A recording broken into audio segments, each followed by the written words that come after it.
Where is it?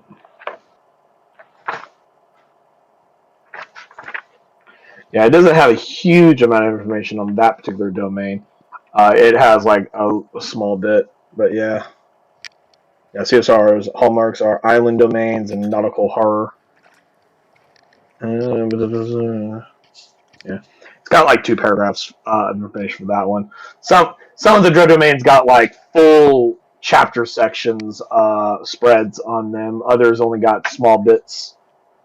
So yeah, the book covered more information about like some of the bigger and more important places like Mordant, Mordia, fucking Kalikiri, Barovia, etc.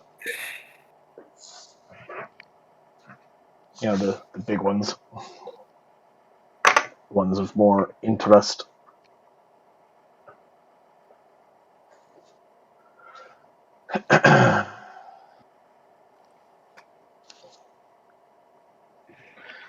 New camera there, Kiri? You muted. Or cannot He hear muted you. himself when he turned his camera on.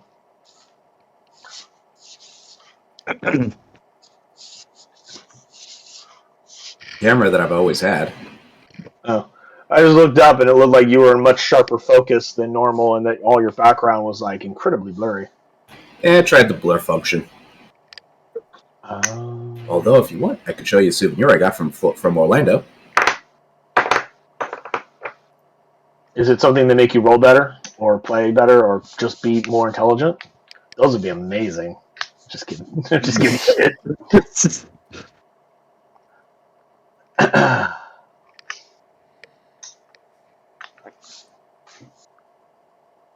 Oh. I don't know why he wants to show us his STD. Look at this hooker I found. I brought her home.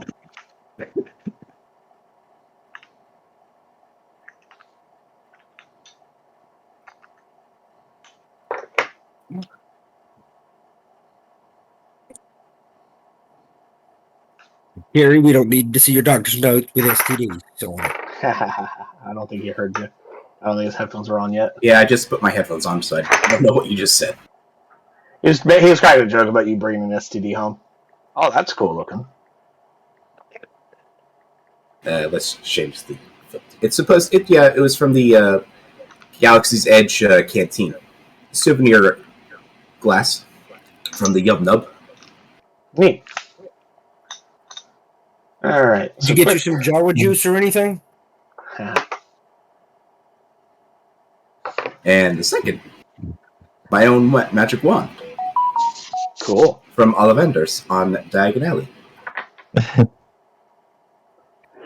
All right. Let's see. Some quick information to keep in mind is that some of you are currently diseased. Me. Me. In the game, not in real life, Daniel. Oh, we're all diseased in real life. Jeff, Miss Jane, and Captain Torg all have a disease, which causes them to have the poisoned condition until the disease is cured. And every 24 hours that elapse while you have this disease, you have to make an additional saving throw. Failure of that saving throw results in the reduction of maximum hit points by 1d10. If you succeed, then the disease is cured. The target dies if the disease reduces hit point maximum to 0. This reduction to the target's hit point maximum lasts until the disease is cured.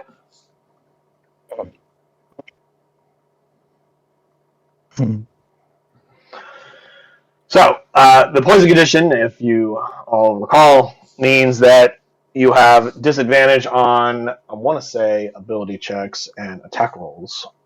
I don't believe it affects saving throws, so make sure.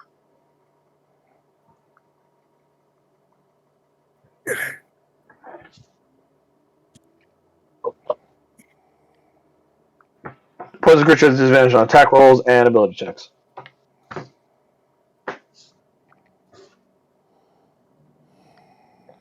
But yeah, so just keep that in mind, gentlemen. Those of you who are poisoned, which is just one of you, technically. Let's go ahead and roll the dice. Destiny. Determine who will give us a recap. Kira, you have been chosen by the Dice of Destiny. Well, at first we went back to Neverwinter to get the ship fixed and take care of, and have Master Creed take care of some business that he needed to deal with. After Which that, nobody knows about. exactly. And then after we were done with our fun time in Neverwinter, we decided to go back to Luskin, mostly to figure out what happened. And we kind of realized that we were basically walking onto the set of They Live, as everyone kept staring at us secretly. And not so secretly. So, also Ty had to turn to a werebore, so we managed to get out of town for a night. He had his fun as a werebore, and we picked him back up and then went back into town. We ended up going to the marketplace, and that's kind of where we asked maybe one too many questions. Or at least the question you're not supposed to ask the other. And ended up having to make a bad dash into the stores. Where we did. And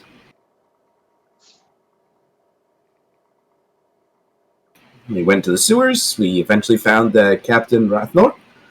And, well, now we're currently going to bring him to, like, a group of the trade guilds down in the sewer, but we kind of pissed those people off in session 2 by killing one of them.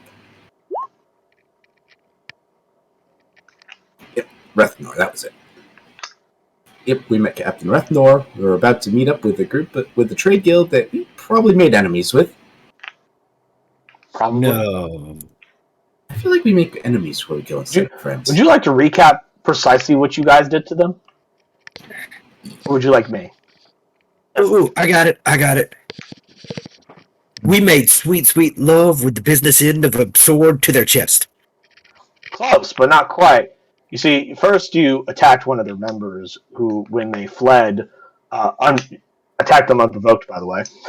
When they fled, you then assaulted their hideout, killed multiple members of their guild, again, unprovoked, burnt down their establishment, captured said member who you guys had a beef with, unprovoked, chopped his head off, and turned into a shrunken head, and now you keep it as a trophy.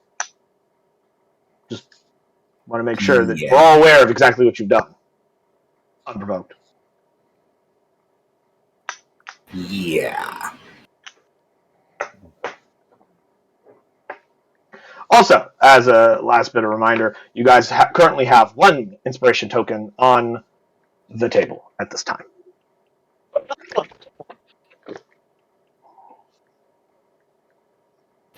One inspiration. Good to know. Let me go ahead and turn our ambience on. There we go.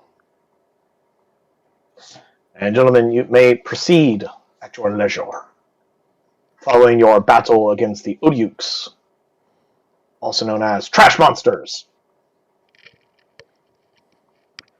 Note to shelf. Somebody wanted to go poke at the trash.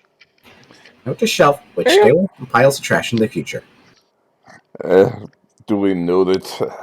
Sorry for this. Let's continue on, shall we? May as well. Okay.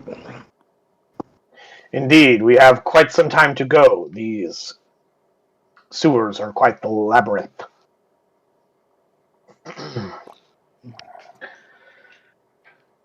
we're lucky, we'll find the trade guild's hideout in a few hours. Oh boy. Well, hopefully we don't get jumped by then.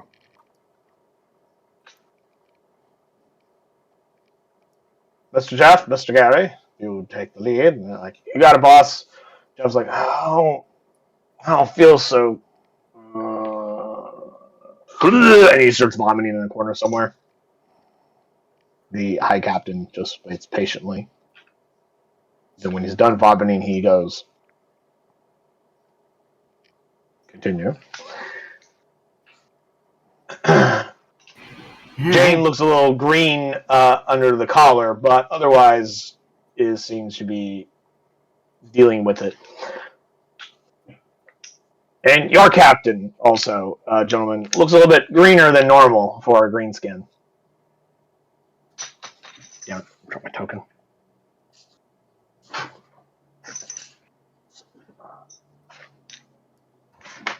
Captain. How are you feeling, Captain? No, I want to talk to High Captain What? Ken Sidin. Hi, Captain Rathnor. Well, his first name is Ken, but yes, Rathnor. Him too. Yeah, his full name and title is High Captain Kessiner Rethnor of Luskin. Well, the shadowing has hid some of the letterings on his last name, so I know. I couldn't see. I would like to ask him about the Dockmaster. If he has any news or word on him.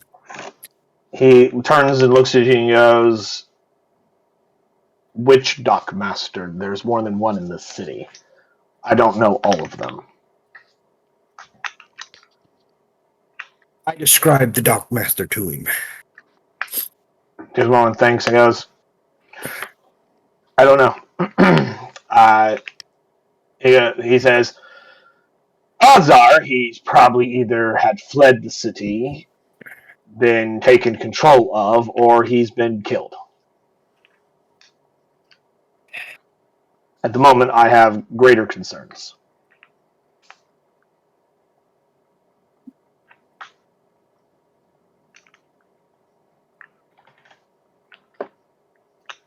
Any other further questions that you wish to ask?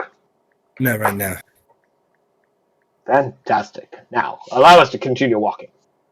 Well, I figured we could do that while we were walking.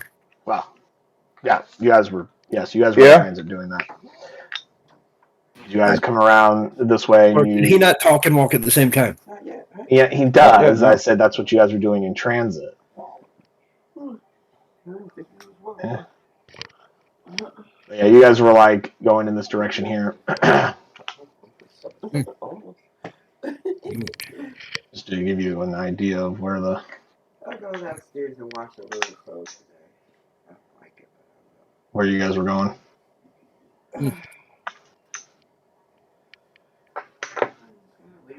But yeah. kept me up to. Is there any other conversations or questions anyone wants to have whilst you are traveling? Hey doc, can you cure disease or anything like that? I don't feel that good.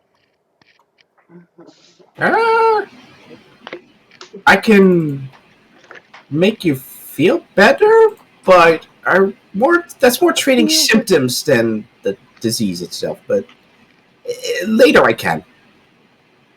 Uh,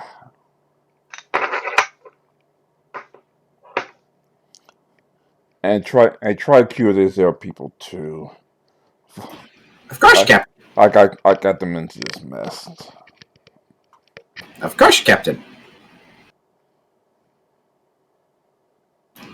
And if they really look like they're gonna keel over, that's basically when I'll try healing them with basic healing. Define basic healing. 1d6 of healing from the Balm of the Winter Court. If you think it's wise to burn that resource, then it's Actually, you. Actually, just use the healer's kit. I believe you've already used the healer's kit on the individuals. Yes, right. At this time, They can't get anything until the next short rest. Long rest, I believe.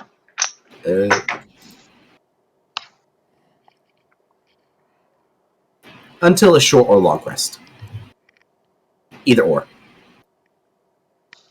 Well, yep. Okie dokies.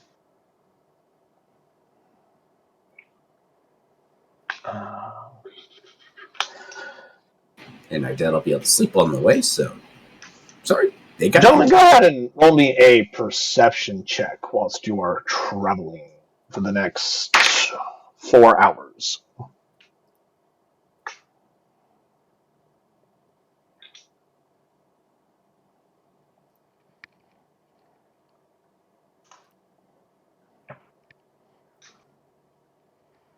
Oh, well, they changed the sheet. Hardcore.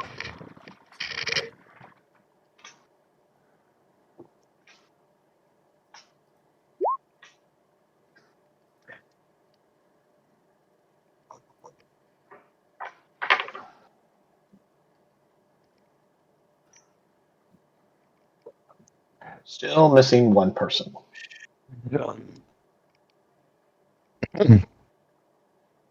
And there it is. Cool. So, Master Creed, unlike the rest of your crew, you notice with a natural fucking 20, while it's not unusual to see rats down in the sewers of a city, especially one as filthy as Luskin, or at least normally filthy as Luskin, one of the things you do notice is that some rats seem more curious than you would expect. Like, as you guys are walking, some of the rats are kind of like, you see like one of the rats like comes out of the hole like,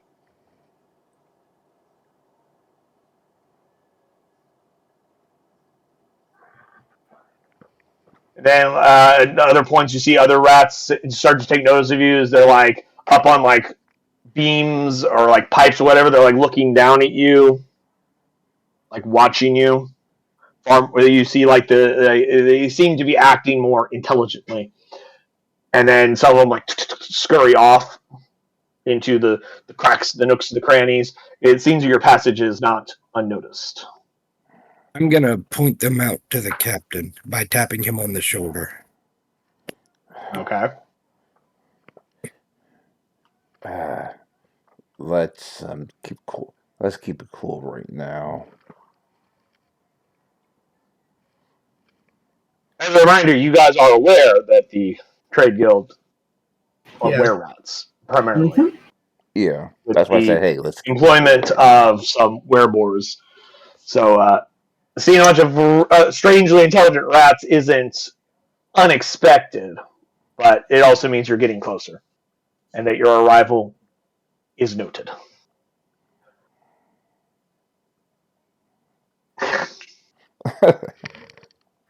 I'll be right back to guys this do war real memes. quick. After about 4 hours, go ahead and swap over to this map.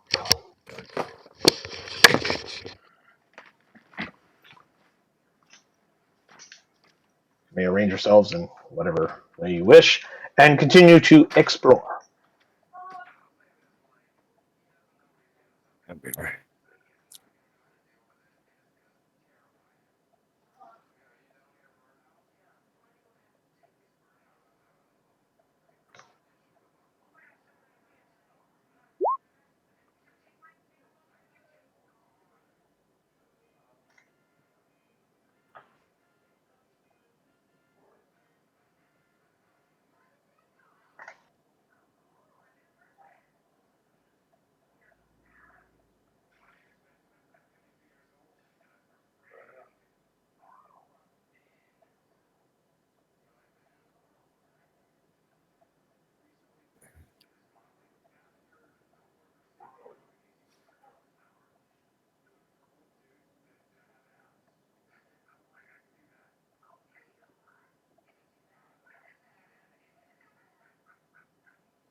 That's where I'm going to move the NPCs there for right now. You guys can explore as you wish. As many questions that you wish to know.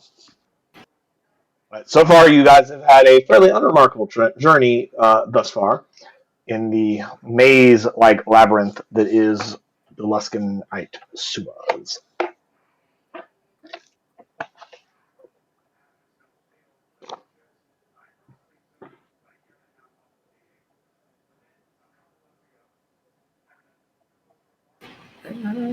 Mr. Creed, what do you say the odds are that we're going to get ambushed by these people? I'm trying to whisper quietly to him. Whisper, whisper, whisper. Echo, echo, echo. Yeah, it's what I was afraid of. All right, what I miss? Oh, you guys are just traveling down this tunnel. Ah,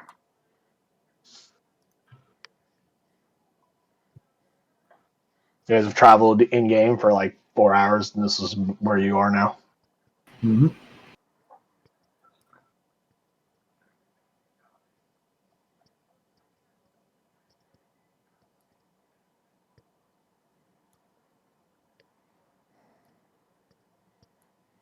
And you're still way back at the beginning there, Captain. Ah, there he is. Now he's coming.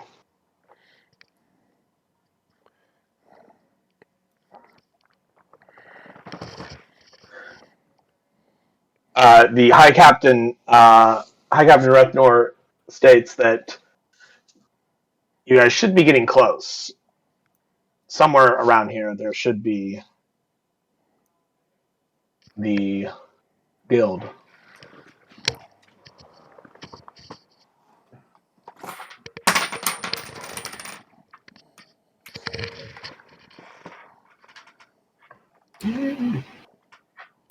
Do we still see the rats, or are they kind of like? Oh, they're everywhere.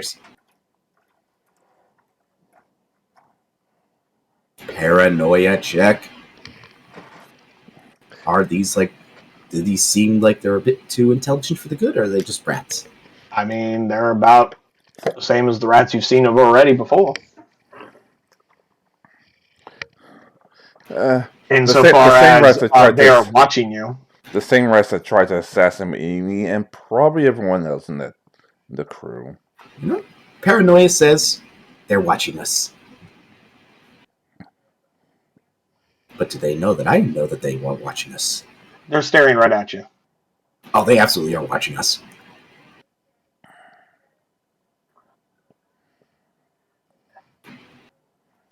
Paranoia? Yeah, they're watching us. I think we're close. And I give a stink eye to one of the rats that's looking at us. And doing the whole I see you type thing. Like, you know the motion of like, I see you?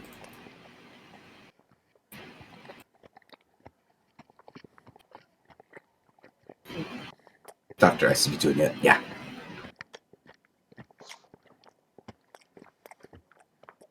So, gentlemen, are you going to continue on down your little tunnel here? You guys can just cower in corner staring at the rats. You do notice that some of the rats are doing this thing where, like, they start to go down the tunnel, they stop, they turn and look at you. And they walk a little bit further, they stop and turn and look at you. And they walk down a little further and they stop and they turn to you. Like, they're going like, the fuck's taking you so damn long? Let's go. All right. I'm getting the subtle hint that they want us to move our asses. So, Captain, let's get going. Aye.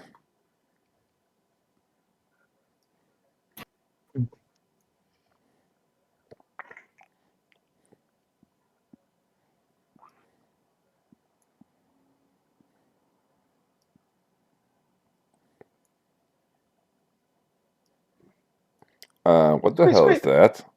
Squeak. Oh god, I went through the wall. Sorry, I wasn't supposed to do that. Play with the arrow keys. You do see a rat. It's like standing there like this as you guys approach. And then as you guys start to get closer, it starts to morph into a humanoid form. At this point, I'm just going to show my hands that I'm not armed. And you see a woman standing in front of you. She goes, "Fuck do you guys want? See you running around in our sewers." Well, we're escorting an important. We're escorting a very big VIP. Pointing at the High Captain behind us. That's adorable. Points to the High Captain. Fuck do you want? He just stares at her for several seconds of just utter silence. just lets the whole like impoliteness that she's displayed just kind of like that lets that settle in for a moment. And he gives her this hard, long stare down his like beaked like nose. So she kind of like starts to shuffle a little bit, and he goes, "I'm here to speak to your master. Open the door." Trust us, he could kick your ass like 10 ways from Sunday. And she's like, "I wasn't talking to you, bird boy. I recognize you guys. You're the ones who burned down our inn, weren't you? Burned down our tavern. You're the one who killed Rat." After you tried to attack us and To be fair, he tried to kill us. and protect I would you guys well, after. not you, but the rest of us. After you tried to kill us and protect one of your boys, when we Oh, had is that beef with what we him call self-defense now? When you and- come busting into our house, we call it murder. Is that what it's called now? let me finish. Yeah, I'm done talking to you. Why should I give a shit about what you have to say? And then the guy, and then Rethnor behind you says, "Because they're with me. Open the door. I won't ask a second. I won't ask a third time." And you see, like, Jane next to him's like got her like hand on her swords. She's looking really rough from the disease, but she still looks like she's ready to fucking skin this bitch. And the Rat just goes, "These guys are with you? Well, shit. Alright, fine." She comes over to this, and she hits like a series of different bricks, and then a secret door opens up. So it was like, flip to the right layers. What check would it be to try and memorize what pattern the brick pushing she did? Intelligence or perception? I would say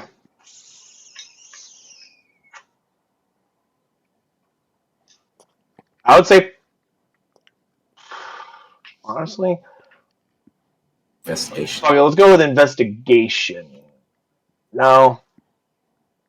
Perception, but use intelligence instead of wisdom. Using intelligence instead of wisdom. Okay. So then that would be... subtract 1 from that, so a 20. Cool. She tries to like not make it, immediately noticeable, but your sharp eyes are able to catch the movements, and you're able to lock that away in your mind later. But she does that, and then the part of the brick wall revealing a portcullis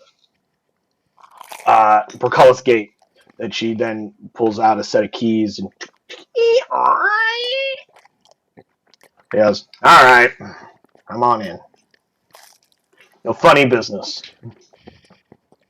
And she leads you down into the tunnel.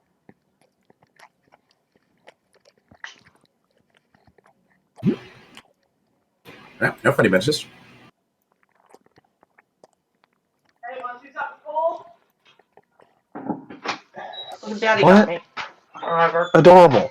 You know there? No, I don't care. Anyway, as you guys come down the tunnel, because I'm in the middle of something, Mother. I shouldn't do his mom. And it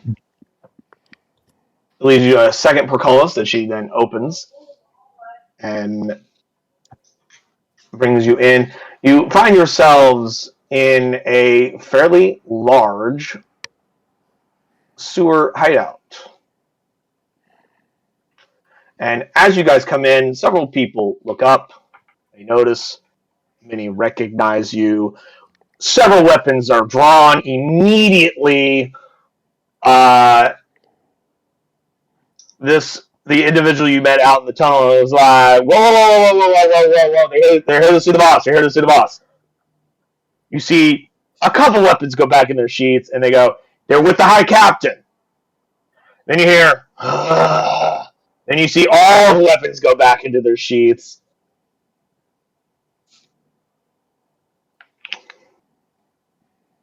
And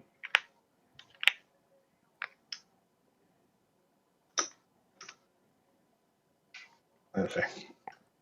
The High Captain has a quick aside with his people, who then go this way.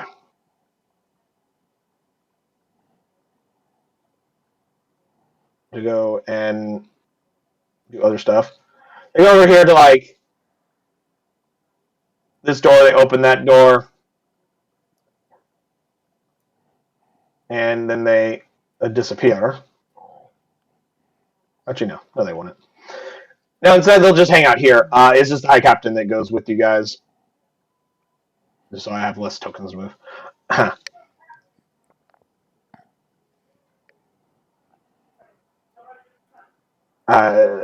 Sariel will say that she will stay here.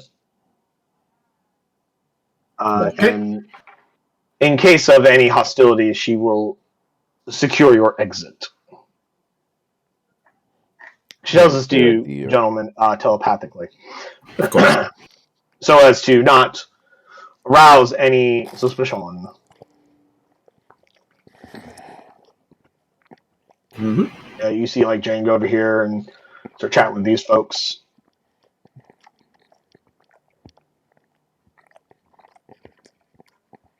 Ava goes and sits down in a chair to relax.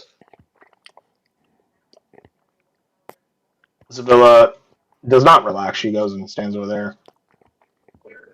And then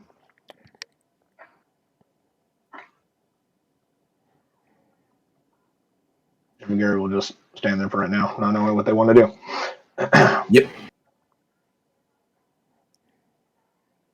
But the rat thief goes down this way with the High Captain following behind her.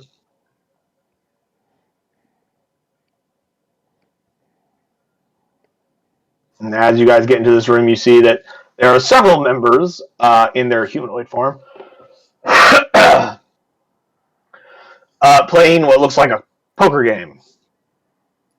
As you guys enter the room, they all immediately stand up, not recognizing certain faces. They're like, they all draw weapons, but they're kind of like, because they see you guys being escort, and she just kind of like waves them off, and they just go back to their poker game. You see like piles of gold coins and gems and stuff like that in the middle of the table. Like it looks like it's a high stakes poker game.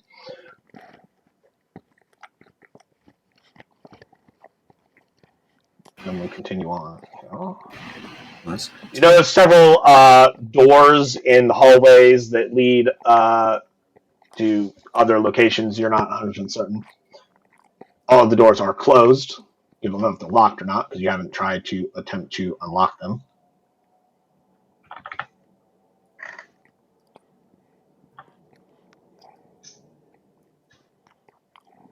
Which leads you down a long hallway. Doop, doop.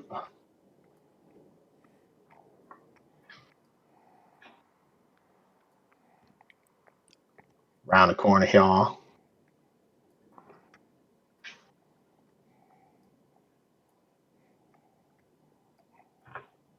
Oh, Argus and Ford has been caught into the group. There we go.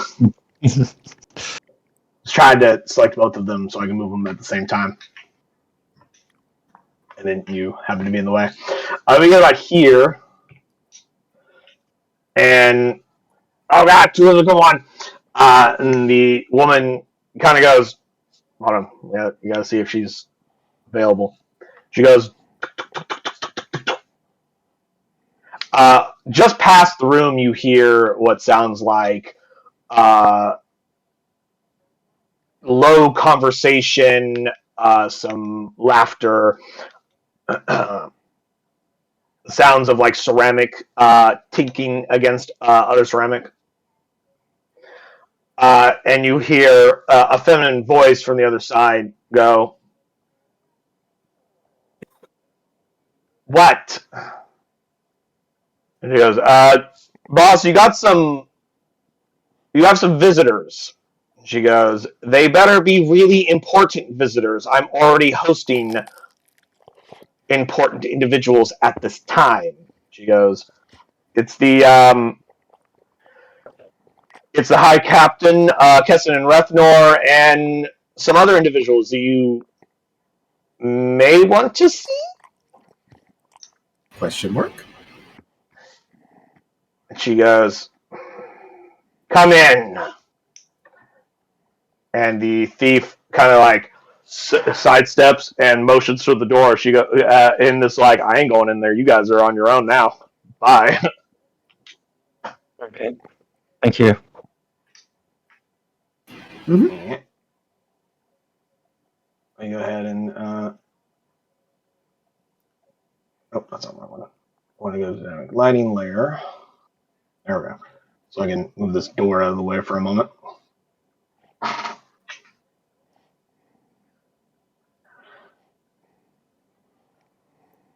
And I go ahead and move the thief out of the way here, or back over that way. She like scurries down the hallway. I know there's only 3 people. Where's Master Creed? I got left behind. I was trying to find y'all for the while. But I'm here.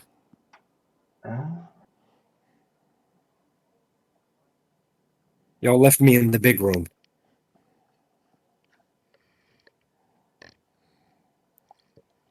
I don't see your token. He's right behind me. Oh, there he is. The ultimate stealth character. Yeah, so stealthy even the Dungeon Master couldn't find his ass. It's Exactly. But as you enter this room, you see 9 women in this room, one of which you recognize standing behind one of the bars. Looks like, another one of the We're At thieves that are running around here. Yes, it's the same fucking token. Or at least similar image, I have to say. Near that bar, you see 3 other women. One, I'll describe each one at a time. The first one, the one that's the most immediately in front of the door as you enter, you see she is a woman in full plate armor, with like the helmet of that armor sitting on top of the bar counter. And she has a sheathed but massive size Zweihander greatsword. Greatsword being the name of it's in D&D, but in real life it'd probably be called a Zweihander. Massive 2-handed sword just against the bar. And she turns, and you see she is incredibly pale, white-haired, with bright yellow eyes. A vampire? Denver. Inspiration token. So was it a vampire or Denver? Ty got it right on the first shot. Well, I was typing, so it was there. But you guys got a fucking token yes. because you guys figured it out fairly quickly. It's obvious to me. And you see immediately next to her is another feminine knight-looking individual, also wearing full plate armor with a similar weapon nearby. She is a blue dragonborn, standing about, I believe, correctly, taller than your captain, so somewhere between 6'5", something like that. I don't remember. Dragonborn are incredibly large individuals. That they are. Unlike the other 2, the third one here is not wearing any armor, and in fact isn't really wearing any clothing at all. She is wrapped in chains that, as you guys walk in, she turns, and all of the chains around her body start to writhe and move like they're alive. And she has ice blue skin. Possibly a chain devil. Another inspiration token. I'm not trying to make it obvious what these are, but damn, you guys are good. I've only been playing the game for a couple of decades. Yeah, I know. I played Castlevania for a while. I'm pretty sure. Slightly past them on a table in the center of the room is a much smaller creature. The others were all humanoid-sized shape, medium-sized categories, some bigger than others. Obviously, the chain devil woman and the vampire woman that you guys immediately pecked out are closer to regular human size, whereas the Dragonborn is far larger than that. This creature is like this fucking tall. And she has little horns, little claw feet, a stinger tail, and wings. And she's like on top of the table. What? It's called an imp. All right, you guys are up to 4 now. And she has like this large like mug of presumably some form of alcoholic beverage that she is like latched onto the side of and is not able to pick it up to drink it. Instead, just kind of dunks her head in.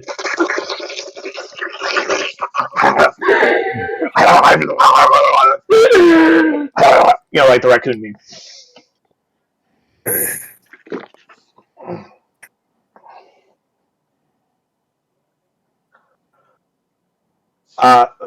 Going through the rest of the room, there is at least one person you guys do recognize, assuming that you guys remember her.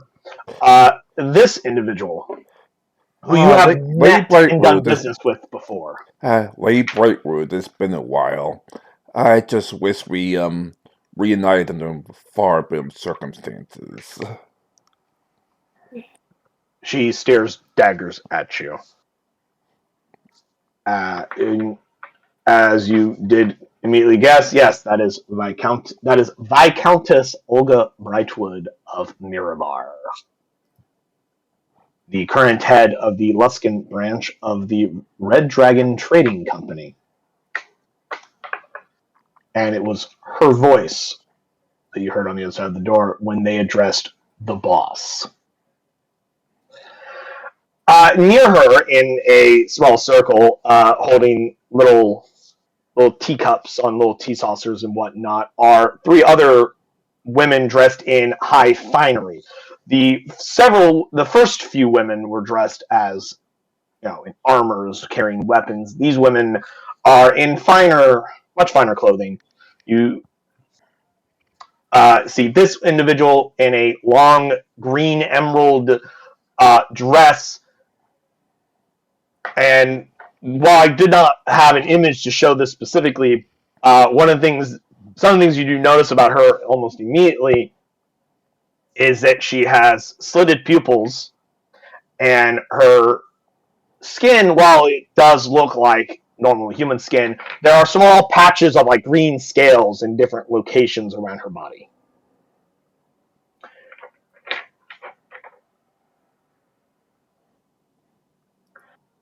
You also see this individual. She is a tiefling sitting on one of the sofas.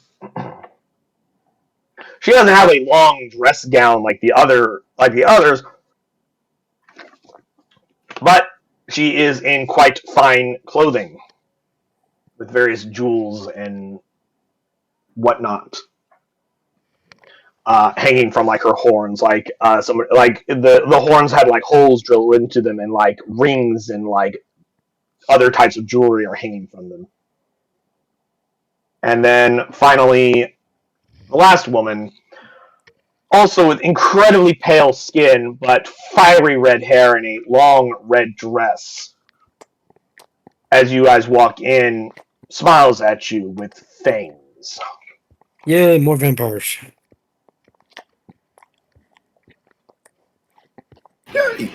The teeth kind of give it away. Yeah. That's a very charming smile.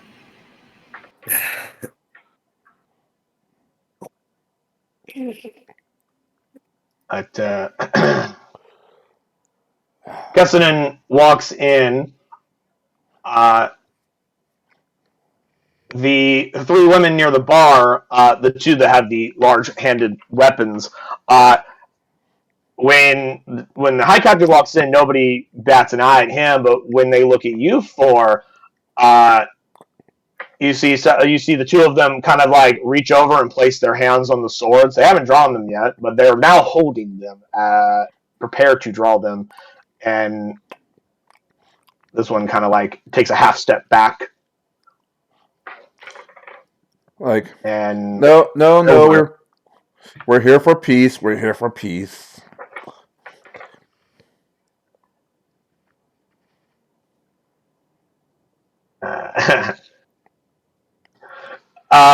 And the Viscountess turns and says, like when you killed Benar and burnt down my establishment. Or when Vanal attacked us when we tried to ask him why they sent us to a death trap. At this point, High Captain Kessin Rethnor kind of turns to you and goes, "You didn't tell me there was bad blood between you and the Trade Guild. We didn't know. Did you not think that was information you should have mentioned? We didn't know. We thought they were just a bunch of rare rats giving us a bad tip. They tried to attack one and end up in a complete disaster. Perhaps before you take vengeance upon someone, you should, one, figure out who they represent and who they're connected to next time." Yes, sir. And I look at Dr. Ice and just slap him and just bop him in the back of the head like,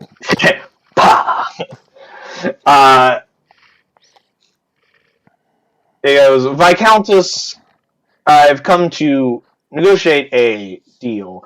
These gentlemen are currently under my services. Or sorry, these men are currently in my employ at this time. Until such a time as I no longer require them. It's time we discuss more business matters. Perhaps in private." And you see seething rage that she is no longer bothering to hide anymore, unlike the last time you met her in her humanoid form. And you actually see her muzzle kind of elongate a little bit and little whiskers as she is trying to hold in the involuntary transformation that's about to happen. And she goes, and with like great effort, she kind of like stamps it down a little bit, and the whiskers sink back in. And she stands up and she like puts her tea on the little coffee table in front of her. And she goes, "You have better have a good offer, High Captain. Otherwise, those four men won't be walking out of here alive, regardless of whether they are in your employ or not." Hey, Dr. Ice have nothing to do with it. If you're going to kill someone, kill me. "I wasn't speaking to you, boy. Be quiet." And the High Captain just kind of like does this like motion at you and goes like, and he goes, "I'll handle her. Just try not to let the other ones kill you." I look at what it calls like and this is why I left the Merchant Marines. Well, one of the reasons. How loudly do you say that? No, very quietly. Only It's loud enough to be heard by those next to you? Yeah. One moment. There's some individuals in this room that would be interested in hearing that particular sentence. So I'm going what? That was in the Merchant Marines. And I hated it because I was forced to obey orders I did not agree with. The pale woman in the armor immediately in front of you. You see her ears kind of like as you say that, and she goes, "You were in Merchant Marines. Which ones?" I take my broken stop compass and hand it to her. and show it to her, showing the symbol. The flaming fist. Yeah. She goes, oh, flaming fist. Impressive.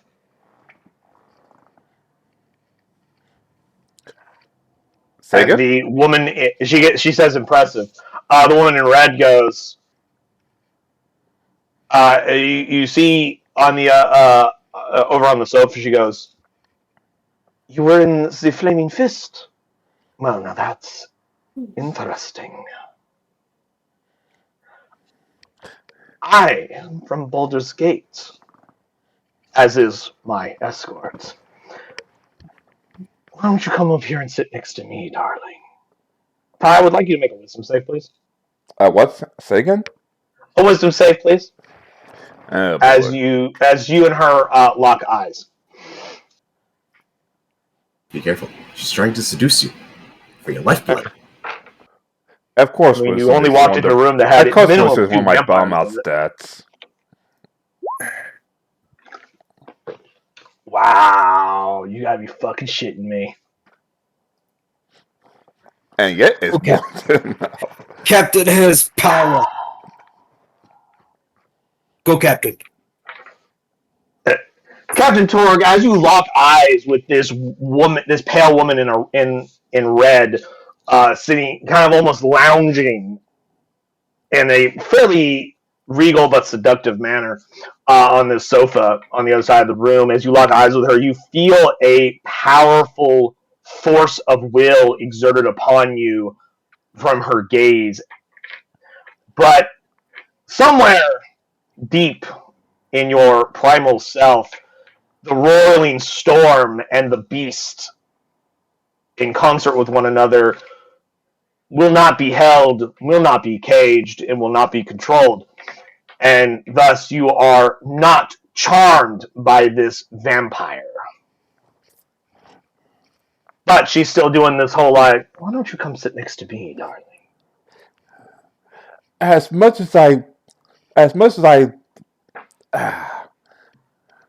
normally I would go with you in a heartbeat, but unfortunately, we got business. I would not recommend saying no to me, little boy. Captain, if you were just to make peace, Watch my back. we'll do. And I slowly walk over to her. She holds her hand out towards you in a motion very obvious, and she says, my name is Duchess Sophia Casimir. You may call me Sophia if you wish. We don't do any titles here today. Roll me a history check, Ty, with advantage. History check. With advantage, yeah.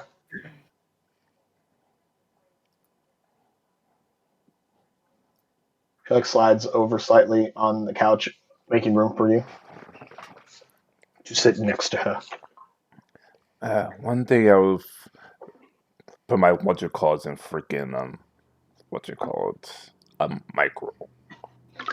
History. Especially since this smells fucking small now. Cool, with that 20, because I did say with advantage. You know exactly who this is. The Casimir family is a well-known, very prominent noble family in Baldur's Gate. And they are incredibly powerful, incredibly influential, and incredibly wealthy.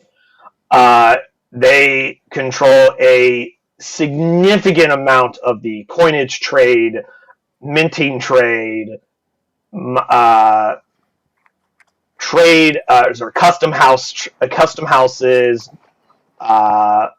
money exchange houses. Like, they are an old and very powerful family, and you've heard of Duchess Sophia Casimir.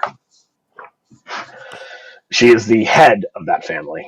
You've heard her name before. You've never ever seen her before. That's who you are. I've never seen you before. In fact, I don't get out very often. I was about to say, not a lot of people see you, but I guess I understand why. This is the first time in the last few centuries that I've left the city. But, one doesn't turn down the opportunity to have a small gathering. Have you gone over to her, by the way? A little one step behind, five steps behind, but yeah. Well, the Duchess is over here. That's why I asked sorry. if you came over to her. She held her hand out for you to take it. The gentlemanly thing is what we expected, and presumably, I assume you sit down on the couch next to her. Yeah. And she goes, "I'm sure you are." Or she goes, "Allow me to introduce you to everyone in the room. As I said, you can just call me Sophia. You've met my escort, Lady Katya. She's one of my knights. Very protective. The whole time you're sitting next to Duchess Sophia, Lady Katya is staring fucking daggers at you. Like, especially at one point when, while sitting on the couch, the Duchess kind of leans against you and kind of starts to rest her head on your shoulder, because you're significantly larger than her. Although I presume, have no illusions about the difference in her strength between you and her. Yeah. She could probably kick my ass at this point. She could probably even at full real form. Easily. And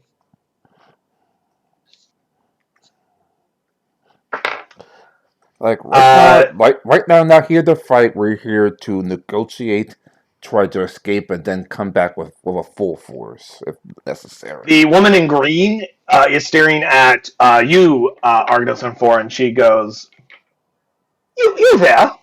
You come here. Yes, you with the beautiful red hair. Come, I would like to get a better look at you. Who said that? At this fine specimen of beauty. Okay. Even dressed in rags and covered in filth, your beauty still shines. Imagine what you would look like in one of my dresses." I think she brought some of your dresses when we're off ship. I'm joking. I say jokingly. I am Margot Dumont. I am Countess from Waterdeep. It is a pleasure to meet you. Come sit. Come sit here.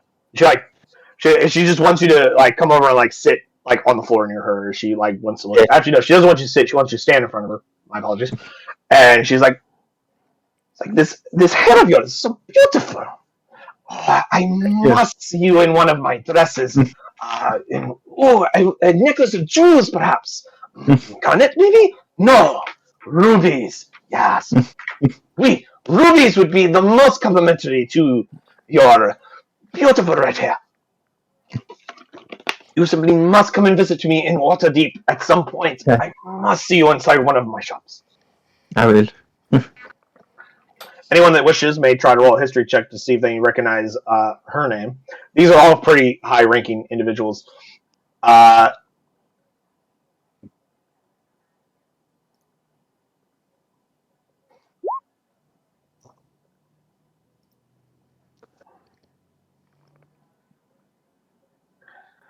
Let's see.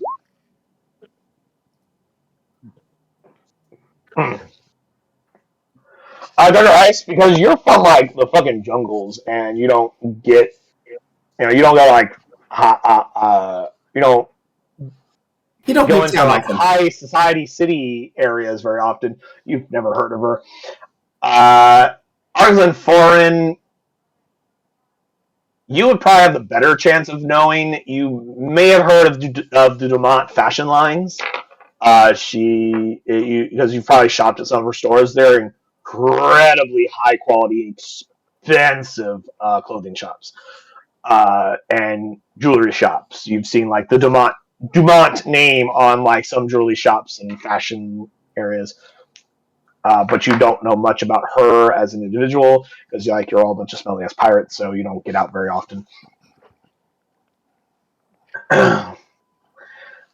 And while she's chatting with you, Captain, the Duchess, who has told you to call her Sophia, she points at the Countess. She goes, "Well, this is Countess Margot Dumont from Waterdeep. Over here, this fine crimson beauty over here. This is Marcianus Pura Hellgate of the Iron City of Dis." The Iron City. She goes, and the tiefling, she turns to you, she goes, "Have you ever heard of the Iron City of Dis?" That one will require an Arcana check, gentlemen. Oh, damn. Because that's not from this plane.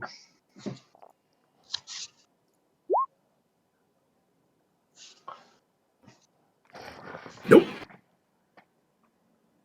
Nope, not high enough for planar knowledge. Oh shit, Ty with a fucking What 19. the fuck?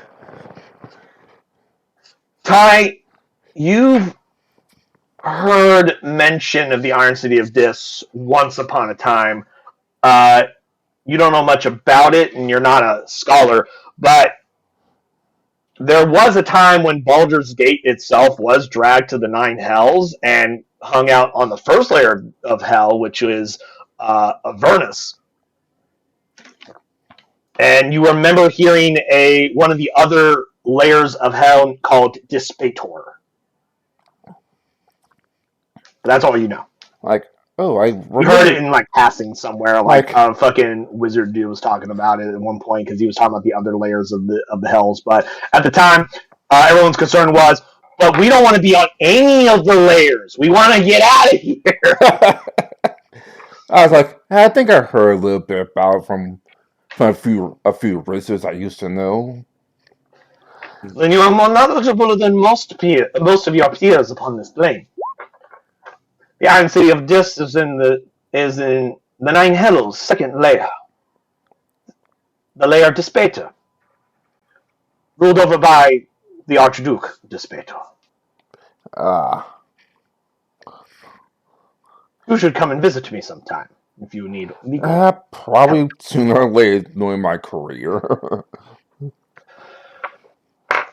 And the Duchess next to you goes, and the Countess is being escorted by her Dragonborn Knight, Lady Corin. And our lovely Marcianus is being escorted by Lady Shava, the Chain Devil, there, over there in the corner. Also, she brought her lovely imp, Kali. Kali kind of comes up out of the thing, and she goes, "Hi!" Hi. And she looks at Ice, she leaps and does a quick onto Ice's head, and she goes, "You're a giant bird! I've never seen a giant bird person before." Hello. You, Dr. Ice, give me a nature check. Or Arcana, whichever one's higher.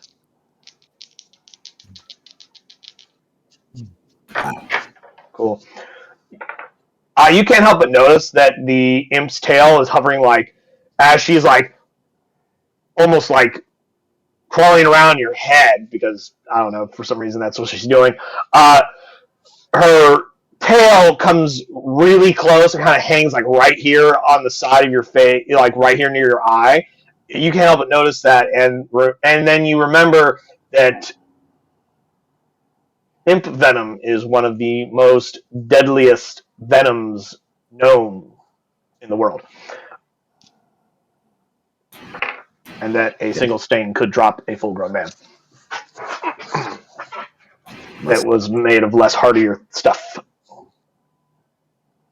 Do not startle her. Note to Startle who? And you see the tail flick around.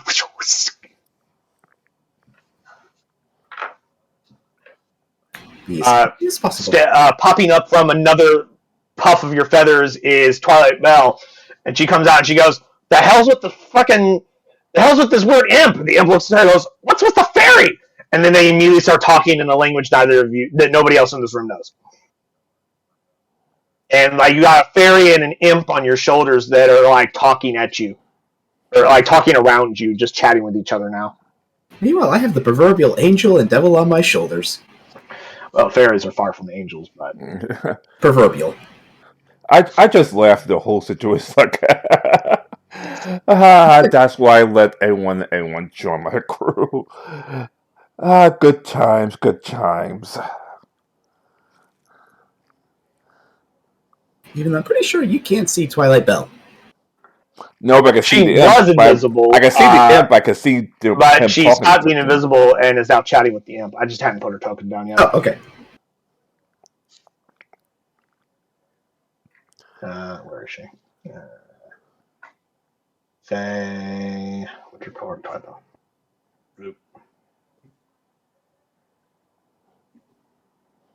See, Captain? I'm not crazy.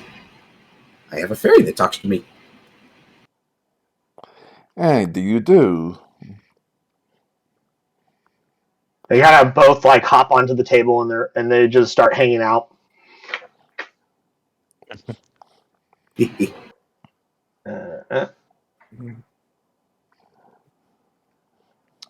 Hopefully your new fairy friend doesn't piss off someone who's literally resides in hell. From the other room, you don't hear most of the conversation because there's other conversations happening inside this room that you guys are in. But at one point, you do hear the Viscountess very loudly goes, "They killed Bernard, and you want me to not murder them?" The Duchess turns to you, Captain. She goes, "So you're the ones who killed Bernard?" How important is this for Nod? I thought he was just a low ranked thief. Oh, Bernard Radigan? That was her lover. Fuck. Which explains why she's so incensed and is acting far less ladylike than normal.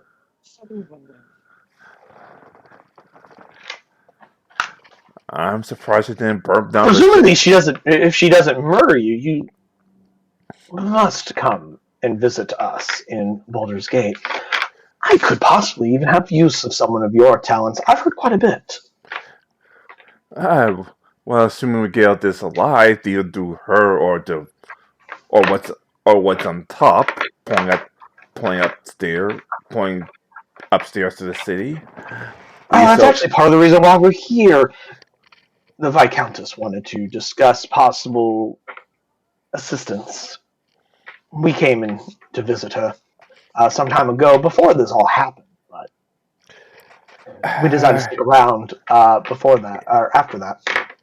Yeah, well, we were here when the whole thing went down. We're just chilling, taking doing pirate things, drinking, boozing, women, or arguably for his case, men, and the whole city got attacked by freaking Sahagin. We got captured. We heard about that. How? The Viscountess told us, as I stated. That's why we're here. How far did the Viscountess reach that they figured out that we got captured and somehow escaped? Oh no, we're not talking about the captured pirate. I was talking about the Sahagin attack. Oh, right. Although I can't imagine she wouldn't know about you. She's been trying to murder you for months. I guess I had to thank her for the assassins she tried to send my way. You did kill her lover and burn one of her establishments down. If it were one of my establishments. She just Why smiles are we at you having with this her conversation? I don't know Meanwhile, what, over with the Countess, I don't know what's worse, pissing off the Viscountess or pissing off like a ton of Sahagin that wants my head as well. the Countess, Margot Dumont, is just talking your ear off, Jim Han, or Argus and Foreign. She's saying that she's asking you, like, what's it like being a pirate, sailing on the high seas, hanging out with a bunch of, how would she word it? She wouldn't call you a bunch of smelly ass pirates. She would probably say more rougher company. Because you appear to be a lady of finer tastes, and when compared to the rest of your crew, there's not a lot of matching. There's not a lot of matchup. Yeah, we are special. She tells you that you simply must come to Waterdeep and come visit her at her shop and get some more proper attire, one far more befitting of your beauty. I definitely will do that. And she goes, fantastic. I feel that we will be the best of friends, I'm sure. Yeah, I hope so. I hope so too. You see her escort is watching you carefully.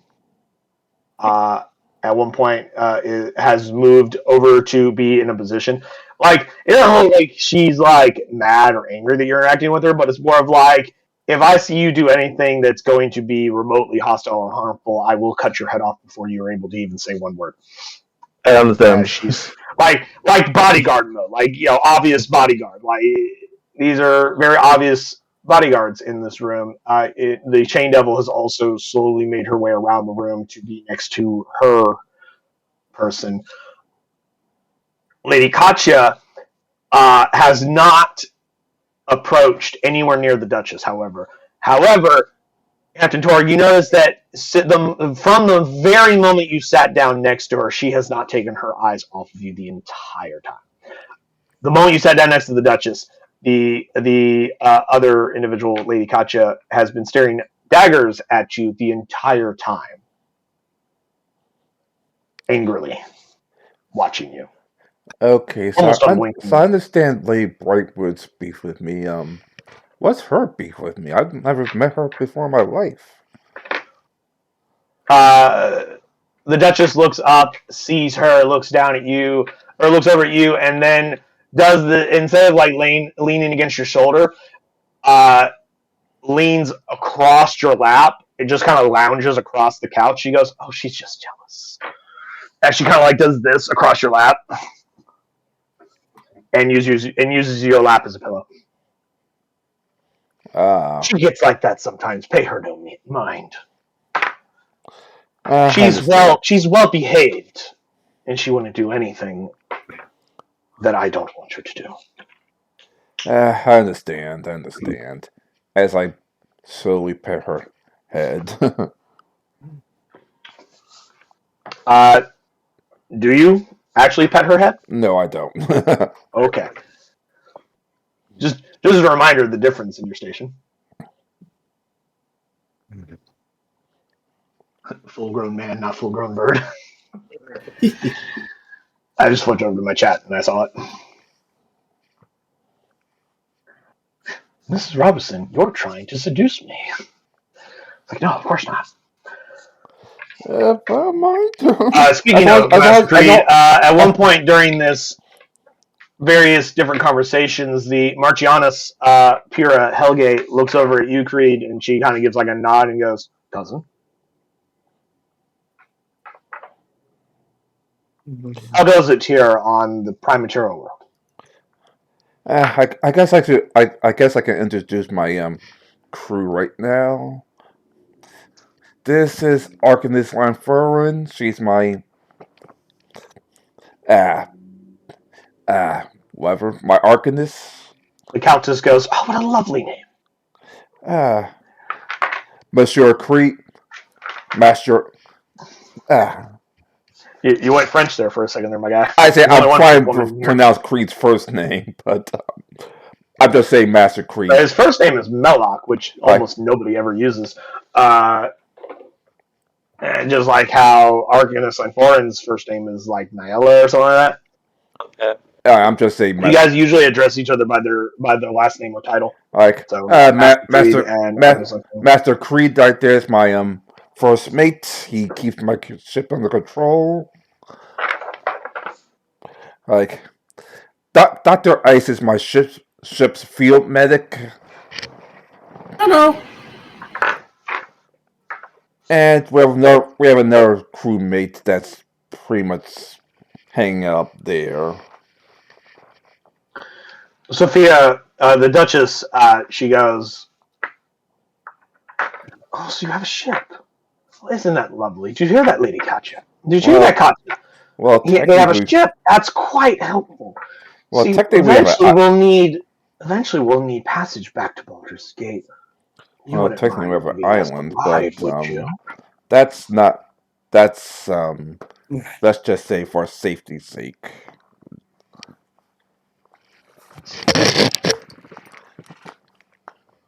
But yes, we do have a ship, and as soon as we get to it, we'll escort you back.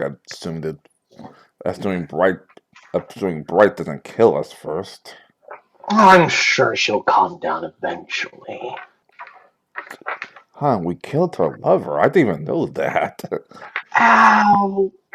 I'm sure she'll eventually figure out how to bring him back. Great.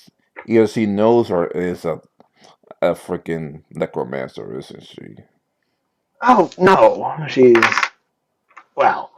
is a mage, of course. But I don't believe she specializes in necromancy. Pyrrha, what do you think she specialized in? She goes, honestly, Sophia, I don't know. I don't think we've ever asked her what her wizardry specialty was. I'm pretty sure she's not a cleric, or she would have brought him back 10 times over already. Well, is that right, Doctor? I joked about how many times I bit the dust. Well, no, she's most certainly not a cleric. She's a wizard. We just don't know if she specialized in any particular field of magic, as many wizards do. I'm sure you know all of this, being a clever man that you are. But even if she were to be a cleric, not that she doesn't have clerics on her payroll, the man's missing his head. She pointedly looks at you. Makes it a little hard for resurrection. Yeah, bit hard for resurrection.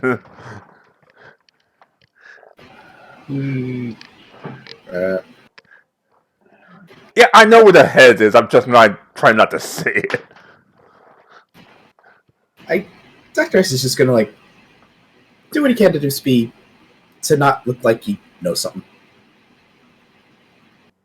So Dr. X will just look like Dr. Ice. Captain Torg, make me another saving throw. Wisdom. Crap. Checking to see if she can do it more than once on you. She can. There's nothing in here that says you're immune to the effect after you succeed the first time.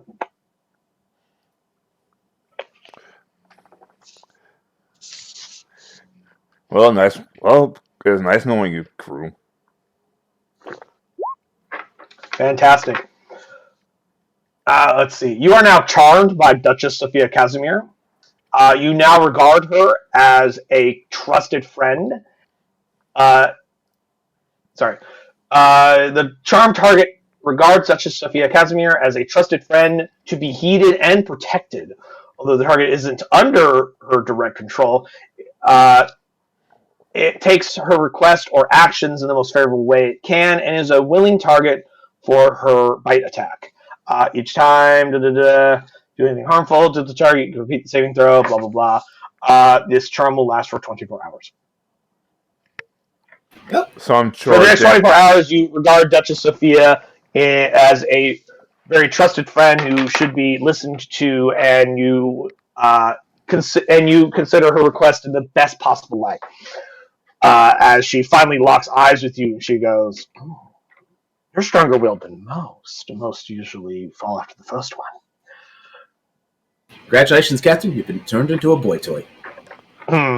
Apparently, she has a thing for large, muscular men.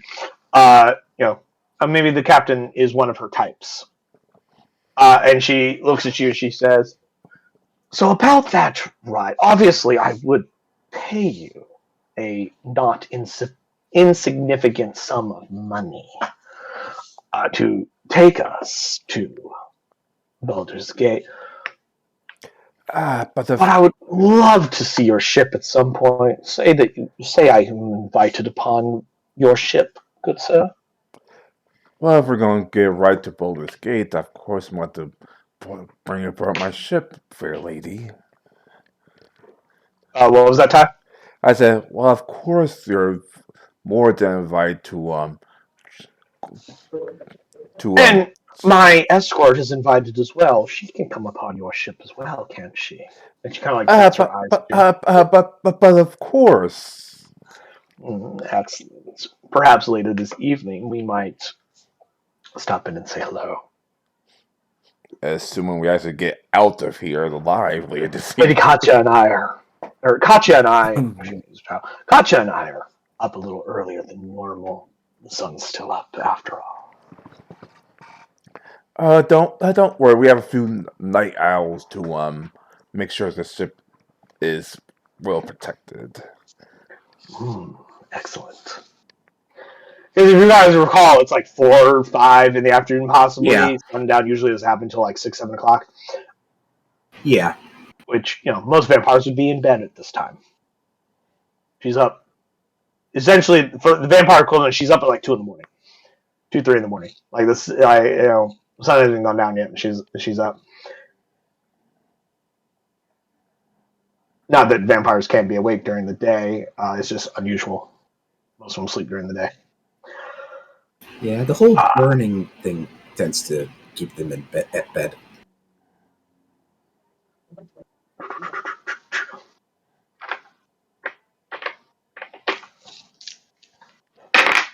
But let's see. Is there any kind of conversations or questions anyone wants to have with these NPCs? They've initiated most of it, but I want to see if there's anything you guys wanted to have to say. Dr. X, I guess, will just be watching Twilight and Callie just going at it. No clue what they're saying. Well, actually, I checked to see what languages they spoke. They don't actually share any language other than Common, so actually they would be talking in Common. Okay. They're talking about various different creatures they've interacted with or met and or pulled a prank on or murdered.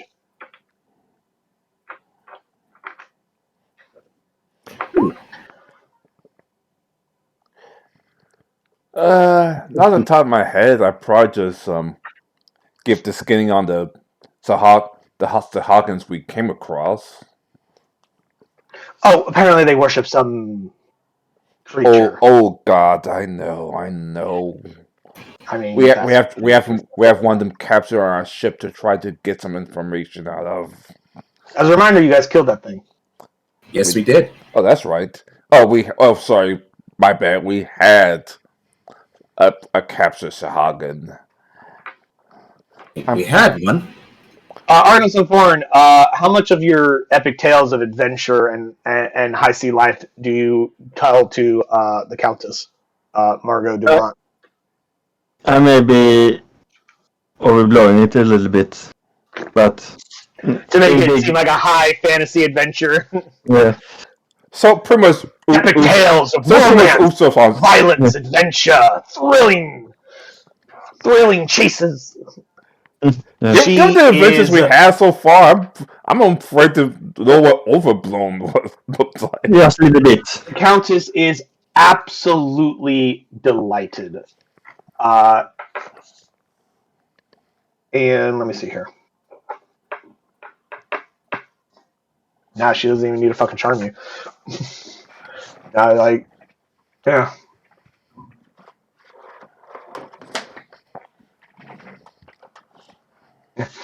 I was checking her spell list because there's more than one spellcaster in this room, and she is just absolutely delighted.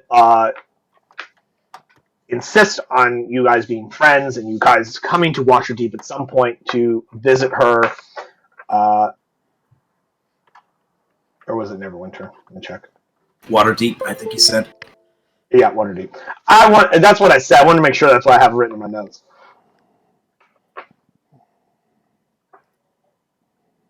And she states that she owns several shops, several fashion shops of jewelry and dresses and other clothing and accoutrement that she would absolutely love to see you in. And she damn near almost makes you swear an oath to come and visit her at some point in Waterdeep. I will definitely go there. Cool. Organizing forward. Go ahead and jot down that you guys now have a new group patron, Countess Margot Dumont of Waterdeep. She is a aristocrat type group patron. I plenty of notes to catch up on. Once the session is over, I send this over to YouTube. Marga Dumont, the Countess of Waterdeep. I wouldn't say Major Domo. That's slightly different. But, yeah. Out of Tasha's, if you guys recall, you guys have a few group patrons. She is of the aristocrat type. Group patron aristocrat, which has various different things attached to it.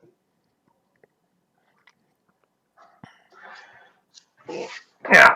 And who knows, if you play your cards right, you may even become patronized by the Casimir family as well. Yay! Yeah, indeed.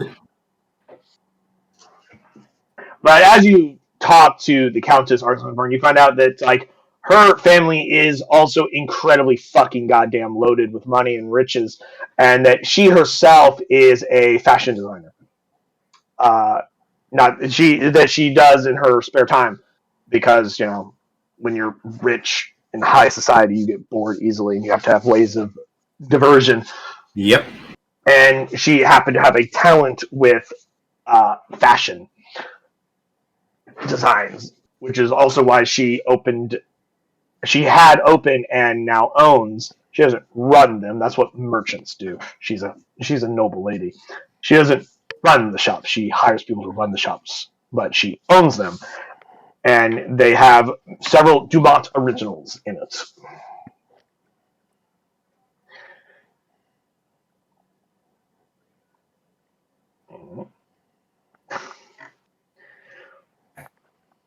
But probably about maybe 30 minutes to an hour goes by having these fairly pleasant conversations with probably some of the most dangerous women you've ever been in a room with.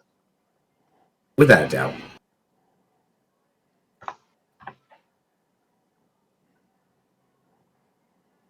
Some probably more dangerous than you may even realize.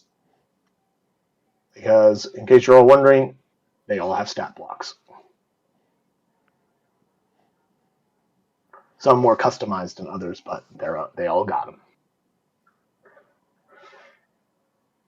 The Marchianus, though, she doesn't participate too terribly much in conversation. She mostly kind of, every once in a while, will throw in a comment here and there, but she does a lot more listening than she does talking. Absorbing the room instead of participating in the conversation. That can be just as That's what she does.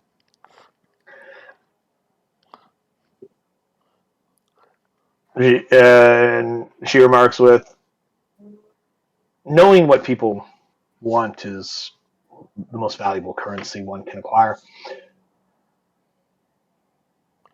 Hey there, what are you doing? That I do know. And she says, and people talk about what they want all the time, even when they don't use the right word, even when they don't use the words to say what they want.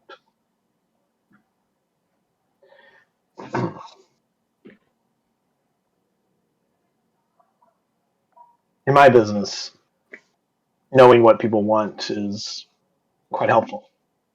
But after about 30 minutes to an hour goes by, the door finally opens and the Viscountess comes back out with the High Captain with her. And she says, staring right at you, Captain Torg, she says,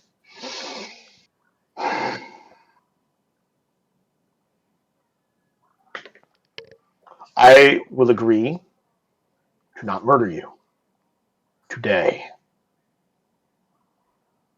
on the condition you bring me Bernard's head back. From Chap. Arcanist. The High Captain directly behind her goes, and if you wish to end these hostilities, the Viscountess has agreed to accept a blood price to smooth over future peace between your two organizations. Okay, the first one I could take care of, Arcanist. Yes. You know what to do. Do you carry Rat's shriveled ass head on you? I thought you still had one on your neck. So it's on the ship. No, he hangs it as like a trophy in like in her private quarters, if I'm not mistaken. Yes. Okay, the rat's head is on our ship in my lovely Arcanist's room. But what's the blood price? The blood price is 50,000 gold that you will pay me for damages of my establishment, the murder of multiple members of my guild, including Bernard Ratskin, otherwise known as Rat, as well as just the pain and suffering of being aggravating. You don't have to pay it all immediately, but it will be paid eventually, or I'll extract the rest of it from your corpse. All right, I guess we'll settle all this. Why you? we have more than enough money to pay to chuck over 1,000 gold. Yes, ma'am. She sits down. She I goes, I watch the ice the again. ceasefire between us will remain until the current threat to the city is dealt with. I walk over the ice and pop in the back of the head like unless you want to serve on her ship, that you're my. But what was I? That she says the ceasefire will remain until such a time as the current threat in the city is dealt with, and you are no longer in the employ of High Captain Keston Rethor on the condition you bring me Bernard's head. And once we're safely back to our ship, we shall. Afterwards, unless you wish for me to continue sending more people to go and murder you, you will pay that blood blood price. Given the fact that we already have Hawkins out to get my head, I'm pretty sure I don't need skilled assassins to top on top of that. We shall pay the blood tax and deliver their heads as soon as we safely get back to our ship. I'll have one of my accountants take care of the payment details. And she has a seat and she goes, now, unless there's something else anyone here wishes to discuss, I am tired. Everyone is dismissed.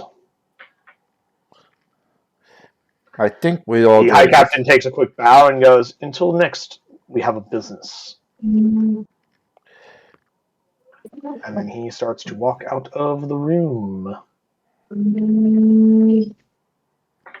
What is that? You see several of the other women stand up. Marcianus Pira Hellgate goes, leaves the room, so escorted with Lady Shava. What?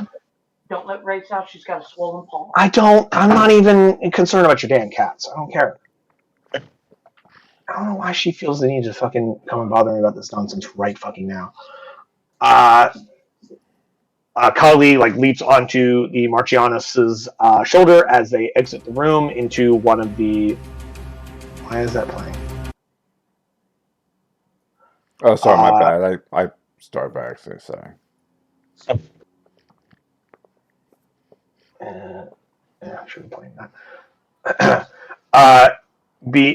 Into one of the various guest rooms. So does Lady Katya and Duchess Sophia Casimir. For some reason, this program is not cooperating with me when I tell it to play. Ugh, there it goes. I don't know why I keep trying to play battle music. We're not in the middle of an encounter. No, sorry. I think it's trying to tell us something. You're all about to die! Countess Margot Dumont, escorted by her knight, Lady Corin, also go into another room.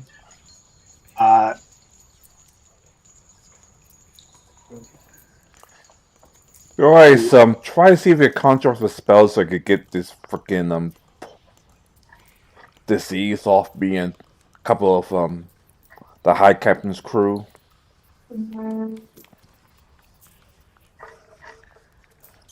See, unless you guys, for whatever reason, choose not to do so, I'm going to put you guys all in the larger room, where you may do with what you wish.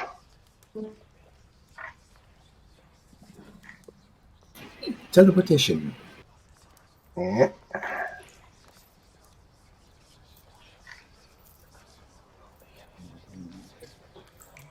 For some reason, Ty keeps trying to escape me as I'm trying to move him. Carry, little sucker. Yeah, gotcha. Kept trying to scurry away from me as I was trying to grab his token.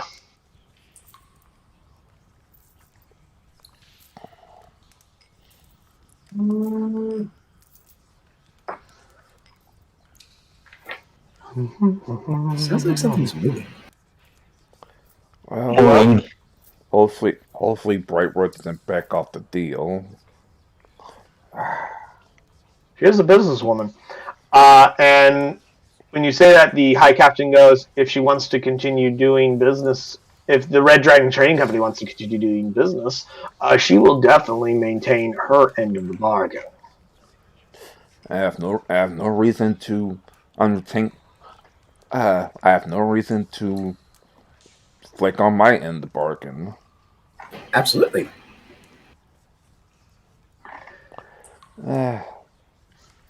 Pretty sure The Red Dragon Trading Company is in the city of Luskin at the pleasure of the High Captains. If one or more of us decides they don't need to be here anymore, and decides that the Red Dragon Trading Company out of Mirabar is no longer welcome, well, that would be very bad for Mirabar as well as a noble from Mirabar, especially one that caused such a disagreement between our current business dealings.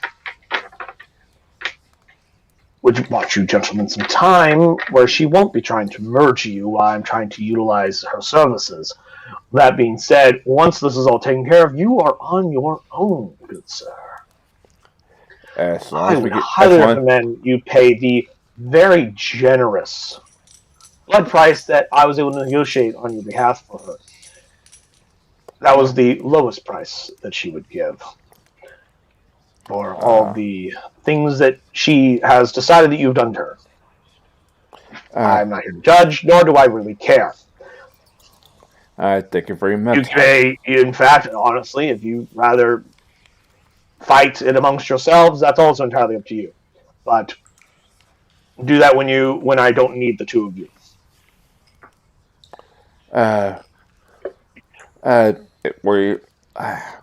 Thank you very much, High Captain.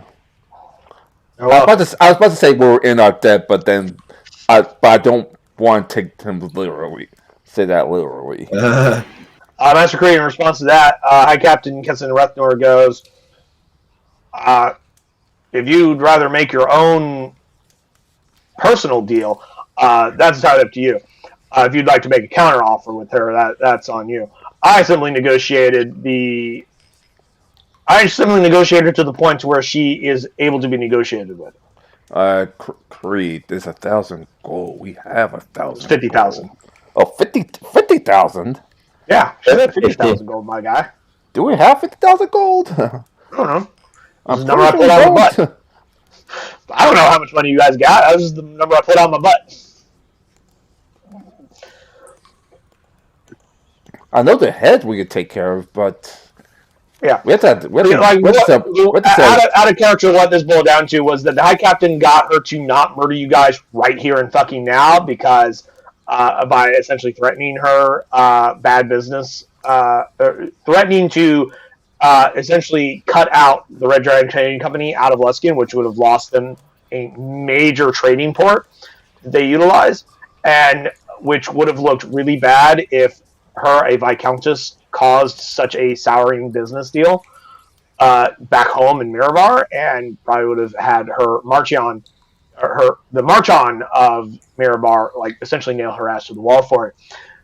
So she decided not to immediately kill you guys on the spot due to the High Captain's presence. But when all is said and done, you're not a part of Ship Rethnor, which means your safety is not his concern once he's done utilizing you. And she agreed to not murder them on the condition that you brought her Bernard's head, or Rat's head. And she gave you the offer to have all this go away once the head was returned, but in addition to a 50,000 blood price. You guys could do a counter offer against her. He was like, when it came to that whole nonsense, he was like, look, you want to quote him a price, you quote him a price. That's not my business. I just need the two of you to not murder each other right fucking now. Yeah, let's go to not murder each other right now. So if that's a price you guys don't want to pay, or you guys think that there's something that she should be giving to you, that's on you guys. For right now, you guys are just currently in a ceasefire until we get what the asshole that's taking over, what you call it, out.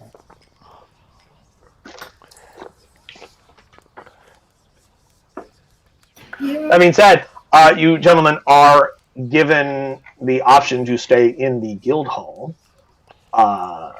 Like we have a choice. It's either that or fight off defenseless citizens. And until we can figure out the way to safely get back to our ships. You know, we could always ask, like, how easy is it to get out of the city and get to the calibrate my thoughts. Okay. Oh, to get out of the city quite easily for them. I negotiated my escape with her. I've already taken care of all of that. I'll be leaving first thing in the morning. I'm going to go get some sleep in one of the accommodations that she had provided to me. I don't recall if she gave accommodations to you. Given the fact that we're uninvited guests, I'm pretty sure we won't sleep on the floor tonight. The fact we're alive is probably also a good sign. One of the nearby were-rats goes, oh, you can have the north wing guest room, as they point towards a northern door over here. Yay! She runs up as fast as possible. Arcus runs up as fast as possible. Oh boy. We're walking there. Here you go. You may explore that to your heart's content. When you get in there, it's a very dusty, probably not used very often room. Dark. You see, like, couple of like empty chests, maybe some torture devices that are a little rusted. I haven't been used in a while. Large coffin. Dipped. You open the coffin, and Lady Katya and and Duchess Sophia Casimir are inside that coffin together, and they kind of look up at you and goes, well, most people usually knock before they ask to join. I'll close this, and I have no doubt that he's looking very awkward right now. Yeah. You just randomly open a random coffin after having a chat with two vampires, and it's like you like see them like together. Like this is like a slightly wider coffin. It's like a couple. It's what would be called a couple's coffin, and they're like entwined and embraced with one another in like sleeping positions. As they look up and they go, they're just kind of like staring up at you, and he goes, most people usually they ask to join. Sorry. And I close the coffin. Clink. Okay. It has already been claimed. I'll find something else to sleep in. I kick the chest in front of me. Is it a mimic? And it goes, hey, watch it! What you doing? No, it's not a mimic. Let's just sleep on the floor. Yeah, there aren't any beds in here. There's just the coffin, which, It's already occupied.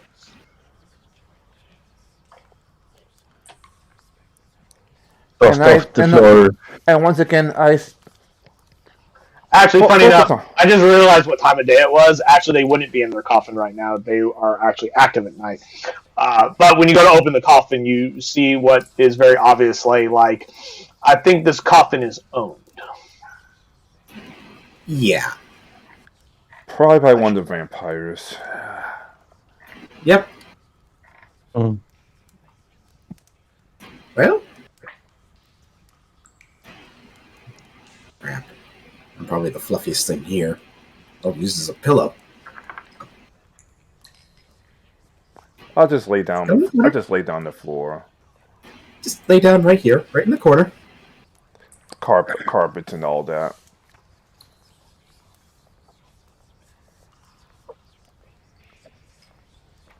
Something nice. Try and sleep on top of a chest. So at least I'm somewhat off the ground.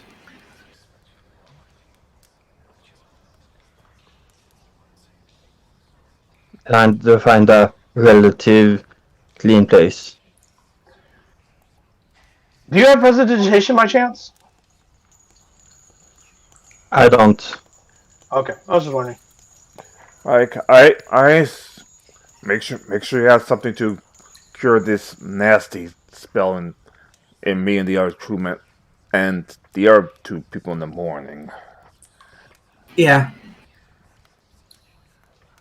Guess you're already watching the door. I'm gonna get some sleep.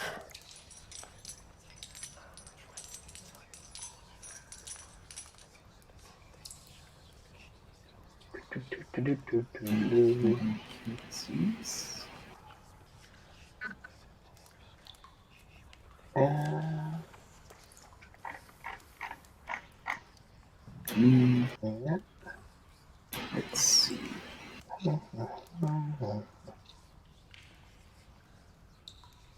What do I... Would Rare Restoration work for this? Lesser Restoration will remove diseases, yes. I'm trying to think what exactly I have that can help remove diseases. Lesser Restoration.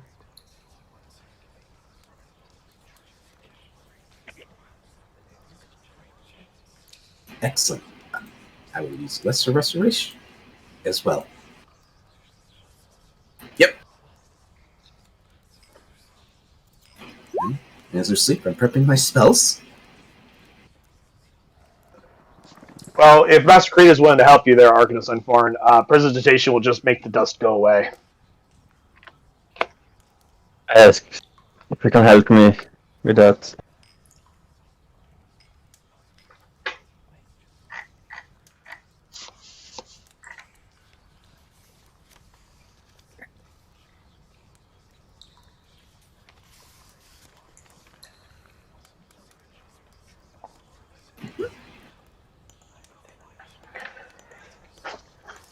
But Do I? unless there's anything particular you guys wish to do this evening before going to bed, because it is only like 5 o'clock in the evening.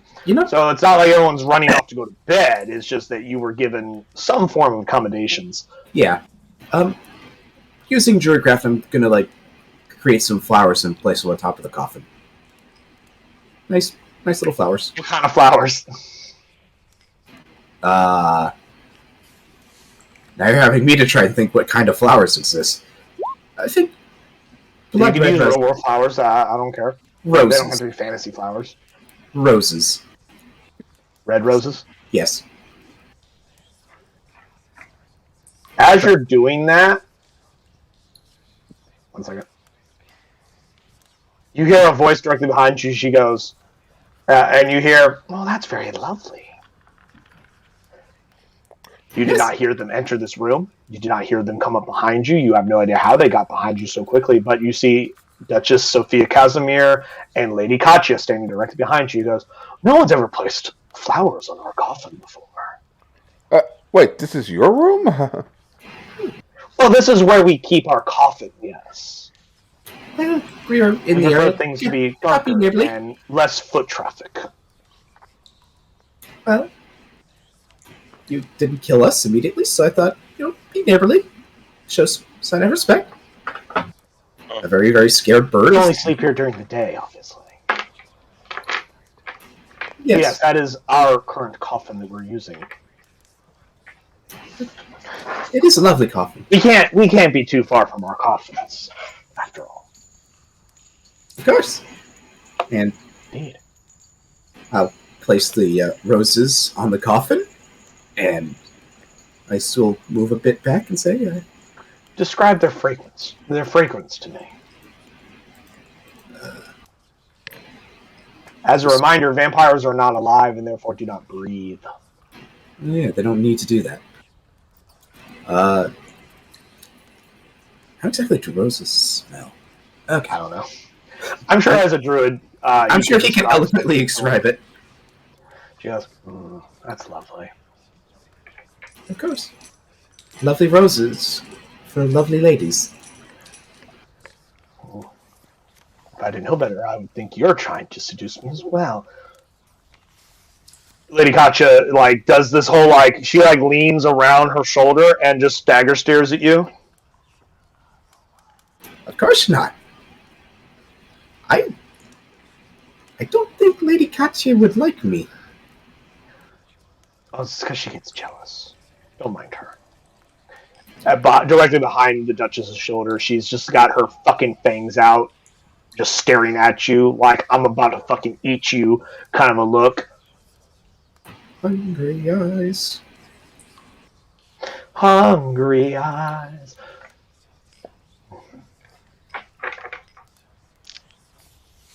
But the Duchess picks up the roses and goes, "Thank you for such a gift." And then walks out the room. Turns into a thing of mist. Yep. This is going to be fun. And just slips through the door. Lady Katya, being not a full vampire, is in fact actually a vampire spawn, does not have the ability to turn into a mist, so she just walks through the door like a normal person. Okay. And Dr. Ice is just going to quickly turn around just to, just in case Lady Casimir decides just to actually teleport behind me. Well, you saw a big cloud of mist leave the room. So it went that way. But It's a thing that full vampires do. Yep. Very So, is there any kind of exploration or interaction with anyone you guys wish to do before fully turning in for the evening? No one's preventing you from moving around inside the lair. At the moment, you are, yes. You know what? Does it look like anyone was playing poker outside? A couple of them. Ice wants to play a round of poker. Cool. Are you proficient with cards? No. Cool. Give me a...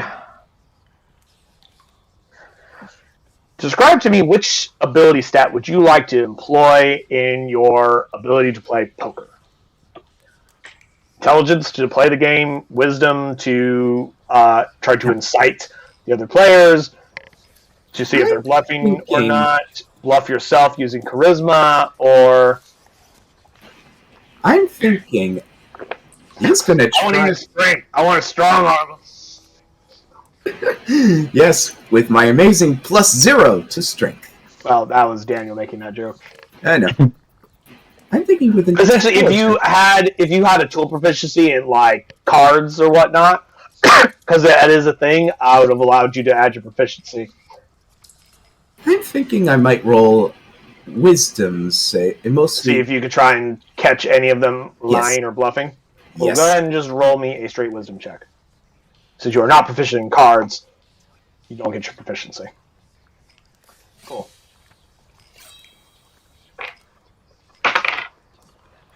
You lose about 2 silvers worth of coin. These are very low stake games. About 2 silvers worth of coin over the next hour or two of playing. I want to play as well. So far, and you also wanted to join?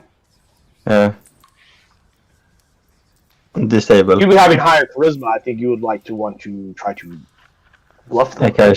Yeah. Are you proficient in cards? No. Cool. Just roll me straight charisma then.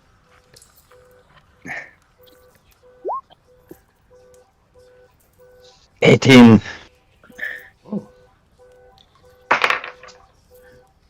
You gain about 7 gold worth of Yes. coinage.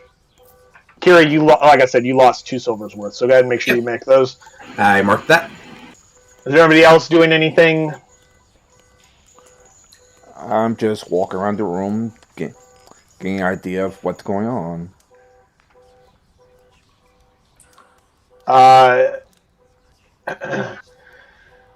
A few of them mention, like, hey, if you want to go get a drink, the bar's that way. If you need to do some maintenance, we got an armory over there. I'll just, like, drinks it is. It's been a long, long day. Yeah. When they say the bar's that way, they point at this door. When they mention an armory, they point at this door.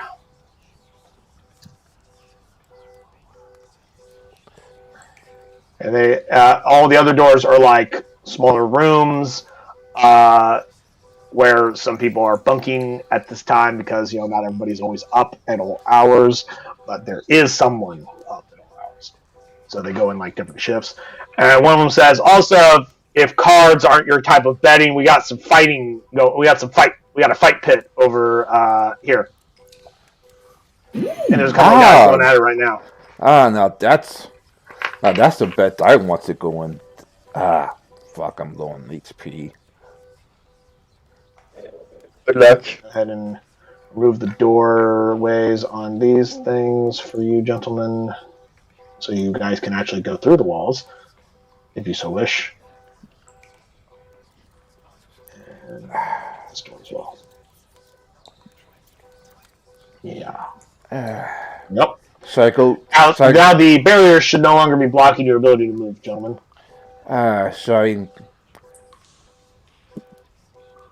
The bar is calling me, but so's the fight pit. What should I do?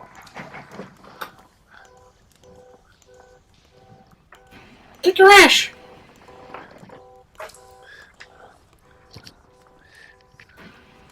For some reason, it sounded like the bird saying kick their ass. Yeah. I'll get into I one. see Kerry says he's going to go and get a drink at the bar. I'll get into one fight. What's the worst gonna happen? Oh, right, my stats are lowered.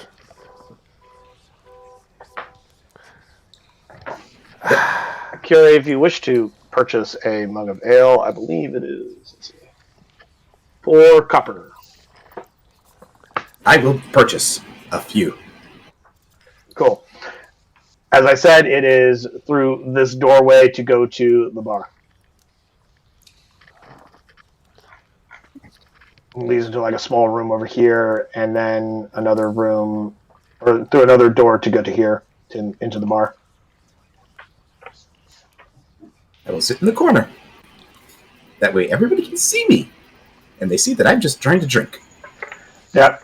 You see several individuals. You see these gentlemen, they are very well armed, thin. They have the look of assassins. You see more of those thieves. You also see some larger, more muscular individuals with the look of enforcers.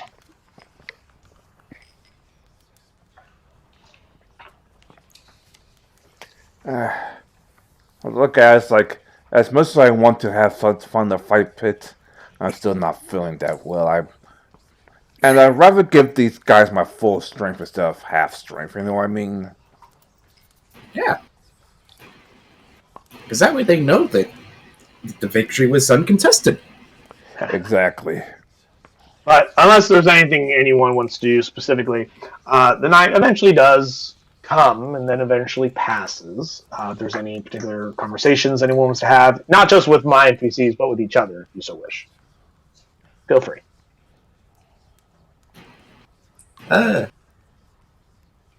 Sure. So I'm gonna ask like the bartender. So outside the craziness, is there anything else going up topside? Murder, profit, smuggling, thieving, piracy. The good Welcome stuff. to Luskin. Yeah, the good stuff.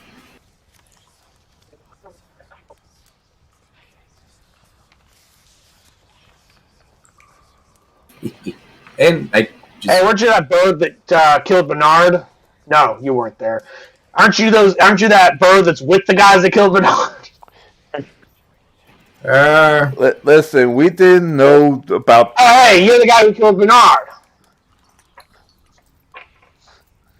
It's a peace treaty. We don't want to kill anyone. Ceasefire, technically. Ceasefire. I mean, I ain't looking to fight. I don't give a fuck. Bernard's kind of an asshole, but he was the one fucking the boss. But that's how it is. I didn't know he was going out with a noble. I mean, how do you think a noble became a fucking were-rat in the first place, my guy? Yeah, I did notice that recently. It's ancient history. Yeah, he does like this. He goes, where it is that she used to be a bit more of a tomboy in her younger years. Get out and run around the city disguised because of her overbearing father. That's where she met Radigan, Bernard Radigan, who eventually introduced her to the rest of his friends. Us. And through her, and eventually though she joined us, rose up the ranks, and now she's the boss. It was many years ago. She was a young woman back then. So not only she's her lover, she's her path to power. Well, I wouldn't say path to power. Radigan was never a impressive. Well, an opening start to power. The opening gambit, if you will. Girl meets boy, boy introduces girl to some were-rats, and then girl takes over were-rat guild. Yeah, that's what I'm trying to say. Story's old as time. Story as old as time, indeed. Well, But don't tell her I told you that story. She doesn't like. She doesn't like. What story? Exactly. Here's a drink on the house. Good. And I chuck it from all the crap we drink to. Like, crap. I hope the crew's okay. You can always call and ask. Oh right. Those phones work once per day. Oh right. You can always call for an update report to Vola. I call Vola like, Remember, it Vola, is 25 words or less. Vola, how is the crew? Is everything okay? We're still alive. Somehow. He says, Captain, ship is fine. Moved farther away from city. Suspicious of ships getting too close. Hiding in nearby reef. All is still well. 25 words. Boom. Nice. Alright, I form Ice, and when I got the bar, I form the other crew members with the like message. Good to know that they're still alive. And safe-ish.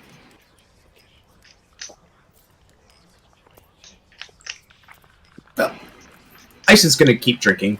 Probably end up spending a gold's worth at the bar. That's entirely up to you. Each mug is 4 cups, so you can spend as much as you want. You can also just get a whole fucking gallon of it, if I'm not mistaken. Yeah, I'll get a gallon. Let's take that back. That's 2 silver pieces. The exact amount of money you lost is how much a gallon of ale is. Just to rub that in some more. I'll make a. Yeah, I'd pay with a gold coin and get 8 silver back. No, he keeps all of it. I'm just kidding. He just rips you off. He gives you fake silver. How much is a barrel? I mean, he's not selling a whole barrel. He'll sell you like a gallon jug or a mug. Alright, it's a couple gallon jugs then. I toss it. That's like 2 silver each. Alright, so I toss like 4 silver.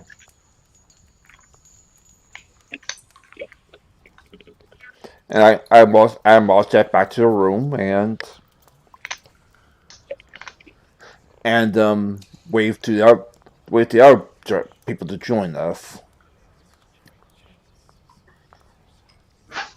The night passes relatively as safe as one could expect it to be, given the nature of the fact that you're in a guild hall down in the sewer. You're at a guild hideout down in the sewers of were-rat thieves and smugglers, assassins, and some wereborn enforcers, and the fact that you just happen to be placed in the same room as the 2 vampiresses, who just before sunrise just walk into the room that you guys are in. They pay you no attention. Open the coffin, climb into it, and close the coffin without a word. Did they keep the roses, or did they? What did they do? She still has the roses.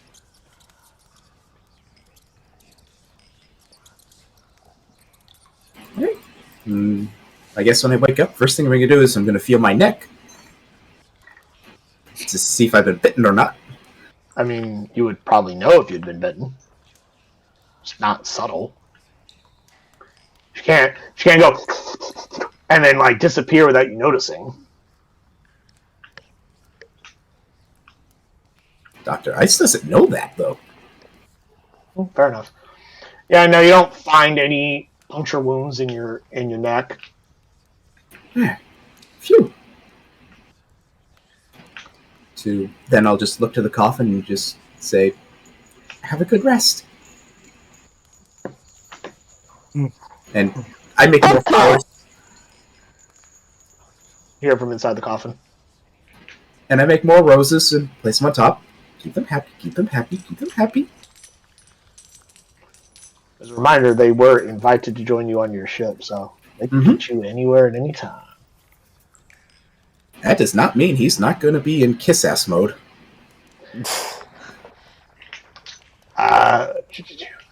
The next morning, the Viscountess, Lady Brightwood, does not, of course, meet with you or talk to you unless you guys have specifically request it.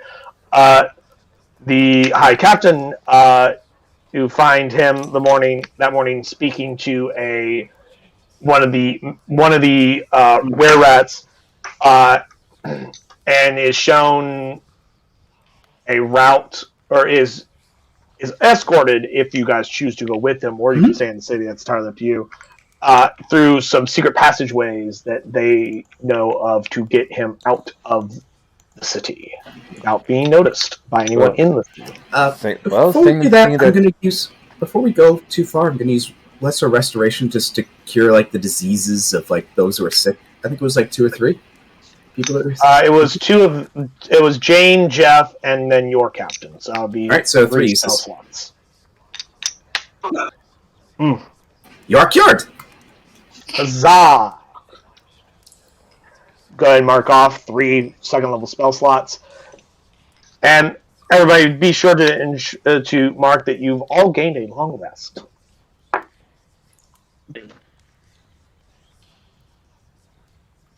So you should be at full health again. Hooray, hooray. All right.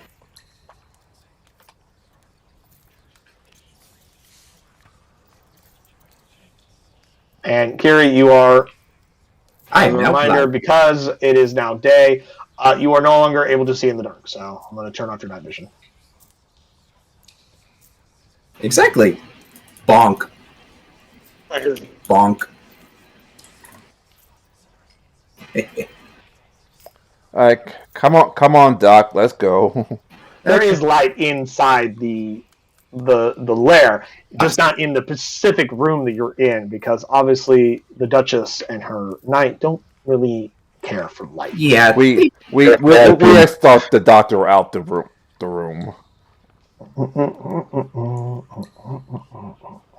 Come on, Doc, let's go. All right. Now, the question is, are you guys intending to leave the city this morning? Or do you feel the need to stay in Sin City? I would tended to leave. That's Cool. We must also keep with the honor of returning the head as soon as possible. So you guys eventually do exit said city, and you find yourselves outside the city walls in a small little cave just on the shore. And a little cave. I don't have that one.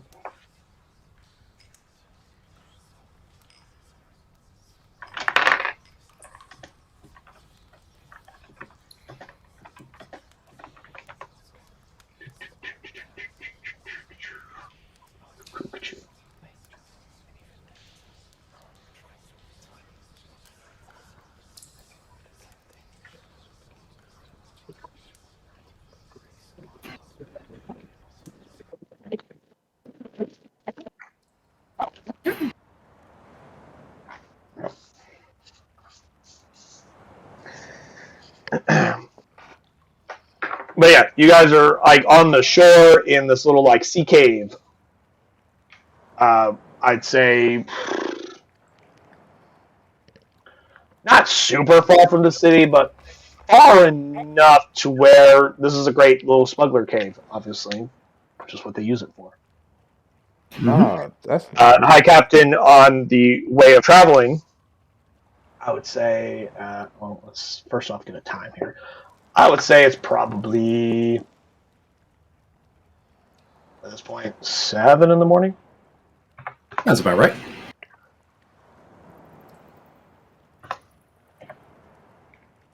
Second day of there. And move you guys to this view. Yay!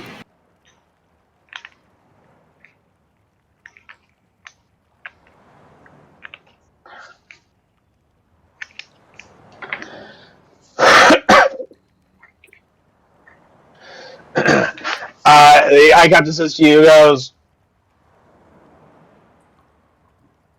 through some information gathering, I have determined that somewhere in the city they are using some kind of device of some sort to control the citizens. It would behoove us to find it And then destroy it? and destroy it, yes. You are a clever bird. I will leave this task to you, Captain Torg, whilst I go and try to regather some of my resources. Creed, do you think our favorite spies would try to find the thing first? I think they were too well known in the city to walk around again. The Rarats believe it may be inside my own home. They seem to have taken residence, or something has seemed to have taken residence there, because the security on that is far higher than what would normally be reasonable. Sounds like a good place to start as any. Indeed.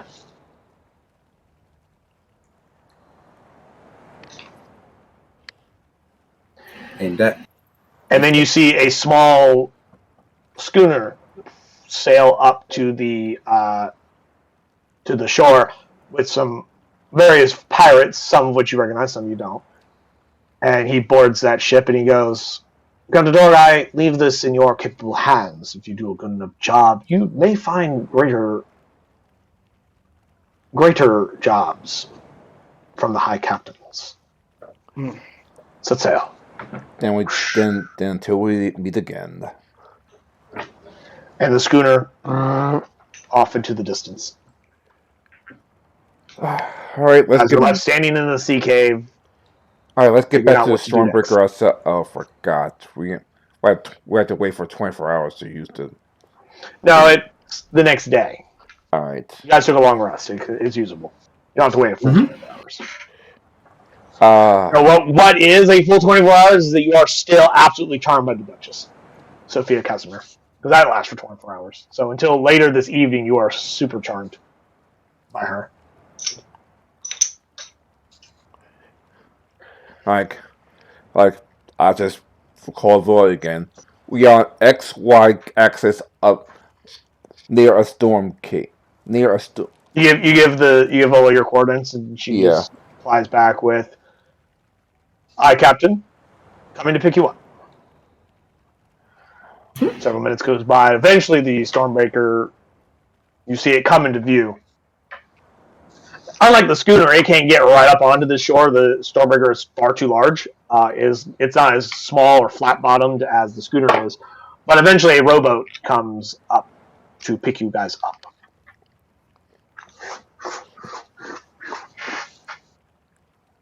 Yep. You may board upon your ship at your leisure. Yay! Looks like we got some work. Looks like we got a lot of work to do, crew. I explained everything what happens. Like, okay, obviously the town's been taken over by the Sahagin. They hypnotize everyone.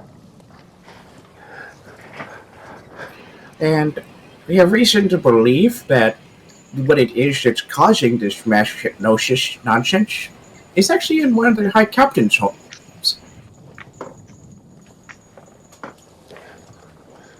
So we're going to try to sneak in there, find out the security details, and ultimately just break the High Captain, break the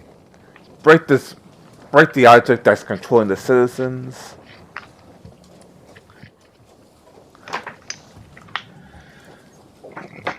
Which hopefully then means we can then do business again. Yay. Oh yeah, also we have to... Are you guys having a discussion like just out open on the deck, or are you guys having like a more private meeting of senior officers? Private meeting with senior officers. The open discussion is to the whole deck, but details will be to the senior officers. I assume that you're gonna have the specific details in the senior officers' mess, Yeah, and use that as your little meeting room. yeah. Cool.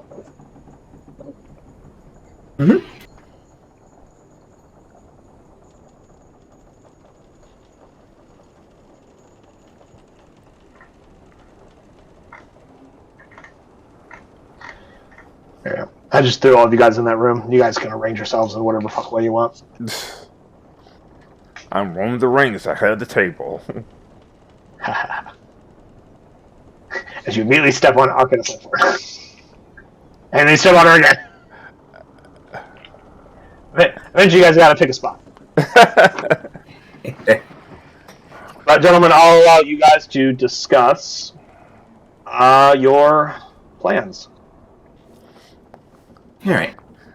So I could get an overhead view of what it looks like. It would give us the obvious detail outside, but anything inside, I wouldn't be able to help you out. Plus, chances are me flying would be very obvious. That's true. They all know what we look like now, so they're gonna try to shoot us on sight. But would they shoot a random bird, now that I think about it? Just a random bird. Just happens to be flying around. Just happens to see what any kind of external security is like outside the house, outside the manor. So let's be honest, it's going to be a freaking mansion. As long as you don't make it too obvious like those were-rats in the sewers. Okay, so I could just take the form of another random bird, a bird that's local, that's known in the area. So that way I don't become like something that stands out. Just fly over, fly to maybe some nearby tree, land, take a look, report back with what I got, then fly back. Sound good? Yep. But alright, so we have our idea of what the surveillance looks like. I guess depending on the report, we figure out the next step is to figure out how to attack it with swift and precision. Yep. So I'm going to wild shape into a bird and just fly over the manor, and then while circling back, land in a tree that's nearby, and at least try and look and get an idea of what the security details like. That's what I'd like to do. Do you want me to make any rolls, or?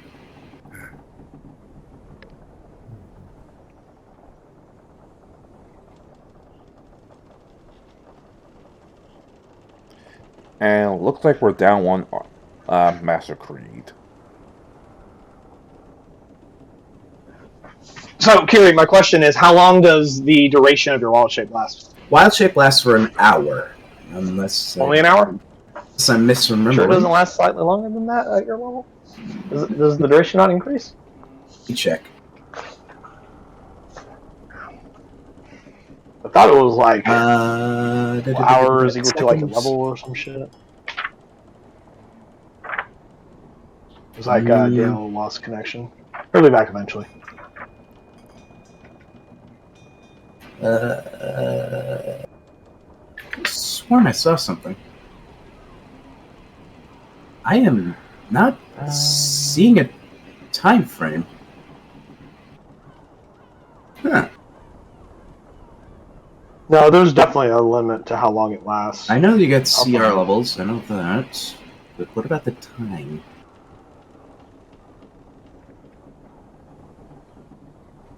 You can stay in beast shape for a number of hours equal to half your druid level rounded down. You then revert to your normal form unless you expend another use of this feature. Alright, so I can Revert to your normal form earlier by using a bonus action on your turn. You automatically revert if you fall unconscious, drop to 0 hit points, or die. Okay, so I'm there for What level are you 4 guys hours. again? 9? 9. 10? So Have 4. I made you guys 10 yet? I don't think Or we're you guys 10 9? yet. No, We're 9. We'll level up as soon as we finish this And So you guys are level 9, which means you can be wild shape for 4 hours, Excellent. and you do have access to creatures with flying speed. Yep. Because you get that at 8th level. Mm-hmm. Yep. The bird takes the form of a bird. You sure you want to be...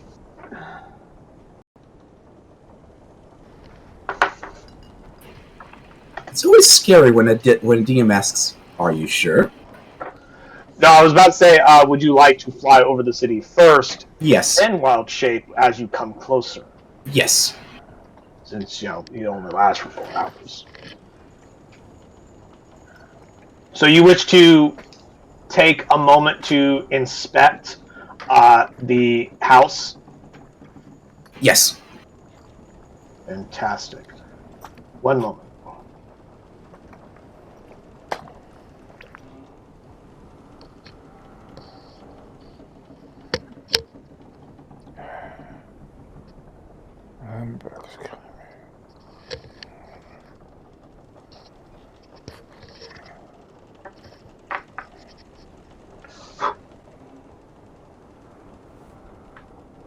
Just checking something real quick.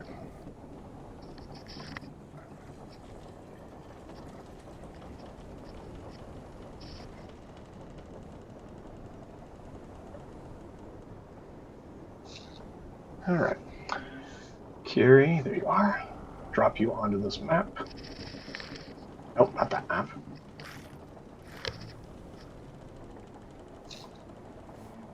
Get your token.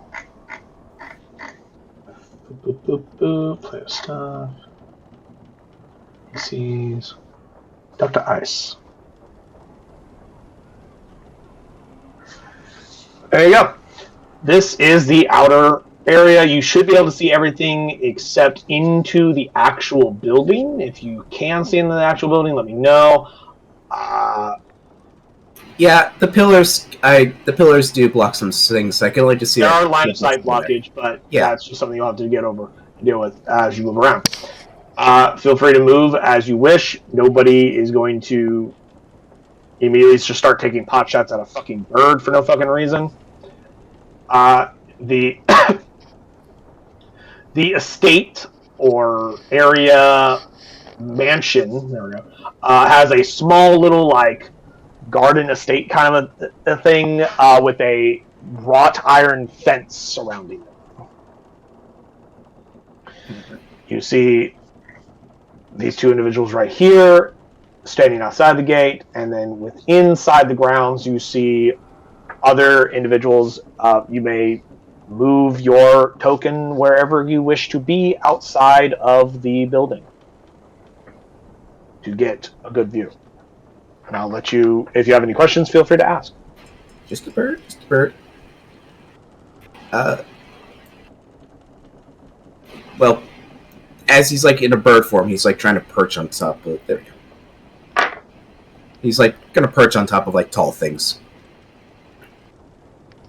Cool. So I said you see this. You see these kinds of individuals, standard city guards.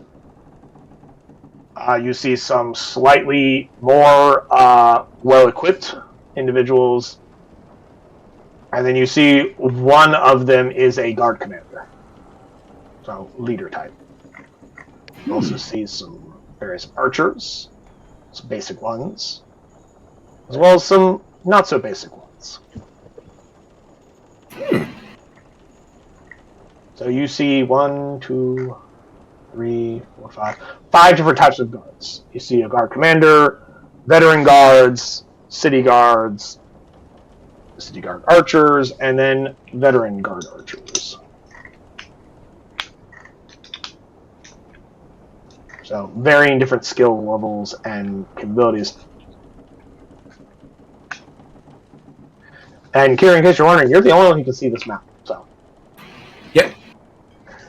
So what you see is what is there, and you will have to be the one who smoothly describes this to your fellow players, because they're not seeing anything that I've shown you so far. All right. On the manor, do they have right outside? Can I see into any of the windows from where I'm at, or would I have to? You could see the windows, but The problem is they're all shuttered from the inside. Like curtains drawn, storm shutters closed. Hmm. So there are no windows to look through that you can see into. Yeah. Okay, so we have veteran guards, guard commanders.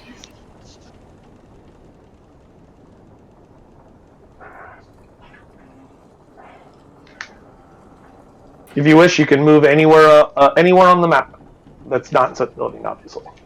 Unless you have a way to get into the building that you wish to attempt. At this point, I might as well just be perching on the roof. Like, does it look like they're, like, moving about, or, like, any formations, or... I mean, some of them are. I'm just not physically moving the tokens Obviously. right now. But, like, you see some of them are on, like, regular movement, patrol movements and stuff like that. Some are more standing at attention. Like, the ones on the doors are standing at attention, but the ones that are not on the doors are walking at fairly regular intervals from one spot to another and back and forth. You see most of the concentrations up here on the front area. You do notice some of them every once in a while will go around to the back, or you see someone from the back come up to the front in their regular circuiting patrols. I'm just not physically moving the tokens. Yeah. Like, some of them are moving around. Not all of them, but some of them. By chance, do I see any chimneys, and is there smoke coming out of them? Do you see chimneys with smoke coming out of them? Well, you definitely don't see smoke. Do you see chimneys? That is the question. Let me check. Are there any chimneys in this fucking place? Asked Spencer to himself, looking at his own fucking map, wondering, do I have fucking chimneys in here? Good question. I mean, one could assume, perhaps, But then that would just make an ass out of you and me. let's see. Well, if there was any chimney, it would have to definitely either be there in that living room sitting area or over here in the kitchen. Yeah, they have fireplaces there. Fireplace there. An oven there. Yeah, a couple. You see one over here on the far right. One over here on the other side, more closer to the front. Actually, I should probably shift the ping. You see one that's right there. One right there. And one over here. And looking at them... And one right here. So, 4. Alright, so 4 chimneys. Oh, sorry. 5. Oh crap, that one just came out of nowhere. 5 chimneys. Yeah. I'm trying to find all the fireplace sections. And I'm counting 5. Right. And like you said, I'm not seeing any smoke coming out of them. No. Absolutely not. Looking at the chimneys, do they look big enough to like where like a medium-sized creature could just go down the chimney easily, or do they look a little small for that?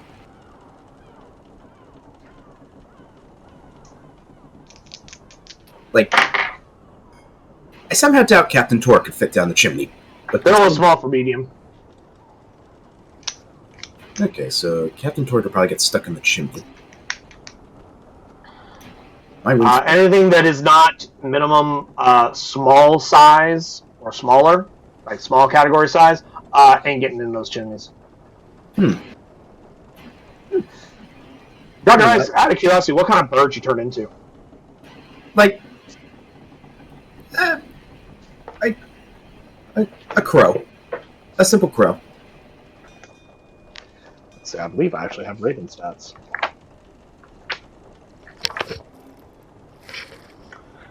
Raven, Raven, Raven, where are you?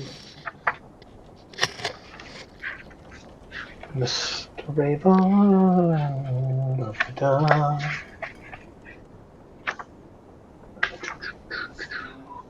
I am the walrus. Da-da-da-do. Here it is, Raven. You are a tiny beast. So, in your current form, you can easily get down in these chimneys. Mm-hmm. If Oh. you so wish. Gonna look at the chimney that I'm nearest to. Just Do you want to go down it or just look at the chimney? go. Let's hop down, and then get a quick look around, and then fly up. You're talking about the one that's right? Yeah. Shit. It's running right here. Uh-huh. You want to go down in that chimney into the fireplace? And as long as there's no smoke coming out, I think it's safe. There you go.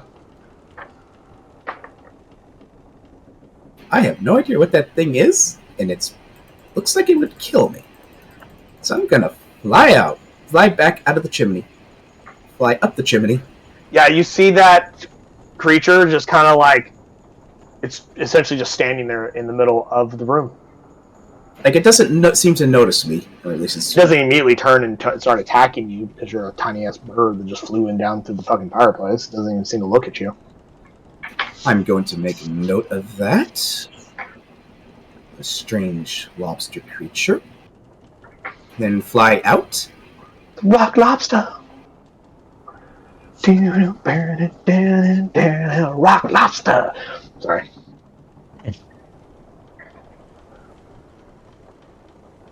But yeah, that is what you see in this room when you went down the chimney. Yep. Then I'm going to fly back out, get out the way I came in by flying up the chimney. And going to repeat that with the... You guys can't go through the barrier, the light barriers, but I can move tokens to the light barriers easily. Mm-hmm. Which one would you like to go through next? The one down here.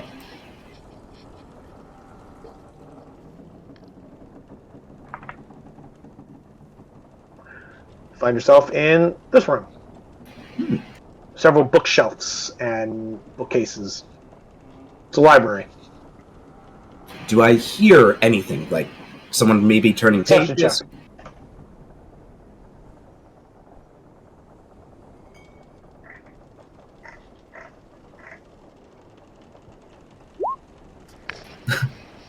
Nope. What precisely were you trying to listen for? Like, if there's like the sound of like maybe movement or somebody in here, like maybe hear like somebody breathing hard or turning pages. In here? No, you don't hear anything like that. A library. Okay, I fly back up. And then I'll move to the next chimney, right, which was over here.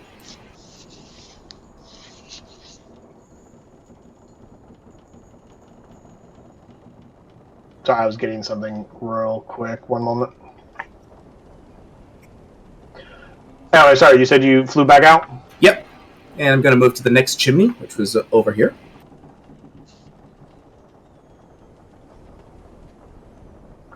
Which was right here. There you are. Are you just coming down the chimney and just kind of looking around, trying not to be noticed? Yes. Can you go ahead and give me just a stealth roll, please? Using the Raven stats, of course. If you're proficient in stealth, you may add your proficiency bonus, of course.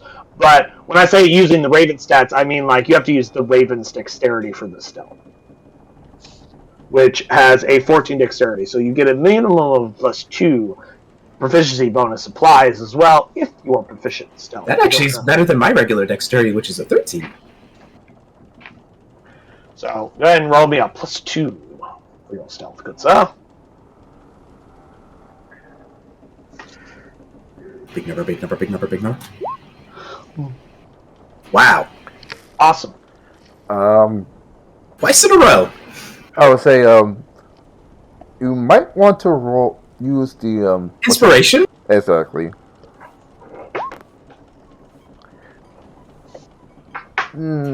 You just can't. Inspiration? If you want to burn it all, okay. 13. I'll stick with a 13. Cool. You come down in the you come flapping down into the room, and you see another one of those individuals. strange creature-looking things. Mm-hmm. All right. Take a quick look, and then fly back up the chimney. You're just staying inside the chimney. You're not going to go into the room. You're just like, okay, I'm done. Well, yeah, he's like gonna look from the chimney. I was just wondering. Well, from the fireplace. Not leave the fireplace. Then we move to the next one, which was Hyun, I think. Looking at the map, there's one right here, Mm-hmm. here, and here. So Yep. there's 3 you haven't gone down yet. All right. 3 more sand impressions. Because it looks like there's essentially at least one every room to have a fireplace, and obviously the smoke has to go somewhere. Or there's probably like one central chimney, and all of them connect to it, so you probably just went through all of them. Yep. But here's the one that you first pointed out there. All right. Kind of looks like a storeroom of sorts. In fact, actually, hold on. As you're coming down this chimney, you're not alone. Uh-oh. There's another creature that's also in the chimney. You see this thing? Oh, what the fuck? And he sees you, and he's like, and he reaches out to try to snatch you. All right. I need you to roll initiative, my friend. I just realized that I still had ship interior going when you're not here. You're in here. Also town.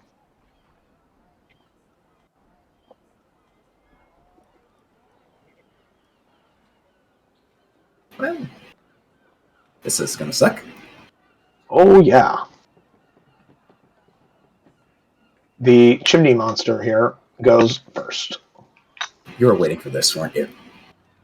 I mean, I didn't expect you guys to go down through the chimney. I expect you to enter the room and him come out of the fucking stove and be like, blah, blah, blah, blah, and attack you. But your dumbass was like, I'm going to go down the chimney. And I'm like, well, he's in the chimney too.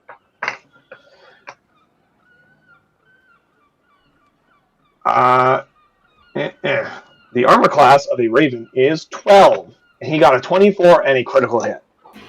Oh yeah, that's gonna hit. Cool. I have some good news. I have some bad news. What's the First good things news? first. Raven only has 1 hit point. So, subtracting the 1 hit point of the Raven, your form will take.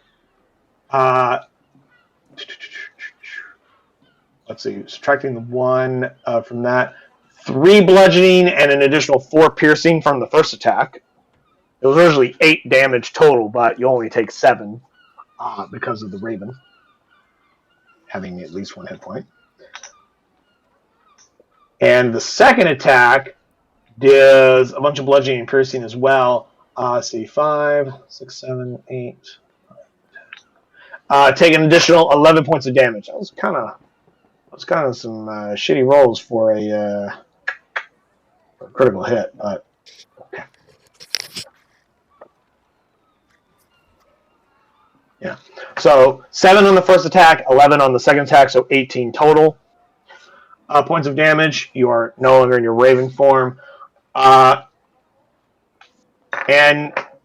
just a quick show of what that thing looked like again. When it reaches out to grab you, it's got these weird, like, almost like they're almost like fingers, but they're not like phalange fingers. They're like these weird tentacle fingers with these little spines on the inside of them, kind of like a squid tentacle.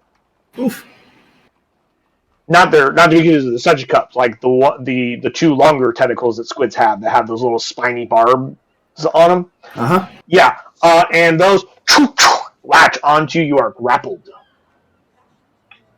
Now, Fury, would you like to go back to your medium bird-like form inside the chimney, or would you like to be outside the chimney when this happens? I would like to be outside the chimney when it happens. Cool. Although I suspect if I did, it'd crush him. But I get stuck as well. Shit.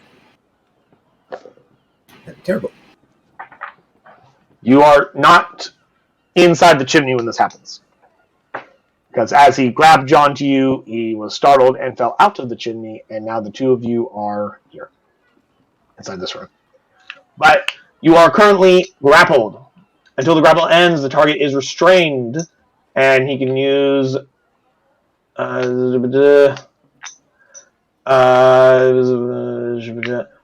if the attack is a critical hit, the target also cannot breathe or speak until the grapple ends. His second attack was a grapple, so he actually was a critical hit. I mean, so not only does he have one tentacle latched onto, the second one's latched around your throat and is cutting off your ability to breathe, as he's literally choking you to death. Oh, son of a bitch!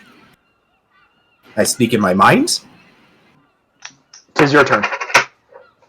Okay. Sadly, I can't cast Shillelagh because I need to be able to speak. So, I'm gonna try smacking this thing with the Staff of Withering. If you think that's the best move you could do right now. What? I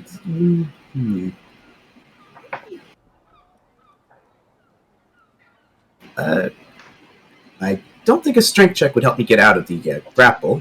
It is an escape DC 15. You can either use athletics or acrobatics, your choice. There are also other options that you may wish to employ, depending on your cleverness. Kick him in the balls. My cleverness. If it has balls. The thing's trying to try and kill me, I might as well try and kill it back. If you think that's wise to attack. So, yeah. Wild shape bird and try and fly away. What kind of bird? Another raven, because you have the stats for it already. I mean, I have the stats for lots of birds. Are you sure the raven's the best option? Hawk, maybe? I don't think I have stats for a hawk. I got stats for an owl. Owl? I got stats for... Oh, no, there is a hawk in here. Look at that. There's also a lion, a killer whale. I mean, I got all kinds of animals in here. I don't think turning into a killer whale would help. Giant spider. Giant toad. There's a shark. But different creatures have different capabilities. Some of them might have an ability that is incredibly helpful to you if you're attempting to run away so that he can't swipe at you. I'd recommend looking up some animal forms. I What's the want to into an owl and then fly by. What's the fastest bird there is? Well, it's certainly not the owl. Owls are actually, in fact, the slowest birds that are capable of flight. That being said, they do have an ability called flyby. The owl does not provoke attacks of opportunity when it flies out of an enemy's reach. And because you suddenly went from medium to very tiny, you slip out of its grip in the split second. You go smaller than its hands. As it attempts to close around you, you, I assume, take off for the chimney. Yes. Now, would you? How fast would you like to be moving? As fast as I can possibly fly. Your fly speed is 60 feet. Vroom!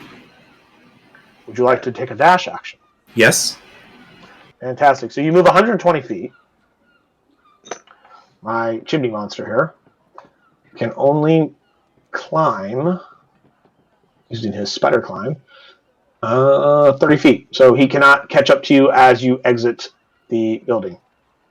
Yep. Note to self, and I'm thinking this, not saying it out loud. Note to self: look down chimneys before into them. Well, he was down deep in there. He was like all the way down near the stove.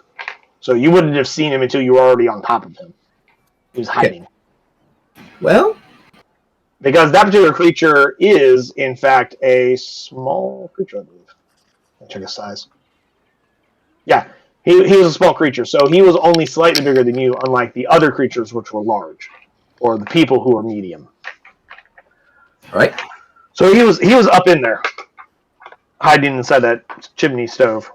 Yep. Actually, it was more in the stove than chimney, but you get my point. Do I risk the others? Okay, yeah. I think I got good. I'll do one more chimney. Just one more. And If you think that's wise, you sure you want to do that one? Are you sure? Positive. Do it. Fucking Darth Sidious over here. Do it. Yes. One more. If you're certain. And I'm going to look down this chimney before I even consider Good going. perception check.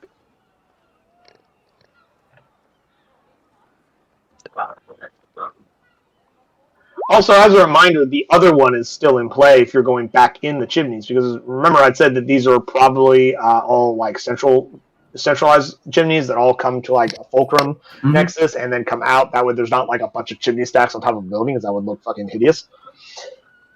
So if you're not going to exit the building, that thing's going to climb up after you, because it's climbing up the chimney after you. I exit the building.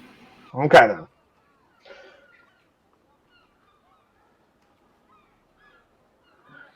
I will say, though, that since you got a nat 20 out of perception, when you glance in that direction, considering going that way, you see a second one. That here's your panicked flapping, and it looks up from its little fireplace chimney that it was hiding in, and it's like, well, I've done my job. Fly away! Now you have two of these things chasing you through the chimneys, through the chimney pipes. Fly by, getting out. I mean, you can stay ahead of them if you were moving with a purpose. Yes. But you eventually get out of the building, yes.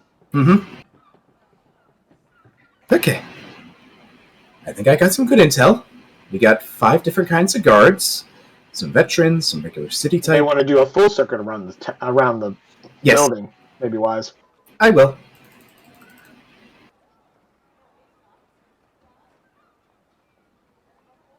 You notice there's a set of stairs right here that goes down into a basement door. Right there. Basement. Yeah. And then there's a back door right here that goes into the first floor. And then, of course, the front door here. Obviously. You also notice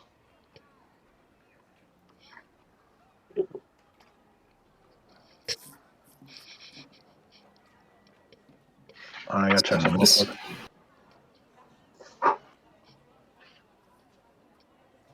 I'll let it slide this time, but I just remember none of these rooms had light in them, and the Raven did not have dark vision. The Owl does, though. So, unlucky.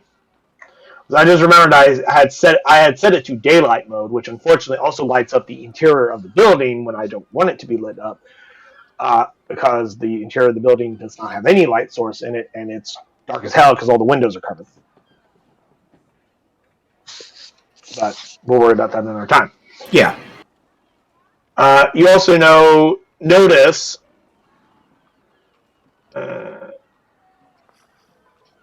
swap you over to here real quick, because there's multiple floors. It's a 2-story building with a basement.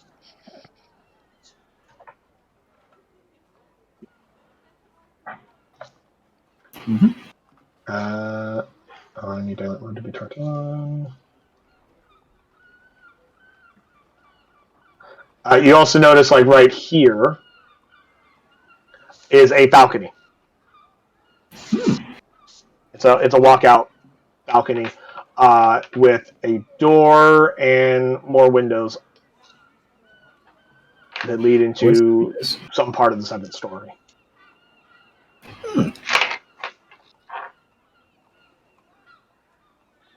Nice. I will move you back to the first floor here. But yeah, you got a view of the balcony. There's a back door, front door, and on the side here there's a basement. Stairs that go down into a basement, I should say. Stairs to go to the basement. We got a back door. We got a porch door on the second floor. There's some creatures inside. Some strange lobster creatures. And you got your guards. You're doing their rounds. As I perch on top of I'm guessing that's like the fountain, or is like a pillar or something there? It's a fountain, yeah. Alright, so wouldn't perch there because shooting water. Yep. I find something tall to perch on. Hang out on top of the hedgerows. Yeah. Like, as I'm perching there and just doing another quick look, does it look like the guards are kind of now paying a bit more attention to the random owl?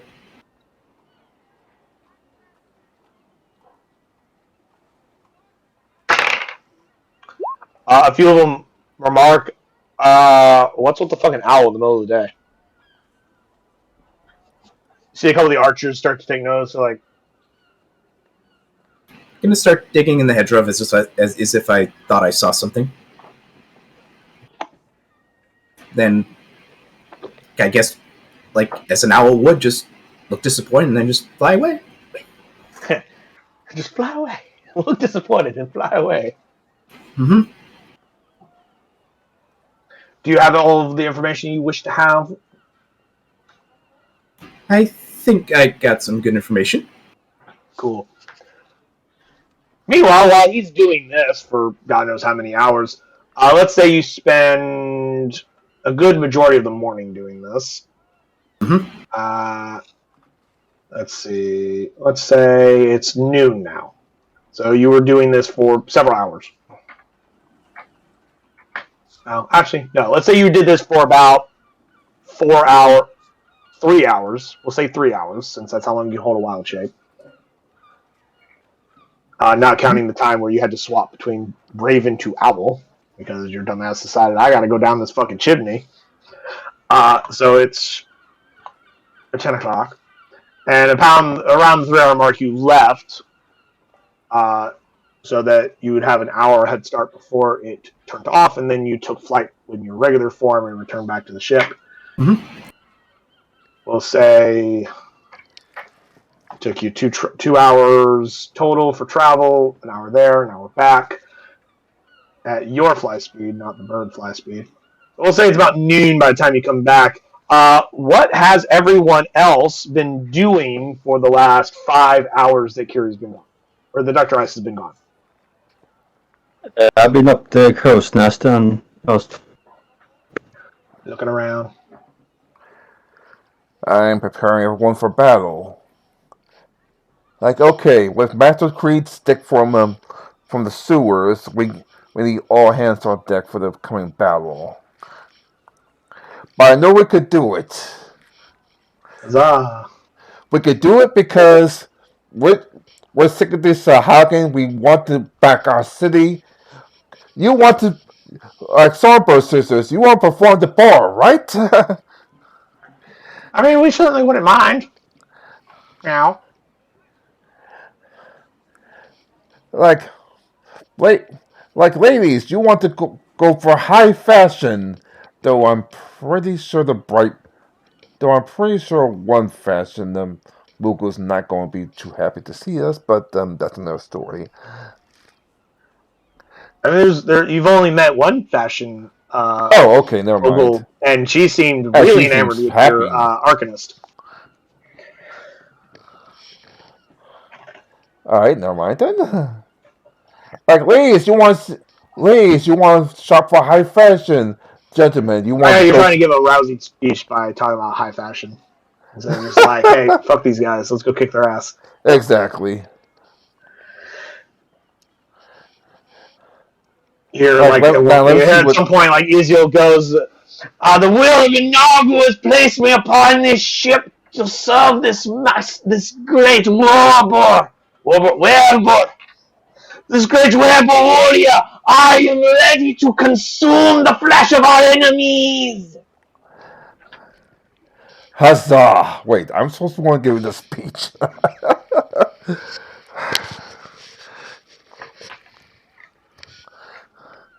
Alright. Leave a couple behind on the ship till Mr. Creed recovers and to make sure to give us an escape route. So you're just riling up the crew for the last 5 hours while your Argonist just hangs out in the crow's nest. Well, then coming up with battle plans. Well, obviously we have to wait for Dr. Eyes to come back for a battle Kiri, plan. Dr. Eyes eventually returns, and you guys may discuss in whatever fashion about what you've seen in your time. There we go. I assume you guys go into your little meeting room to have your discussions.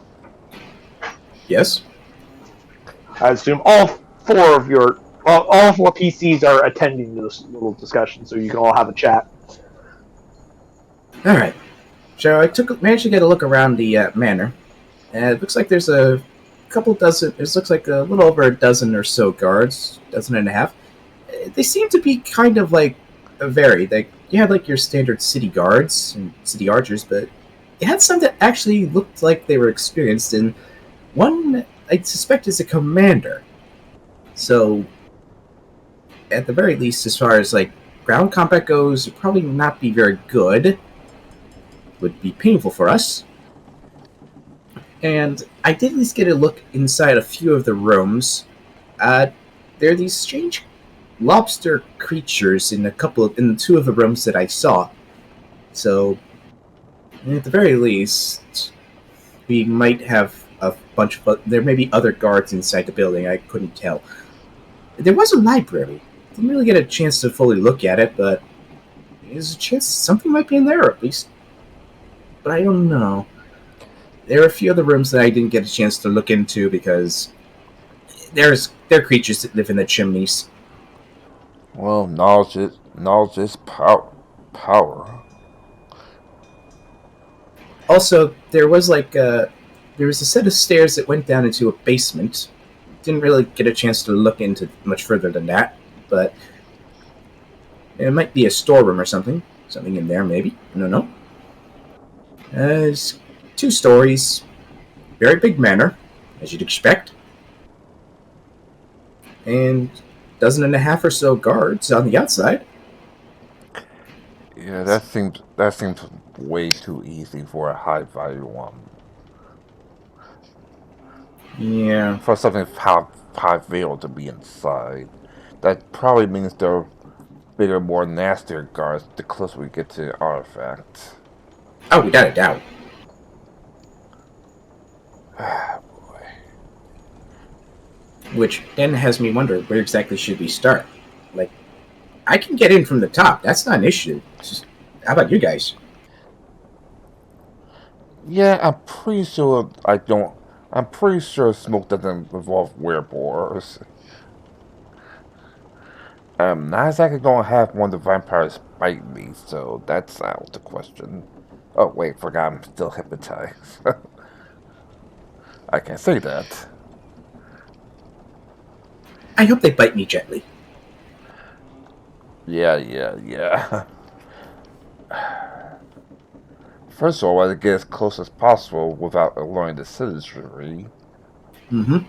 But the second they alert, then they're probably going to go on a high alert and it's going to be hard even for you to get in. Yeah. Not exactly sure how well I could do the whole trick of, like, being a bird.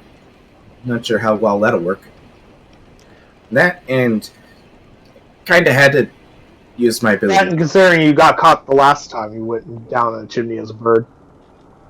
Yeah. So, yeah. So they're probably on a high alert, at least from that. Usually.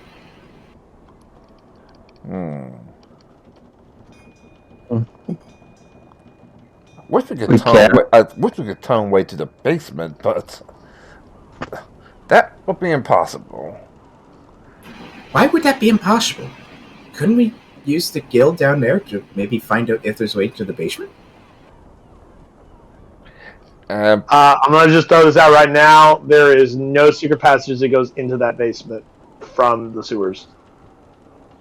Now, if you guys wanted to dig a fucking tunnel, that's not impossible, but there's no secret door. There's no secret door passages that are going to get you in that basement. None that's already existing. If you want to have something like that, you got to make it yourself. And make ourselves will alert pretty much everyone and their mother. We might as well just in that case, we better just busted the front door. Yeah. My concern, though, is that guard commander. They probably could. They may have ways of getting reinforcements there very quickly, which could get us easily overwhelmed. Which means we got to take him out as fast as humanly possible. I mean,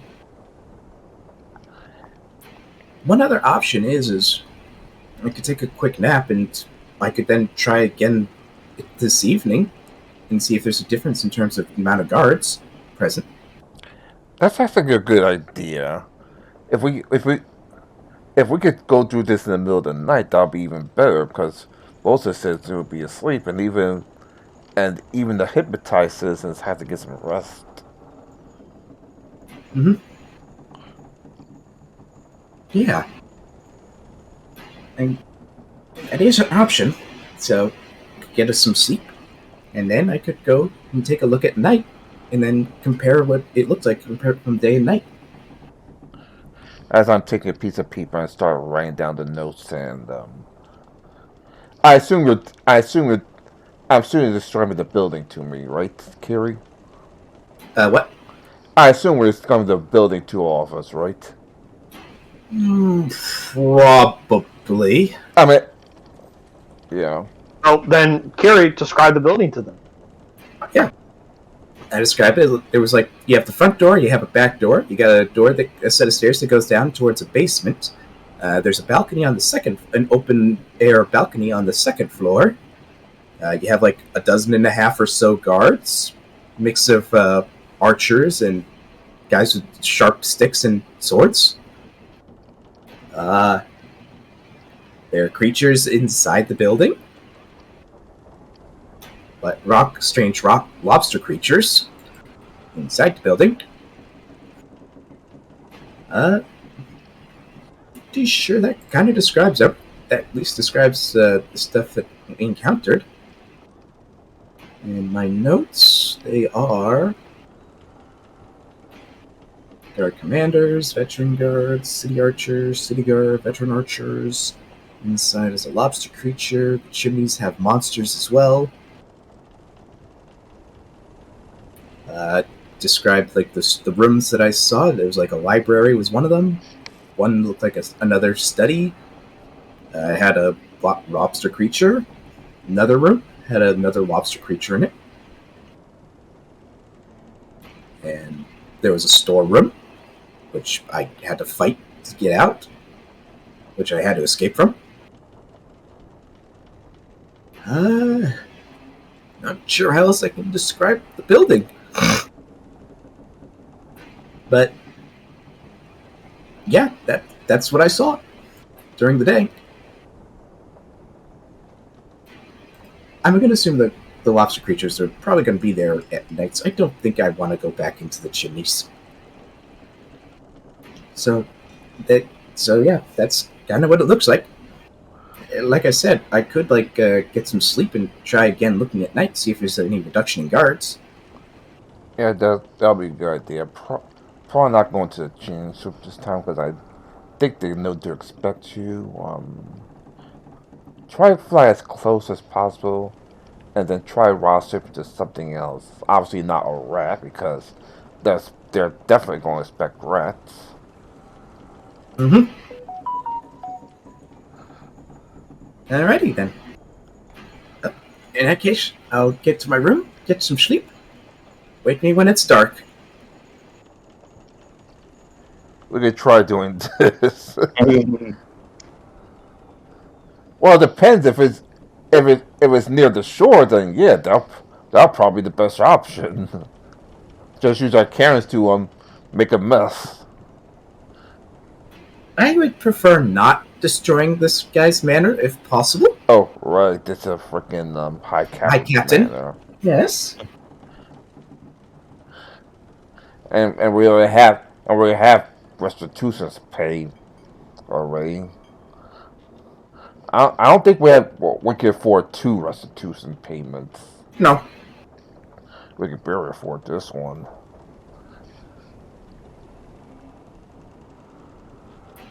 Yeah.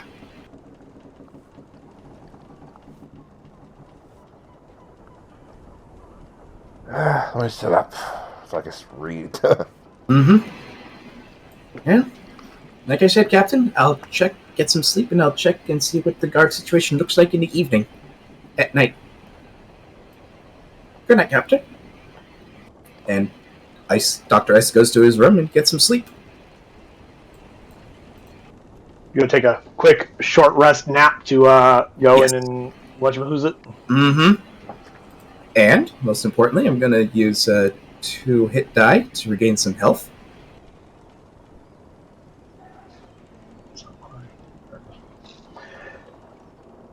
Go ahead and spend your hit die as you wish while I do some quick changes. Amazing. It's like 120 hates you. Just so you know, you don't have to declare them ahead of time at the number you're using. You can use them until you decide that that's enough. And make sure you're adding your constitution to each of those rolls, if you have any. Yep. In fact, you could actually literally just again pull up your character sheet and click on hit die, I think. I say. Yeah. Yeah, you just click on hit die. And then as you do that, you reduce the number of hit dice you have on your sheet. Okay. So I used 4 hit die. Down to 5 hit die I can use. And you gain 20 hit points. Yep. Yay. And most importantly, with a short rest, I regain my wild shape abilities. Yeah, your 2 wild shapes you had to burn to run the fuck away. Yes. Make sure dynamic lighting, daylight mode is turned off. And you said you wanted to go back in the evening? Yes. I want to get like the idea of like if there's like a reduction in external guards outside or not during the night. What creature do you turn into? Owl, because they can see in the dark. Good choice. Dark vision, 120 feet.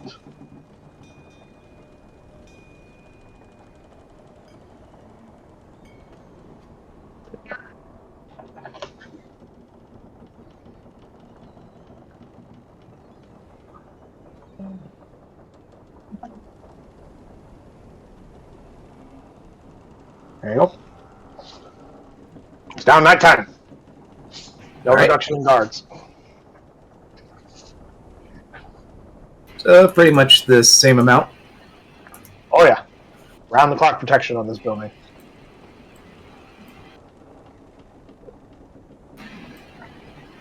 I'm giving a dirty look to the chimneys. You are filled with liars. They never lied. They told you no promises. They simply are as they are.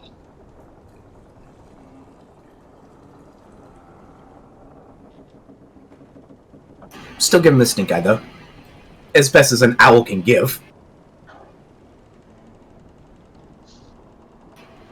So, basically, no reduction in the guards. It's just as guarded. Yep.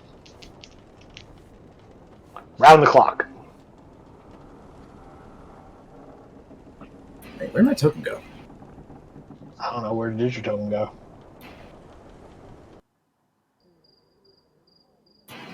Let's just put that down there.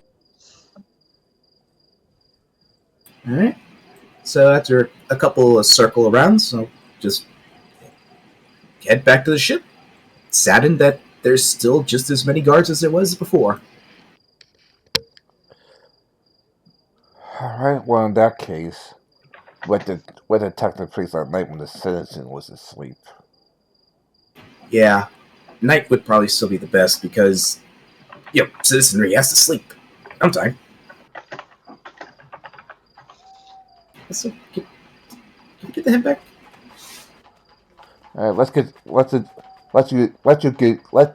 Let's let you get a full rest, and then tomorrow night we attack.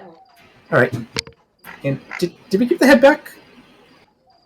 Say again? Did we give the head back? Not yet. Not yet. I don't recall you guys stating that yet. Gym Pan? I forgot. We have to talk to actually get the head back. All right, When it's on your ship. You guys got picked up by a rowboat and got onto your ship. Fuck it. Earlier that day. Fuck it. You haven't gone back. I said fuck it. We'll take a rope out with me and Lafar and then a couple of the crewmen to hand the head back. Cool. You do so without any major incident. And after that, we roll back to the ship and prepare for our ambush. And prepare for the nightfall battle. All right. So, gentlemen, you said you were preparing or doing something. What is the plan? We're going to go past the casino cover dark list. I don't want to go through the front door, but like I said, there was a back door, and then there was a staircase that could get into the basement. let's hit the basement first and walk our way back up. If you think that's wise. Yeah, unless a certain spell works the way I think it does. Can I use it on multiple or no? Just one. Never mind. I was thinking like polymorphing like the crew into birds so they could just get to the balcony. I think that's animal shapes for multiple people.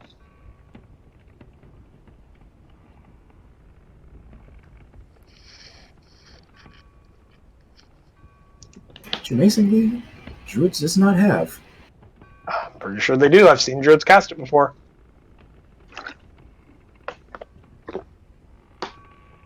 And messengers. Maybe misremembering the spell, but I know for a fact you're not high enough level to cast it right now. So, Animal shapes. Yep, that's an 8th level spell. Yep. Not getting that spell until I'm like level 15.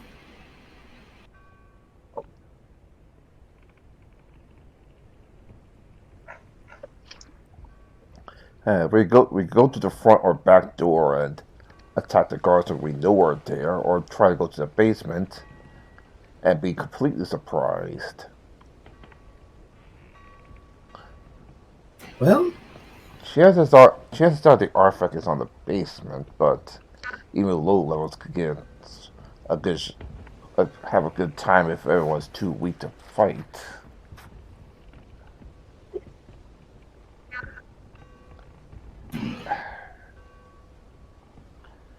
Jim Pan, any ideas? Good.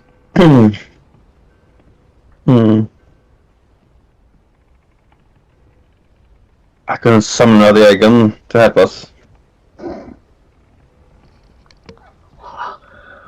could summon a dragon. That's probably a great idea, guys. Yeah, if you burned out that person's place, you're paying the restitution fees.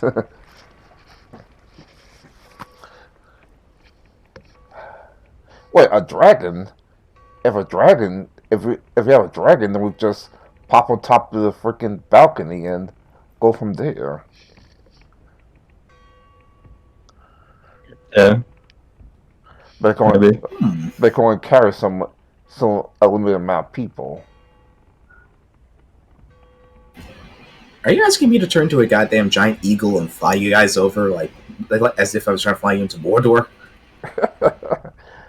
Ah, you fools. and get shot along the way.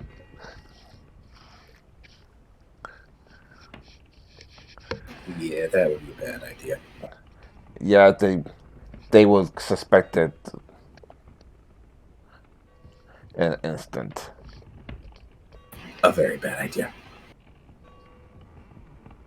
So what exactly are we planning to, or what do we need to do in that?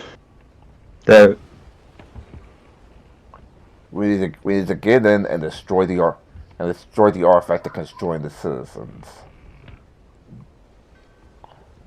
Yeah, we have to get in, destroy the artifact. Problem is getting in without dying. The only thing I can think of is just we send the I forgot the elves. No, the elves. Freaking the Drow scout team to You don't have a Drow scout team. You have Drusilla. Drusilla to Drusilla and a couple of Drow to help infiltrate the building. But I mean, I know you guys think that like you have like a fucking elite scout team or some shit like that. You have a Drow who is an infiltration specialist. She doesn't have a team of Drow that has these same skills. You have some Drow that are deckhands, and they have basic, commoner stats. They are non-combatants. You can send Drusilla to do that. You can't send like 8 Drow to go do that. They don't have the same skill set. Something I've told you guys multiple times already. sorry about that. Some of your other retainers also have skills that can allow them to be stealthy, but you don't have a fucking elite Drow spec ops team that you can send. Like, it don't work that way, guys. Just because they're Drow doesn't mean they have all the same skills as every Drow that you've heard of. Like, not all humans are elite warriors. Not all Drow are elite infiltrators. My bad. So some Drow are just regular dudes. All right, Yep. we can send Drusilla and the company. We can send Drusilla and a couple people to stealth. Wait a second. Maybe that's not a horrible idea.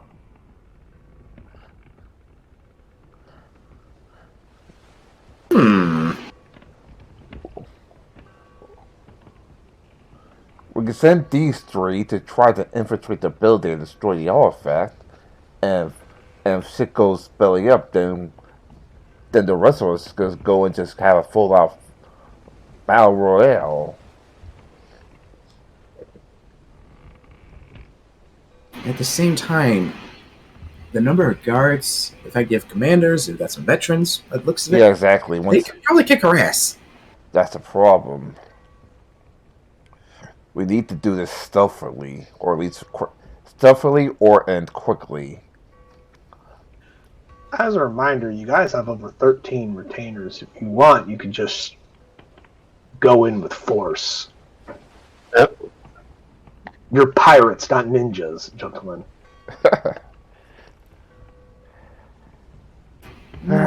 Fuck it. If you guys insist on doing it stealthily, that's entirely up to you. I'm just pointing out that most of you are not equipped for a stealth mission.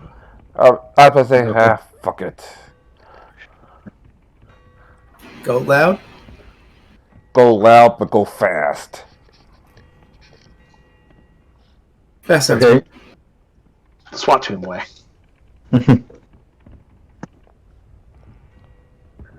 Now, the question is, that's what you guys are planning on doing when you get there.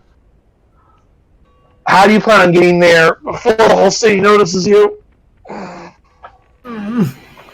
That we do have to do stealthily. I also will point out that I believe one of your spellcasters, the druid, is down like 3 spells. Because this is still the same day you cure those diseases. Mm-hmm. Yeah, we're getting a full rest before he even starts. Oh, So okay. I didn't know if you were going tonight or not. My apologies. And your good night's sleep.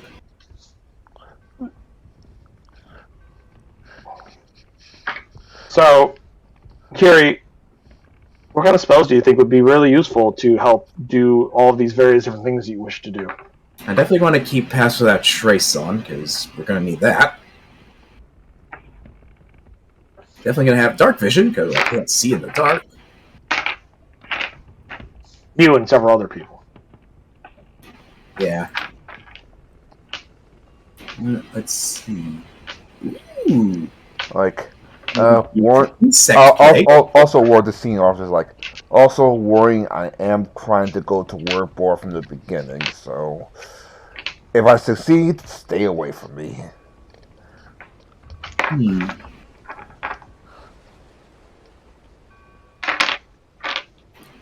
Insect plague. Ooh, that sounds good. Well, while you decide on that. So, just to make sure I'm understanding the plan is you guys are going to what? Try and sneak through the city? Get to the manor, and then shock and awe your way through? Pretty much, bust down the front door. Ironically, I think going through the sewers might get us a little bit closer. Most likely. Yeah, that's probably the best idea. Captain, I'm thinking we go to the sewers. We're less likely to encounter anyone down there because they don't know we're here. So that means less chance of fighting and could get us closer. That's the best idea I heard yet. Also, let's not go near piles of trash. That's even better idea. So, final question. Well, maybe final question. Who's going? Which retainers do we take? You may take all, none, or a combination of your favorites. Entirely up to you. You may take any number of them that you see is useful. Up to and including all of them, if that's what you really want. Up to you. No, we need to leave some people behind.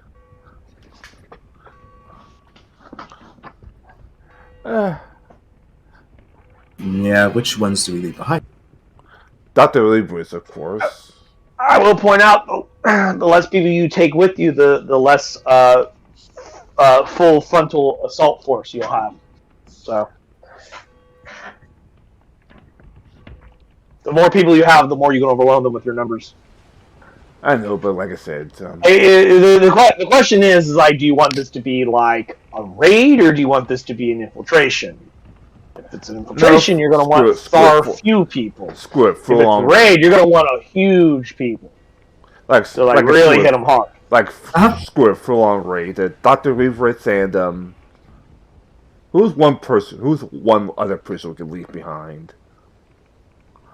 If we're going to go loud, we're definitely going to take a Zeal.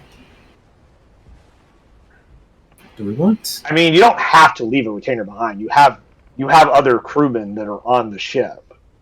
It's not like it's completely unattended. But I'm pretty sure the old man is not exactly raid material.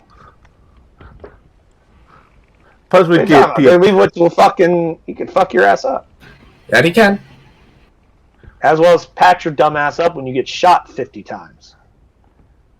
Screw it. The entire crew is going to go down. Oh boy. Minus the deckhands who are good. Yeah, minus the deckhands. They're going to stay behind, of course. Alrighty. Like deckhands, if you see anything that's deckhands, if you see anything that's suspicious, sail the fuck away. I had one of the deckhands, the Pearl, just in case. The Pearl? Sorry. I'm at the sending thing? You mean the sending stone? Yeah. You leave one of the pair there? Yeah. Right. Master Creed is, of course, with you guys, but of course Daniel is not physically here right now, so his character will be over here in the corner. Gentlemen, you may go ahead and divide the retainers amongst the three of you as you see fit. I guess have the Stormbreaker sisters as usual, and If you think that's the best option for you to take, they have a lot of like reactionary abilities that you forget a lot.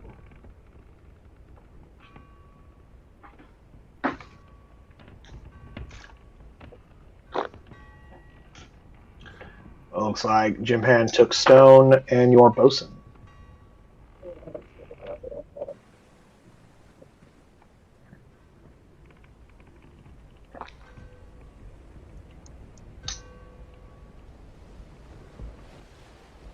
I'm going to change our ambience.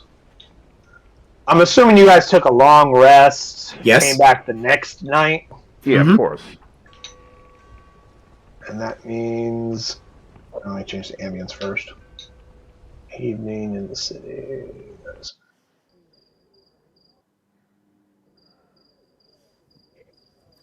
Means it is the third day? Yes, it's the third day of Ellent. What time would you like to do this little battle of yours, gentlemen? 11 o'clock at night. All right. 2300.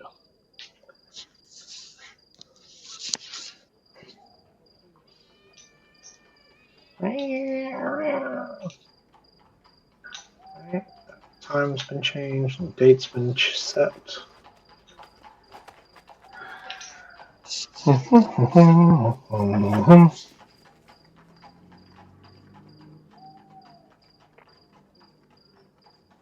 Are you guys like doing like fucking draft pick or like dodgeball team pick? Okay, I'll take that guy. Okay, you get to pick next. Okay, I'll take that guy. Third guy's like, okay, I'll take that guy. And I'm just like watching slowly little dots. Blink, blink, blink, blink. As it look, because from my perspective, it looks like you guys were each taking turns to pick one or two guys at a time. Hey, we could always go on our secret check to figure it out. But Everyone is picked. Is that everybody? Yep. Yeah. We got Captain Torg. These three lovely ladies. Arcanus, get him away. Arcanus with these gentlemen.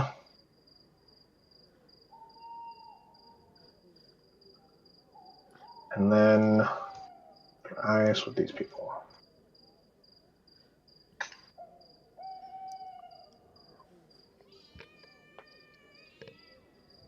Okay. Guys, I assume you're casting Pass Without Trace at some Yes. point. Go ahead and mark out that spell slot for me. Mm-hmm. You guys slip into the city under the cover of night. Dr. Ice, you summon up the shadows of the forest realms, cloaking you. As you pass by, you hear the whispers of plants, rats, and other creatures say, "We shall keep your secret," as you slip through the night. Down into the sewers, other insects buzz loudly around you to obfuscate any noises you make. As you hear them chitter back towards you, Mr. Druid. We shall keep your secrets. You emerge out onto the street from the sewers. You see each of these various guards are all carrying various light sources, those of you who can't already see in the dark. Mm-hmm. And dark vision as well. You're going to That's cast good. Dark Vision on yourself? Yep. And the to everybody else that can't see, it's like 8 or 10, I think. Okay, first off, go ahead and mark the spell for yourself. Of the ones who can see in the dark and cannot see in the dark, let me check.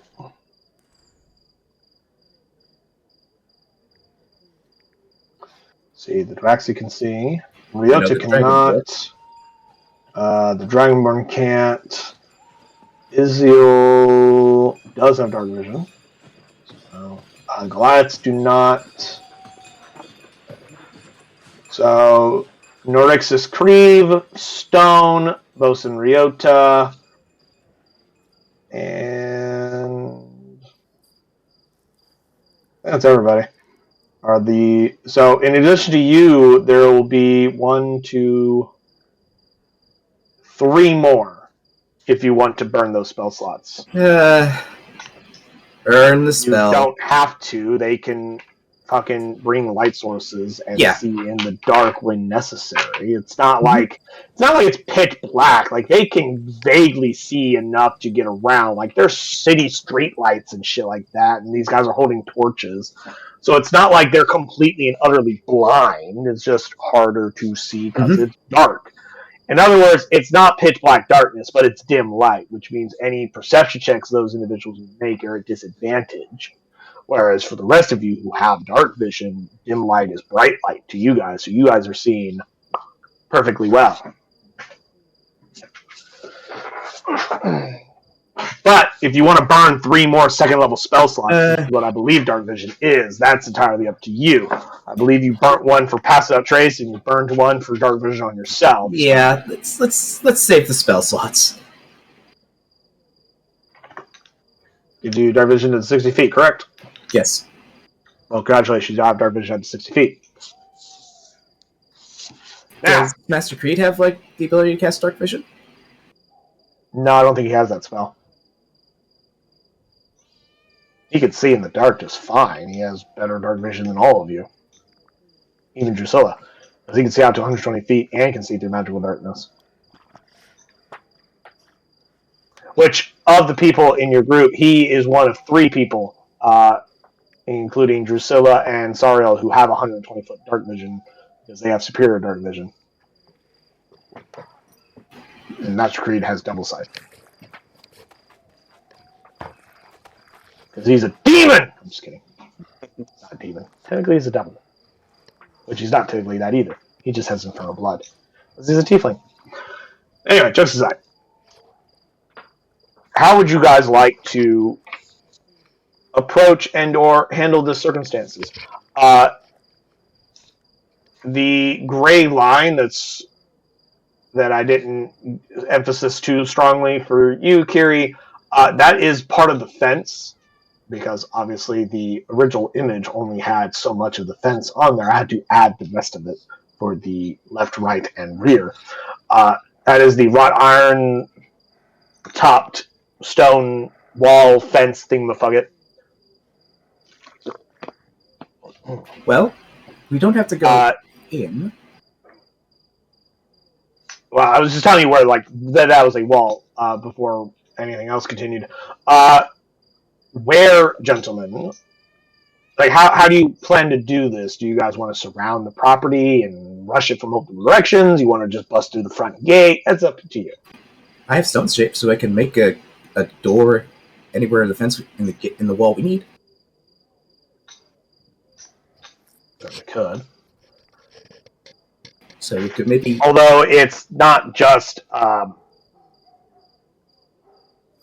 I mean, there are Hold on, let's see if I can find a picture to help better describe what this fence looks like.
just need the damn image. Why are you being so fucking pain in the ass? I just need image for a damn moment, you little fucker. There. Now, it has some stone in it, but it's mostly wrought iron. So stone shape would not really work. Stone sheet does not work on metal. Oh shit. There goes that plan. So kind of like that. Like it has a stone base with wrought iron fencing on it. And then every periodically little pillars in between the wrought iron fences. Just when I thought I had a good idea, reality crashes me down. Actually, yeah, here's a better idea of what it looks like.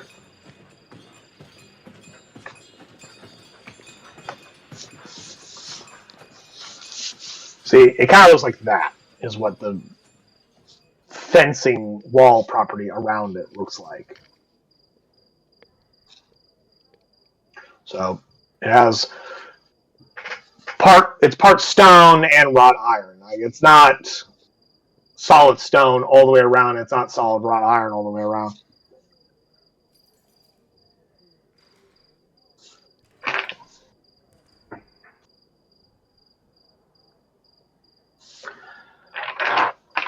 But before anything happens, I should probably say, are you guys going to position in various places? If so, I need stealth checks. If you want to approach any closer than like the street. I'm planning to go in through the front door. If anyone wants to position anyone else, well, yeah.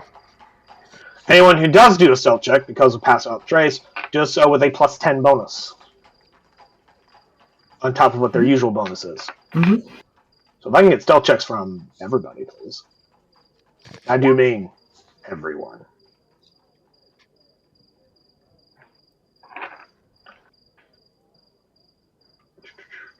So that's a 25 from Argus and Foreign. 22 for me. Cool. Your retainers also, gentlemen. It's a group stealth check. I need everybody to roll. XRL 28. Ty 25.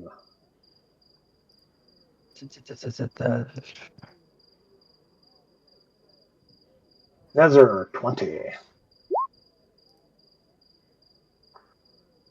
Dr. Leibowitz, just as a reminder, because he's wearing full plate, does so with disadvantage. So he has an 18. Zeal has a 17. Lola also has full plate on, by the way. So 15. She got a 15. Ryota got a 32. Wow.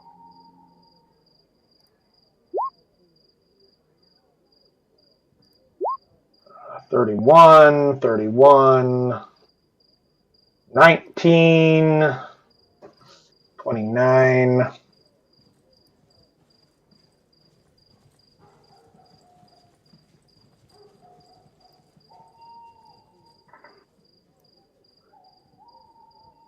Checking some perceptions here. Cool.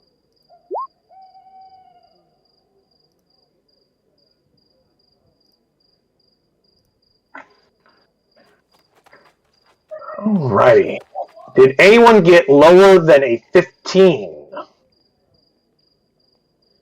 No, I don't think so. No.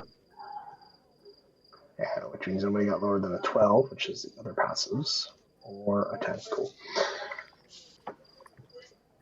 Gentlemen, you may place yourselves anywhere on this map outside of the fence that is not directly in line of sight of their torchlight, because obviously then they'll see you if you're out in the open. So place yourselves where you wish to be.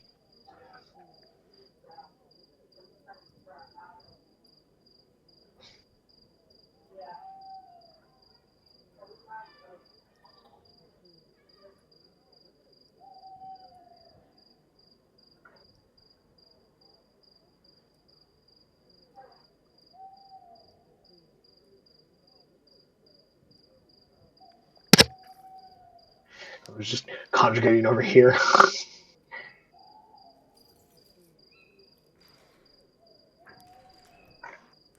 You guys don't have to move like squares at a time. You can just put your whole fucking group where you want them to be, and then just, like I don't require you to move by grid-based movement. You guys can just place your guys where you want them to be. So, Kira, you want to be over there.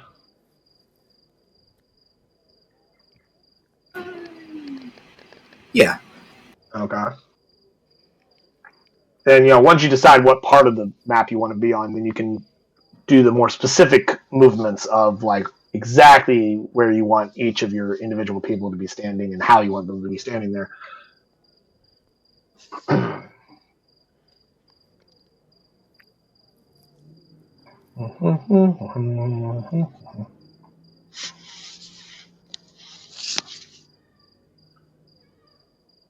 When everyone gets into position, I'd like the three of you to roll initiative, please.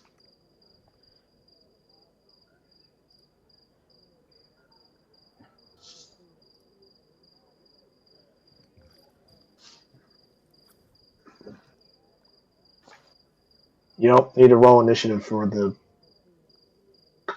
retainers. How would you even roll initiative for him? He doesn't even have an initiative macro. What did you do?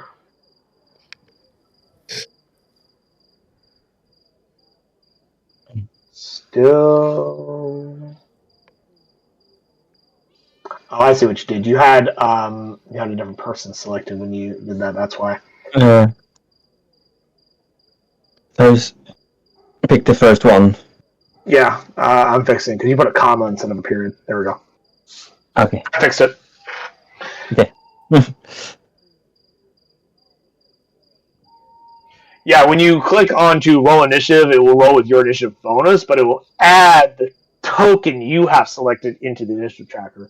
My assumption is you rolled it off your sheet rather than the macro on your token, right? I have underneath. On your Name. macro toolbar Yeah. thing, so that you can use your macros regardless of whether you have your token selected. Clever. I don't typically use that very often because I have so many different tokens I run. But the way that works is it will add the initiative into the tracker on which token you have selected. So you got to make sure your token's selected when you do your initiative macro. Otherwise, it will add somebody else. Yeah.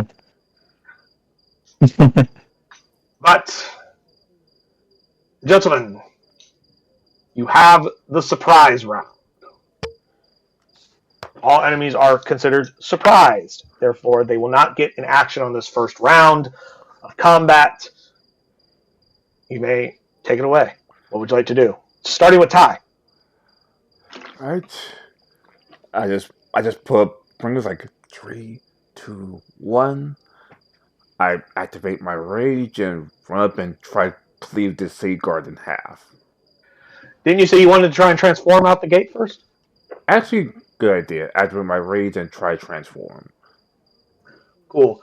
Give me a wisdom save. Oh boy. Oh dear. This will also use your action for this round as well.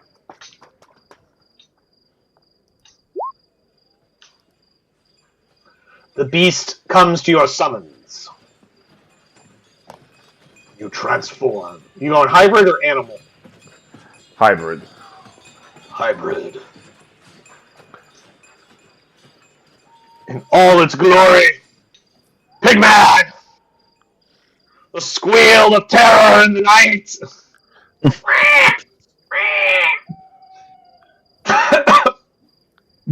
That uses your action.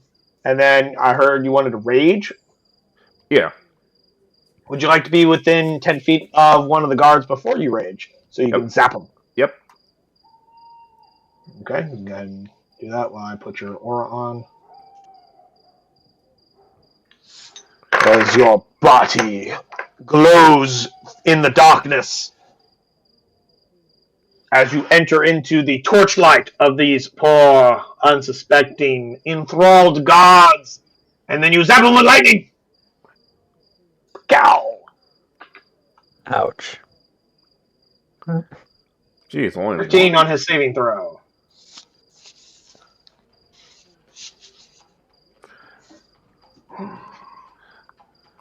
Well, I just hope. Has your DC gone up? I See, just what- hope everyone else does a little Four. better. Storm was supposed to be based off of.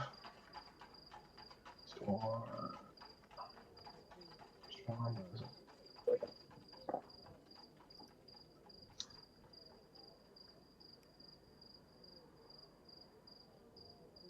It proficiency plus Constitution. Nope, yeah, that's accurate. Okay. I wanted to make sure that your DC was still 14. But yeah, he only takes half of that of damage. So none. And then Hummingbird was doing something. Because I see her rolling an Yeah, attack. attacking the sea guard. Would you like her to? Oh, I'm sorry, I was looking at Mockingbird.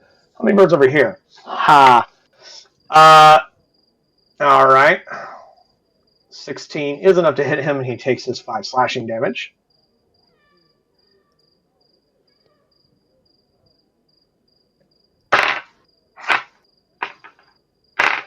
As a reminder, gentlemen, your first attack will also have advantage due to the fact that they did not see you there. Oh, Drusilla, 10 piercing. Oh, so close. He has 11 hit points. You did 11. You did 10 damage against a man who had 11 hit points. How does that make you feel? Oh boy. And then he is dead. Mockingbird finishes him off. So Mockingbird, silent as death. Flunk. I believe that's my turn.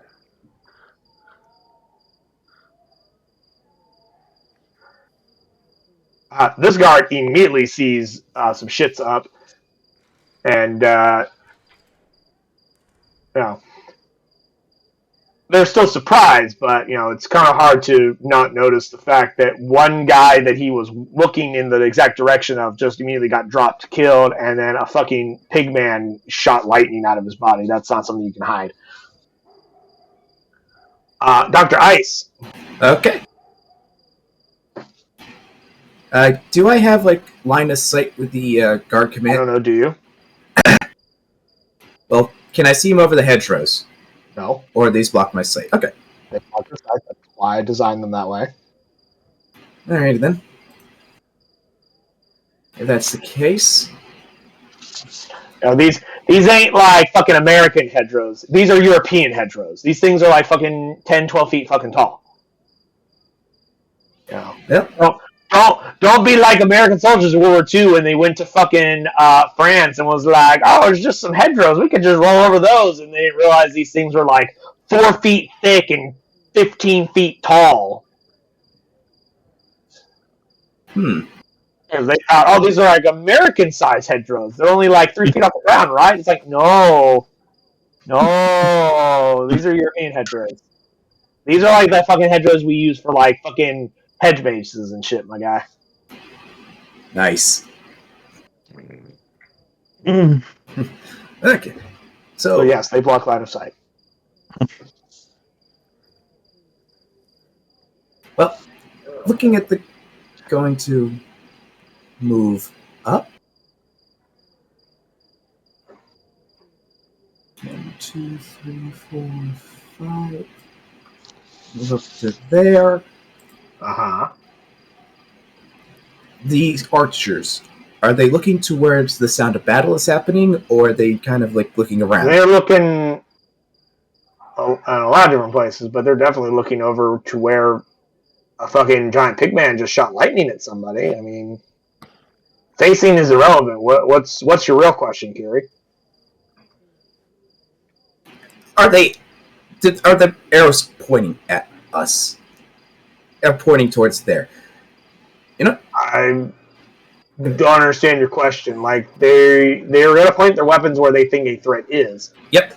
Are they looking at me? Are they looking in my direction? No, they're not looking at you. You're stealthed until you've done something. Good, good, good. Why does this matter? What are you doing, Carrie? I'm going to motion to the men, to everyone around me, to keep moving as well. We're going to try and, like, jump over this fence when we're right by the cellar. Okay. So you're all trying to be super sneak, and Yes. I like how you're trying to be super sneak with the least stealthiest retainers you can possibly Yes. have. Yes. Okay. As a reminder, because you started, over here, I think? Yeah, 5 units down. As a reminder, when you are sneaking, unless you are a specific type of characters, you move at half speed. Alright, so then that would be as far as we can move. Yes. Unless you wish to use your action to dash. As a reminder, Kira, you move even slower on the ground than literally everyone else here. I believe your movement speed is It's 25. Yep. So it means you and Dr. Leibowitz move at 10 feet.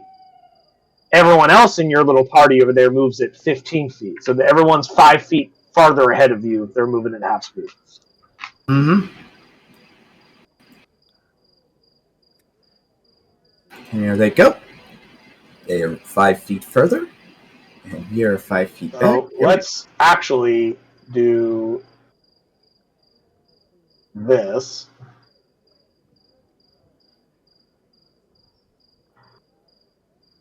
To make it simpler. Because you would all be moving in a straight line, essentially. Mhm. I would like stealth checks from everyone over there. Disadvantage for Leibowitz and who's it? Remind me, is Pass Without Trace a concentration spell? It is a... Pass that trace. Where are you? Concentration. So let me add the dot. I got it. It's concentration. So stealth for everybody. Fantastic. So if you can just go ahead and give me those stealth rolls. Are you going to use your actions to dash, or is that as far as you're going? As far as I'm going. Okay. So add plus 10 to these. Let me know if any of those rolls are below a 15. In the meantime, we'll move on to Argus and Foreign, since your turn is essentially over, as far as I know.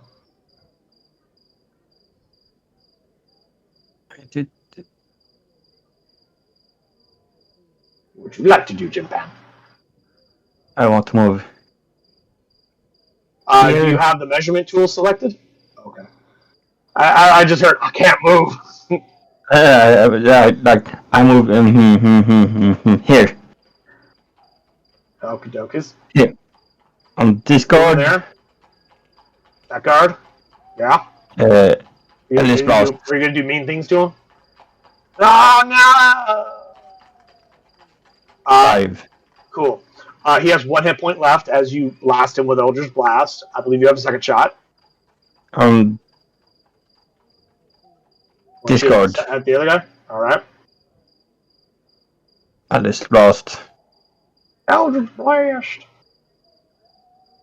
Alright. 20 is enough. This is 2 damage. Continue to attack.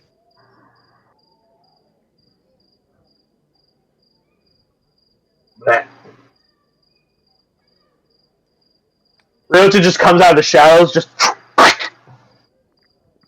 drops him. How far? Just grabs his head, just... How far can what now? Looked at his cell. His standard speed is 30. If you have him use his action to, what should I call it? What's it called? Sudden Rush, he can triple his speed by adding an additional 60 on top of that, so he can move at 90 using his action to use Sudden Rush, if you so wish. He does use his action, of course. No, not this round. Nessor will attack him Okie dokies.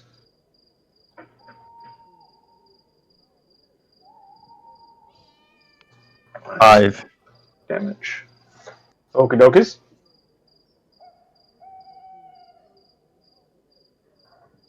Of here. And dodge action. Alright. He intercepts as And- well. Is he also taking the dodge? Yeah. Okay. If you want, you could instead, because Stone only moved 25, he can move to here and attempt to get the gate open. Yeah. With his action Okay. instead, if you so Okay, wish. he will do that. Yes. Would you like him to try to force it open physically, or to take time to try and find a key to unlock the gate? Because the gate is obviously locked. Does the guard? He will search the guard if I have a key on him. Give me a investigation check from him if he is trying to find the key. Down there. Investigation. 16. Cool. He finds the key and they choose to unlock it with Yeah. his free item interaction for this round. Yes. Iziel still has his action if you'd like him to sudden rush up to that fucking guard. Just or to even go even deeper. He could sudden rush, it gives him an extra 60 feet of movement. So he could fucking get... He could get on top of the commander right fucking now if you want to burn his action because the gate's open. To move that sudden rush. Okay. He also won't take out tax opportunity while he's moving, so it's just... So, Stone grabs like the ring of keys, unlocks it, Iziel drops to all fours, and just... And before that guard even has a moment to realize what's happening, Iziel is through the fucking gate into the middle of the fucking courtyard. And he starts cackling with his hyena cackle. His laughing hyena sounds that he does. Although he's not a laughing hyena, he's actually... I think gnolls are closer to more spotted hyenas. Or at least to his image. Yeah. Yeah, he's more of a spotted hyena. But, you know, like many gnolls, he has a cackling hyena laugh that he does.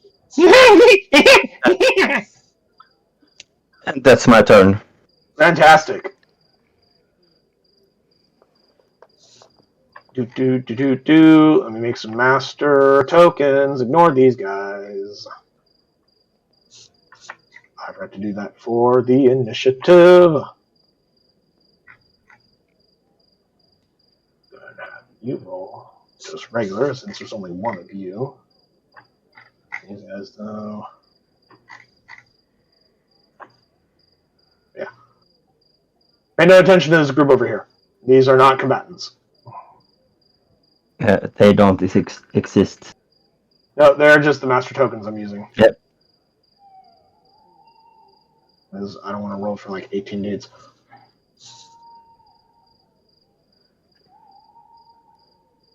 First off, the city god Ottas. Fast up to the plate. Yeah.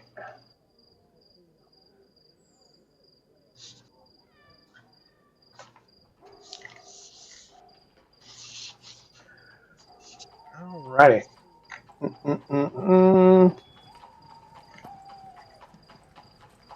Let's see. He cannot see your captain because there's a tree in the way. He can see Hummingbird. He can see Stone. He can see Argon from Foreign. He can see slightly in Nezra, and they can all see Iziel. I think he's going to take a shot at Iziel, to be honest. Multi-attack. The City Guard Archer makes 2 melee attacks or 2 range attacks. So, 2-2. First Archer, 23 and 17 on Iziel. I believe both of those hit. Can I have a con save from Iziel, please? For his damage. Natural 1 on the first one. 12 on the second one. So he won't take any damage from the second one. As a reminder, Iziel does have a reaction that he may use if you so wish. Whether or not you want to burn that right now. Whether or not you want to burn that right now is up to you, because you can only use these once. Now. Not now. No. All right. Iziel immediately gets peppered with several arrows, but doesn't seem to be too terribly bothered by it. Let's see about this other archer's line of sight.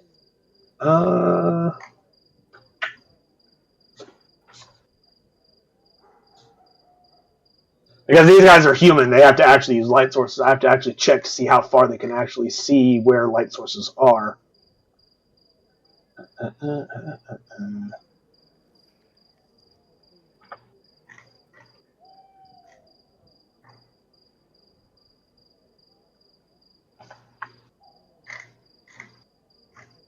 Cool. Well, considering Iziel's right fucking there, I feel it's hard to justify whether or not these archers would start peppering the shit out of Iziel or not. So, the 2 shots at Iziel, 10's a miss, 20 hits. I need another damage save from him. 11. Passed. 2 more shots from another one. 7 misses, 19 hits. Damage save again. 15. Also goes through. Or sorry, you're fine, I mean. No damage. How many damage on the first one? Technically, he's taken no damage. Because the one hit they would have done damage, which would have been 1 health level of damage, you used his invulnerability to ignore it. No, I didn't. So far, he hasn't taken any damage yet. Okay. Or rather, he's taking damage. He's not losing health right now. Okay. And then 2 more. One's a natural 1, so doesn't come close. And one's a 14. What's his armor class? 15. So you guys watch Iziel on all fours just bounding towards this guy as archers are like, what the shit? Several arrows. Thwack, thwack, thwack, thwack, thwack, thwack, thwack. Does not deter him, does not slow him down. You can't even tell if he feels pain right now. He starts foaming and I'll just In fact, he truly looks like his image right now, minus the bag of jewels. Arrows just landing on top of him. But he is mostly unconcerned. He's in his element. He's a fucking chaos monster, and he's having a grand fucking time. He is cackling like a madman right now. Captain Torg, 'tis your turn. Boop, boop, boop, boop, boop. Score? Have to change our ambience. Gore, gore, gore.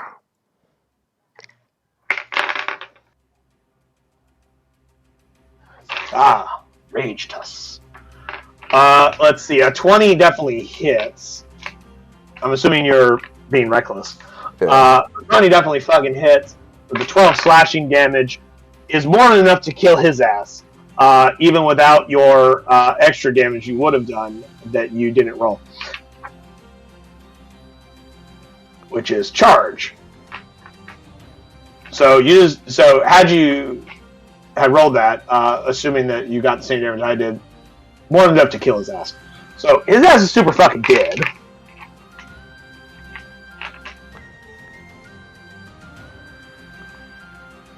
You may continue moving if you wish, as you just sling this guy off to the side like the fucking rhino out of 300. Just shut up! Yeah, he's thrown over here as you fucking just push past him. Where would you like to go now, Captain Torg? I'm assuming you don't want to stand there. That'd be silly. Just enough to slap this dude. Just enough to zap him. And get his deck save. He got a 7. I realized one thing.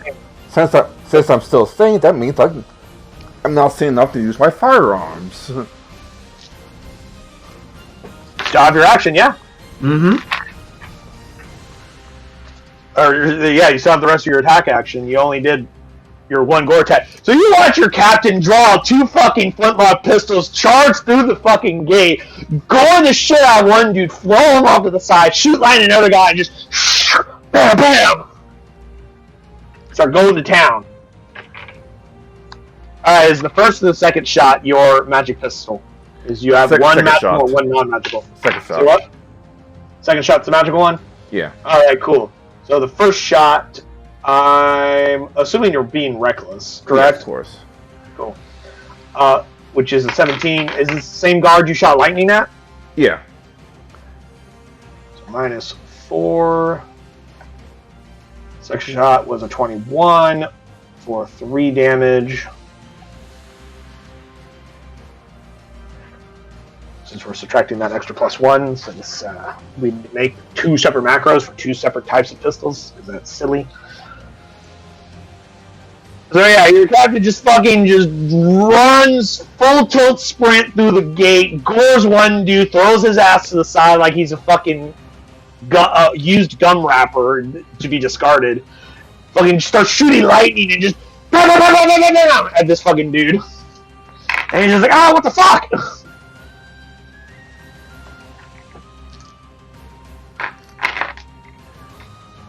Is that your full turn, Captain? I guess the rest of the crew follows up. Yeah, I assume that you would want to move your retainers to do some stuff. The They all have actions that they may take as you see fit. Hummingbird cannot stand there. That's where a tree is. Oh.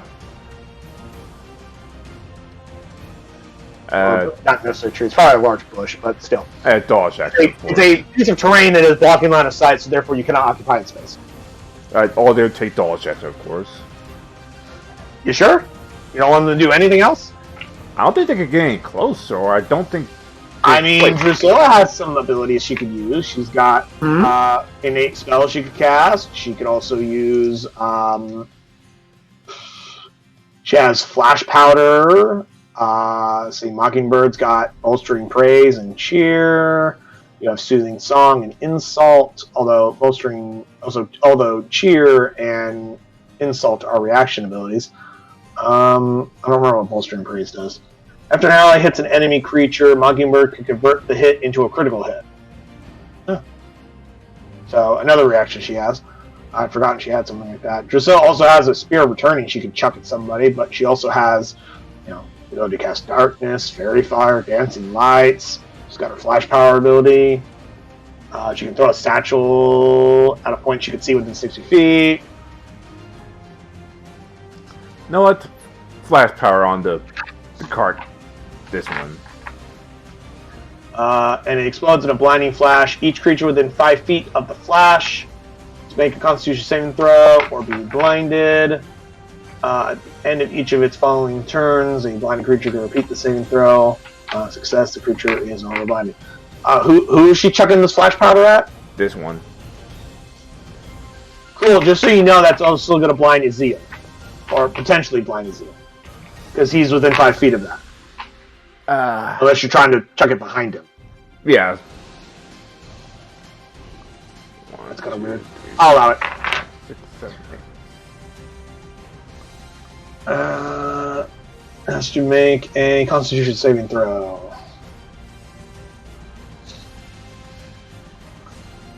What is Drusilla's DC here? Let's see. At her current level.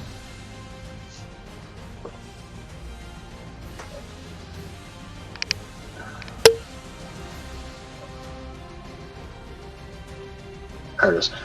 14. It's got to be a 14.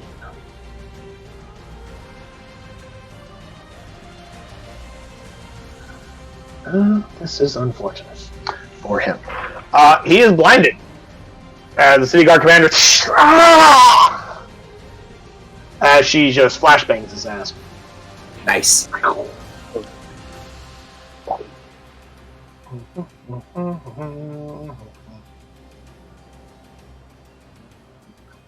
believe that is your full turn. I don't think you have anything else you can do, my friend. I think that's the turn, yeah. Cool. Make sure you guys are keeping track of how many times a day you could use these abilities in case you get into more than one fight. Never know. Yeah, because they could use each of these abilities every ability they have can be used once every 10 minutes, up to the limit per day they have.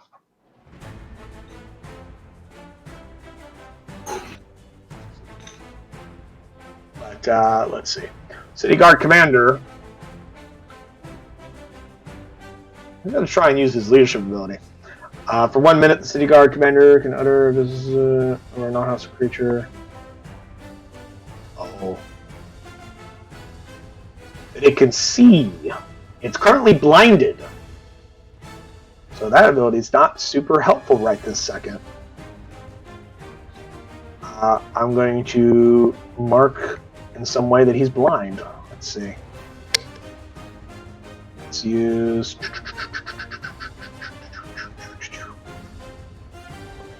use the Gleaming Eye symbol, but somebody else is already using that in your group. But I'll use this skull. Do what? I was thinking like the broken skull.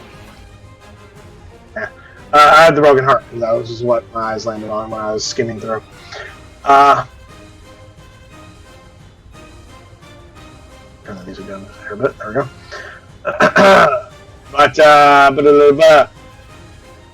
as the fact that he's blind, he's not going to use his action to activate leadership because it won't work because he has to be able to see people for that to work. Instead, he's going to reach and grab a whistle on his belt. And it's very loud, very shrill, while also using his action. He's going to use his action to disengage away from Ezeal, or attempt to do so, as he falls back. I'm actually going to make him do something real quick here. Okay.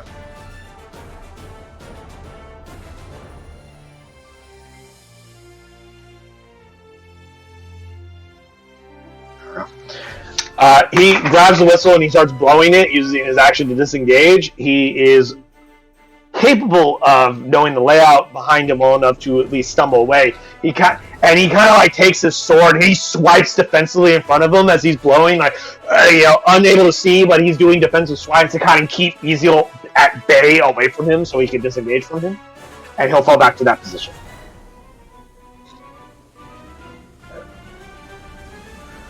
But you did effectively neutralize the guard commander, at least at the very beginning of the round, preventing him from being effective at leading his people.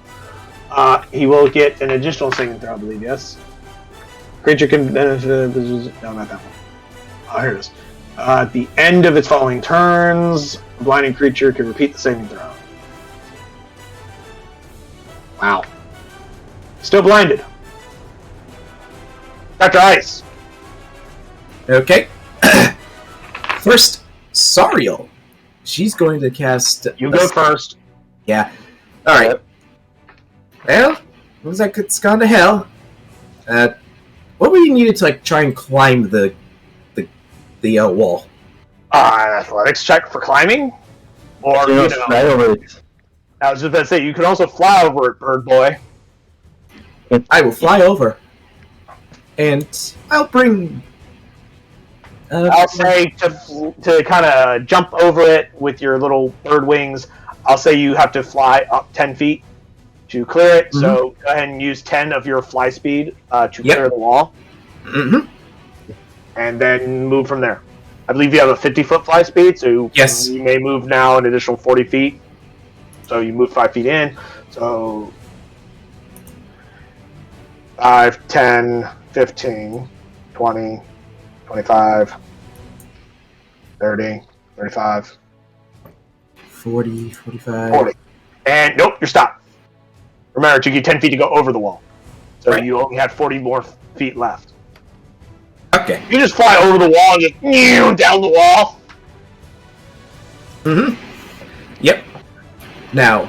That was your movement. Anything else you'd like to do for your turn? Gonna see if I'm still stealthy. So another stealth check. No. Oh dear. You flew up into the air. You're a fucking medium-sized bird creature. No, you're not fucking stealthy. They all fucking saw that. No, I'm not even allowing a stealth check for that bullshit. Fuck you. Fuck you, get out of here. You went from I'm sneaking on the ground to like less than like 20 feet from them. There is no way they did not see that. Okay. So then, let's see. Then, bonus action. Your team may Shillelagh. remain in stealth if they would like. Bonus action, cast Shillelagh. Yep. And Yes. your action, good sir. I want to flip this guard off. Like, give him the middle finger. Okay, that's your free action. What would you like to do with your action? I'd like Bonus to. action, cast Shillelagh. Free action, flip the guy off as you're flying towards him. Shoot. I don't want to use any of my other spell slots. I want to try and save those. So, you know what? You know what? Sacrifice the action. Start moving towards this guy. Okay, you may move another 50 feet if you so wish. Actually, fly up to the second floor balcony. Okay.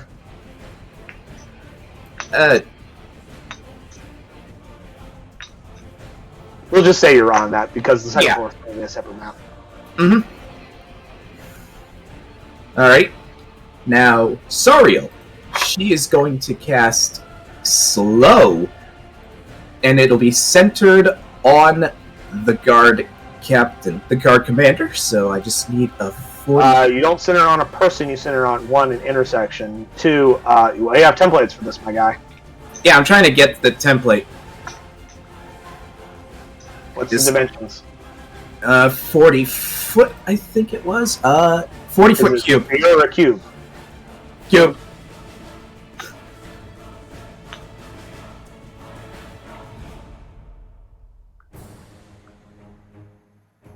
Let's mark her as concentrating.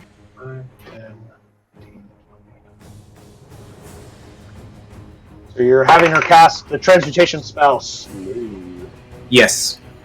And it will affect these... all 6 guards.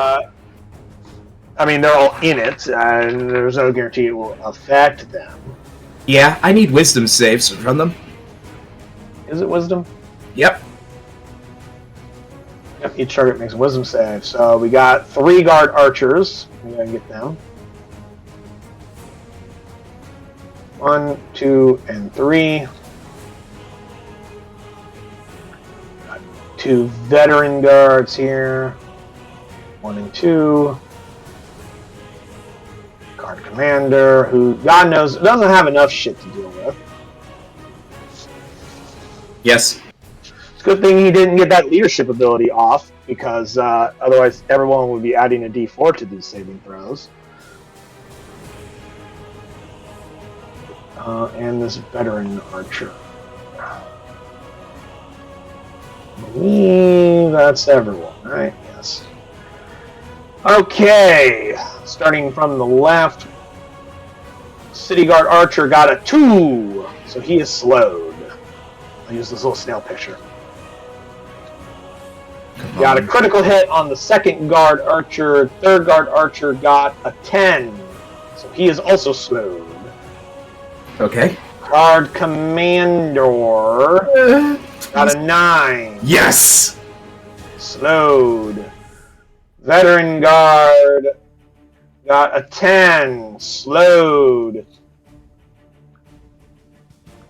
Other Veteran Guard, 7. Slowed.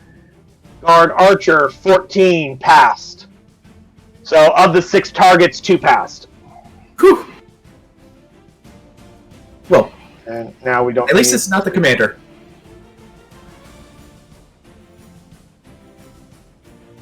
Guys. Well, slowed, let's see. I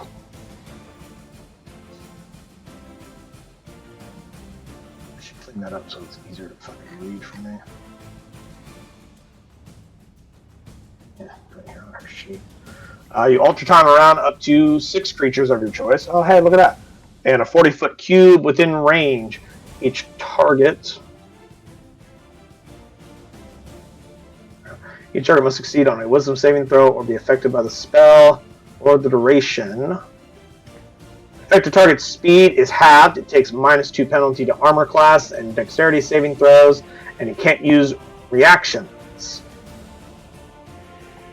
On its turn, it can either use an action or a bonus action, not both, regardless of the creature's abilities or magic items. It can't make more than one melee or ranged attack. During its turn, if the creature attempts to cast a spell, with a cast time of 1 action, roll a d20 on an 11 or higher. The spell doesn't take effect until the creature's next turn, and the creature must use its action on that turn to complete the spell. If it can't, the spell is wasted. A creature affected by the spell makes another wisdom saving throw. At the end of its turn, so save at the end of each of its turns. Perfect grammar. Come on, spell. Come on, spell. There. Much easier to read. Because in the books, these are separated better by paragraphs, but in Roll20, it's like, no, we're just going to like clump them all together. It's like, fuck off. So I like to separate the sections of the spells out better to read. Mm-hmm. I don't separate them by paragraphs. I separate them by based on what I think is important to group together. But anyway, Kiri, that was you. That was Sariel. Does Sariel wish to move anywhere after dropping a slow spell? She will move. Wait a minute. Okay. I was checking. I wasn't sure if she had access to slow for a moment, and I was like, wait a minute. Did Kiri pull one of those nonsenses on me? Nope. Her third special action ability is Phantasmal Killer. Second special action ability is... Mm-hmm. She will move there. You get yours this time. The fuck was with that kind of movement pattern?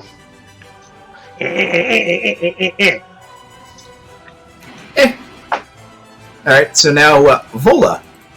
Athletics or acrobatics to try and get over the fence, would you say? It would be athletics to climb or jump. Obviously, she can't jump 10 feet, so she's going to climb. Oh, I was hoping to see her NBA to jump this thing. Cool. With a 22. That's pretty cool. Let's see. Climbing, you climb at half speed. It's 10 feet up, so it requires 20 of her speed to get from there to here. She has 10 more feet. Where would you like her to go for her movement?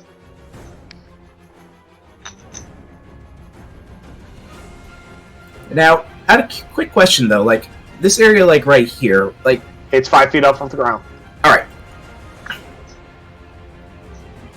There's little stairs right here. Yep. It's like a slightly raised platform that the building actually sits on top of. Yep, so she'll move here. All these guys are like 5 feet off the ground. Yep. So 10 feet in that direction. Yep. Next, Creve with a 21 to climb over. 20 feet gets him right there. He has 10 more feet.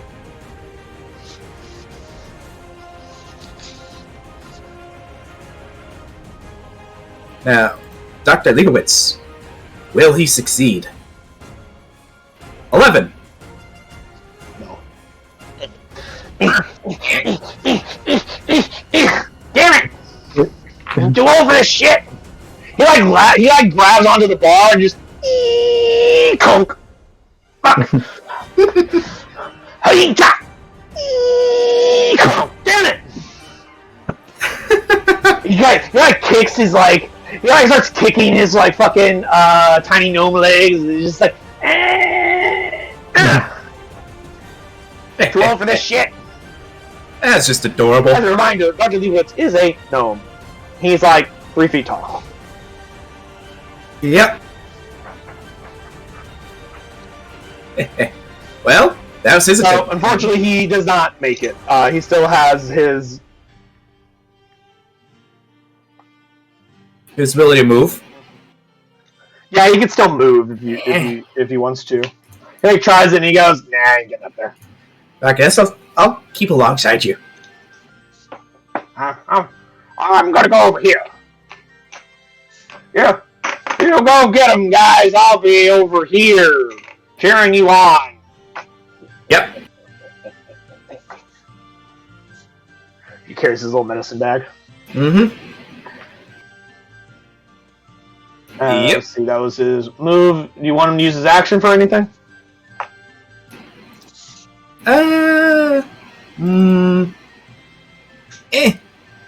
You know what? Or Speaking of which, did you want Kree and Vola to do anything with their actions as well?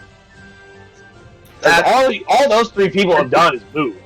Yeah, Only you and defense Sariel have used connection. their actions so far. All right.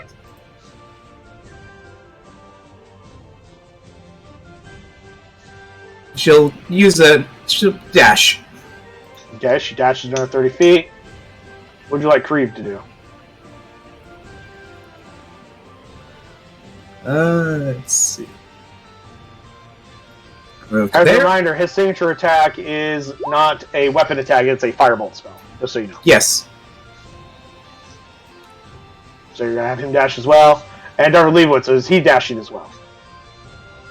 Might as well. Let me in! Let me in! Let me in! Let me in! Ah! Yep. So that's my turn. Yeah, those two moved an extra 30. He moved another 25 because he has stubby little gnome legs. This veteran archer over here, since they're up now, goes, "Enemies on the side! Flank! Flank!" He moves over here. He can't technically see you because you're up on the balcony from where he is standing. He can, however, see Vola and Kree. He's going to start taking some shots. So multi-attack. Makes 2 attacks with its longbow. And it's going to use his Archer's Eye ability. Add an extra 8 to that attack roll he's going to make on Vola and 1 on Kree. Vola will have half cover because she's next to the wall. Kree will not. So, longbow shot. First against Vola. That was a 16 he rolled, plus the extra 8 on top of that. Definitely hits her. I need a damage save for her. 22. Fucker. I mean, no, you got it. You're passed. Congratulations. 17 on Kree. I need a damage save for him as well. 14. God damn it. I mean, that's amazing. That's great. Good job. I'm getting like 10s and more on these fucking damage rolls, and you guys still keep rolling high enough. It's bullshit, and I don't like it. Don't worry, we'll try it. We'll die. Normally they only get like 1 or 2 points of damage, and it's like, no, they'll definitely pass this. But when it's like, when they're double digits on their damage, and you guys are still making it. Of course, I keep shooting the motherfuckers that have high con saves.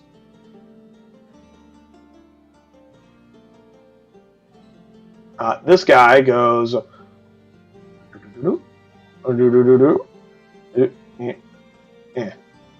here.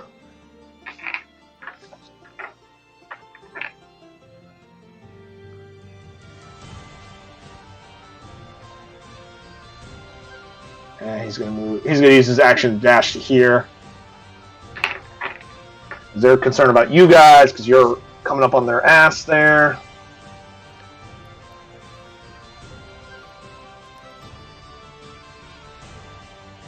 Let's see.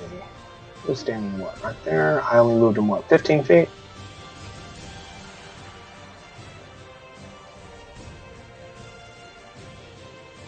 I'm right there.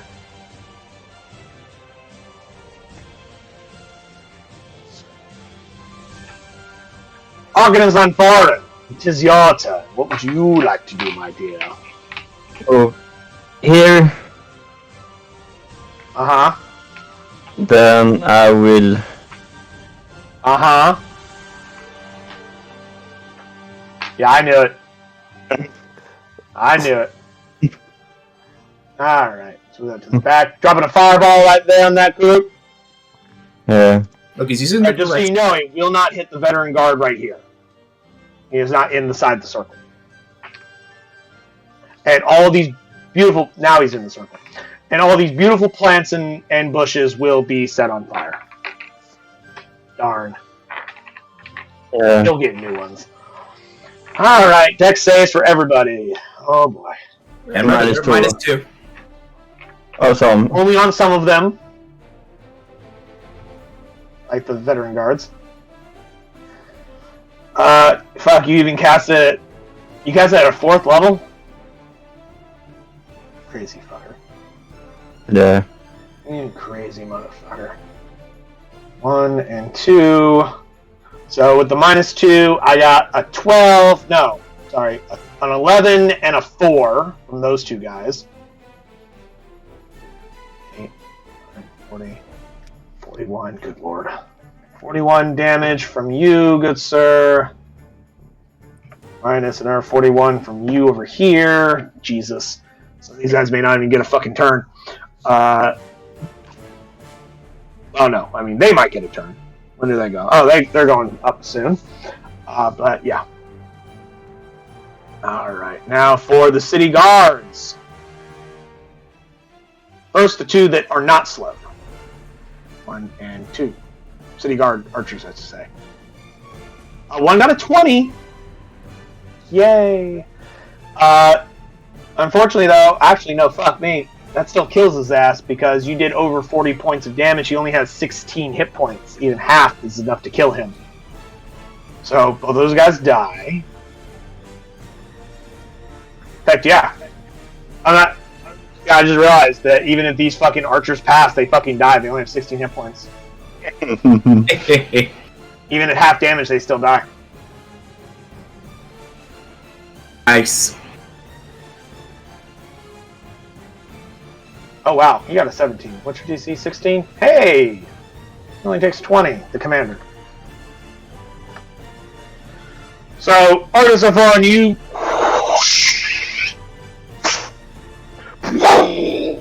The screams of pain and horror.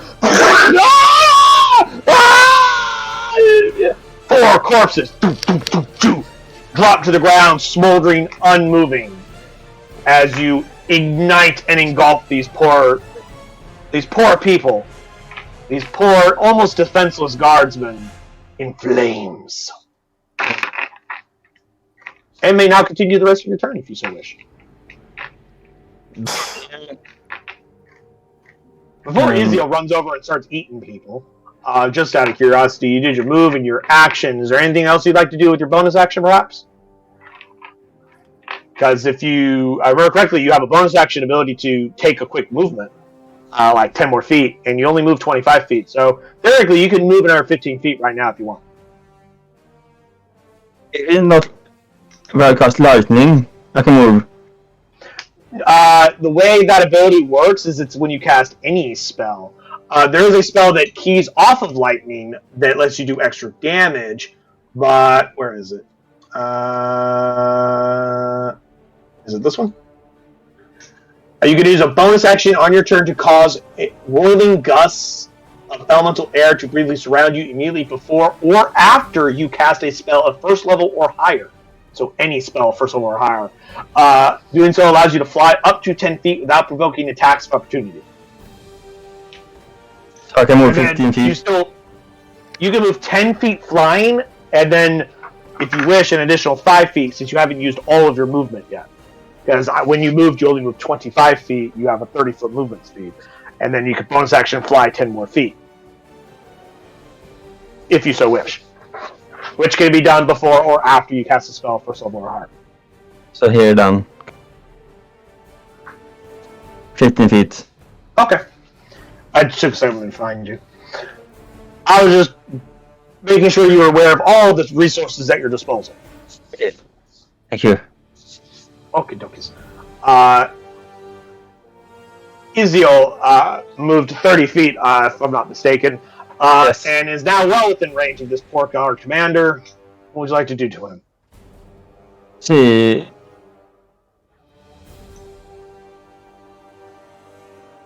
He may either attack with his signature attack. He can also use his Frenzy ability, which lets him do extra attacks, if you so wish. Yeah. Friends. Want Frenzy? Yeah.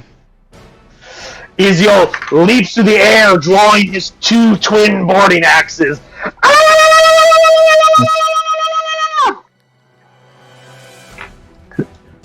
Go ahead and have him roll 3 attacks. If any of them are between an 18 and 20, it's a crit. Ooh. See, that was a 6 on the die. That was a 19 on the die. And a 14 on the die. Okay. So one of those is a crit. Because instead of critting on a natural 20, when he uses Frenzy, he crits anywhere between 18 and 20. Okay.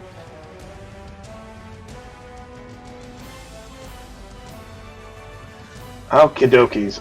Let's do some damage here. Go ahead and roll an additional 1d12 for that crit. Japan, while I start doing some calculations here.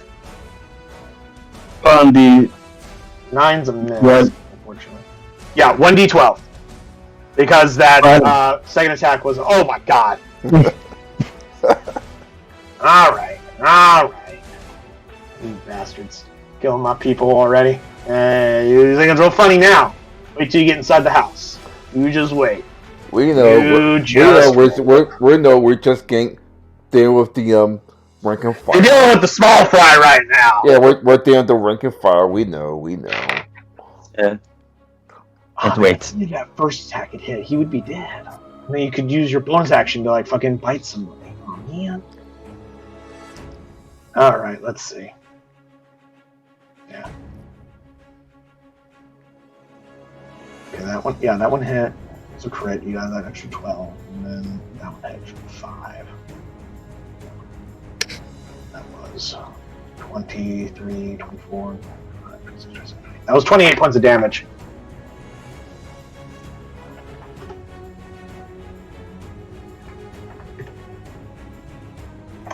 Fortunately, he's still standing, so Ezio doesn't get to use his rampage ability. Lame.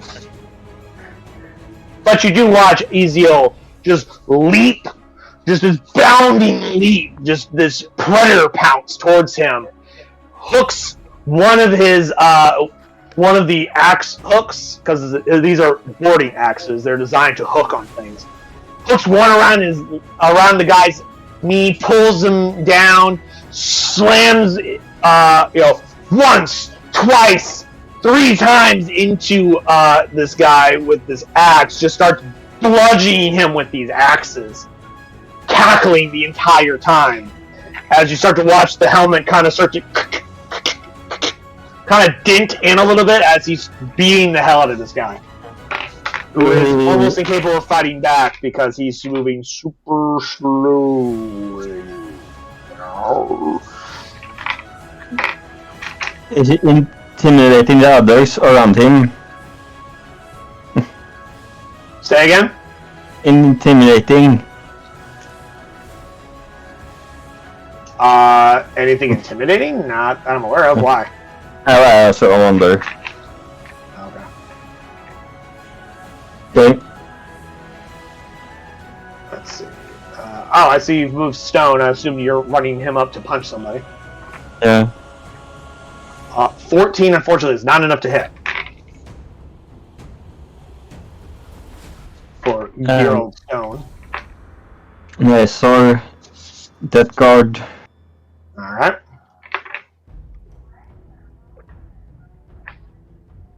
Let's see, how many times can you use this a day? That's not what I meant to hit. Before I start suggesting things. You can Hunter's Mark like 3 times a day. Would you like him to throw that Hunter's Mark out first? Yes. Okay. Go ahead and mark him as concentrating. I assume you want to throw it on the one he's targeting. Yeah. Oh shit! I just noticed you got a crit. Why did I give you this suggestion? God damn it. Go ahead and use your Hunter's Mark thing twice, since it would double the crit. Since the crit would double the damage that Hunter's Mark does as well. Well, I subtract the rest of his damage. 5, 6, 7, 8. And again, because it's twice. Because it doubles extra dice granted by things like Hunter's Mark as well when you crit. So For free. Cool. Alrighty. And I believe the bosun hasn't gone yet. Good old Ryota. Hitoshi Ryota. We'll dash here.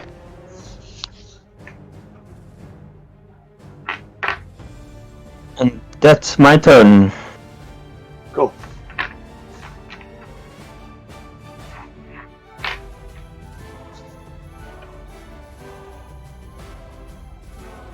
The judges realized technically it should be Bosun Hitoshi rather than Bosun Ryota, because Hitoshi is actually his last name.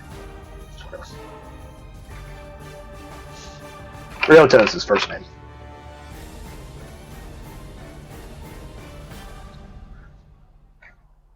What I think what happened was like he wrote it down in the way it's written in his culture, and you guys just started calling him Ryota, thinking it was his last name. And then even though later on you found out, oh no, that's his first name this whole time. Nobody wanted to change it because like everyone just got used to calling him Ryota instead of Hitoshi. They all thought Hitoshi's a really weird first name. It's a good thing the last name's easy to say. Mr. Ryota, or Master Ryota, like as he like moved up the ranks, and now it's Bosun Ryota. By this point, like Ryota just kind of accepted that you guys don't understand his culture, and even though later on you found out it was by that point it was like we've been calling you Ryota for like X number of months by now. We're just gonna keep calling you that, and he's just like okay.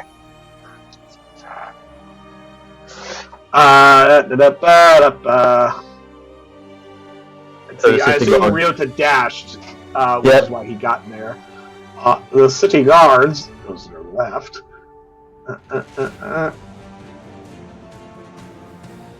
This one's gonna move over here to engage. Yeah! 14 to hit Norix's Creve. I need a damage save for Creve. Creve, save. What will we? So I have the right thing selected. 10. Cool.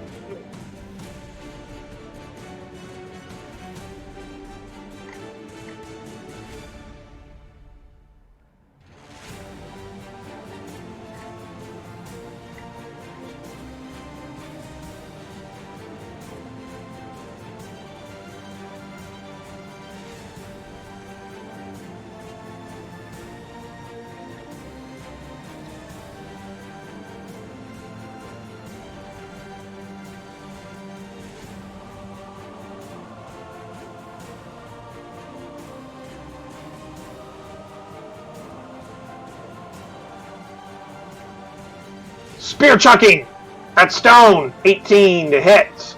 I need a damage save for Stone. 7. You still passed. Only did 4 damage.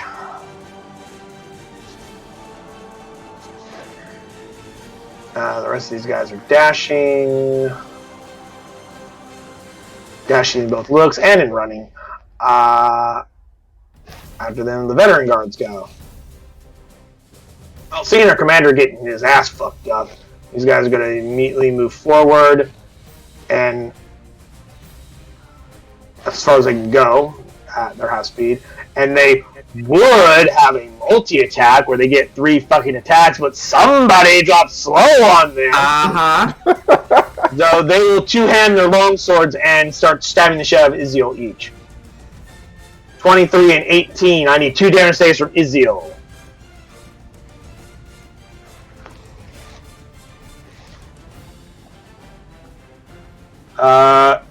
First one passed. Second one actually fails. Oh. Iziel takes 1 health level of damage. Iziel's taking some hits.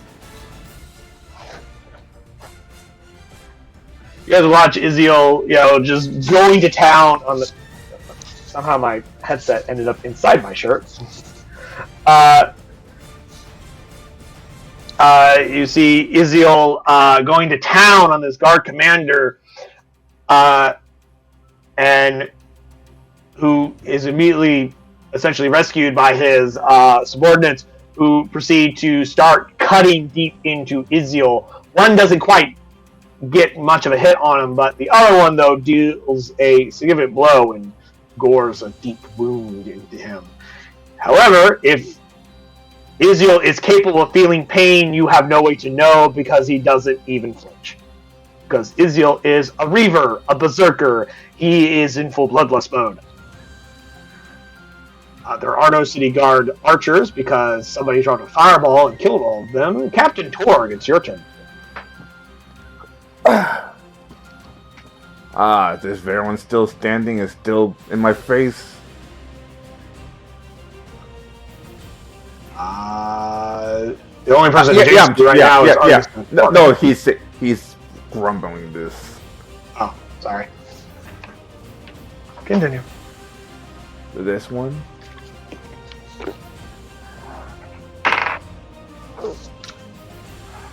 He failed. Takes his 1 point of lightning. Let's see now. 1 and gore.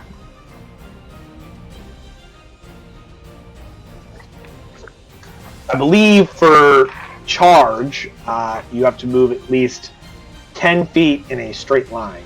Or is it 15? Let me check. Yeah, you have to move at least 15.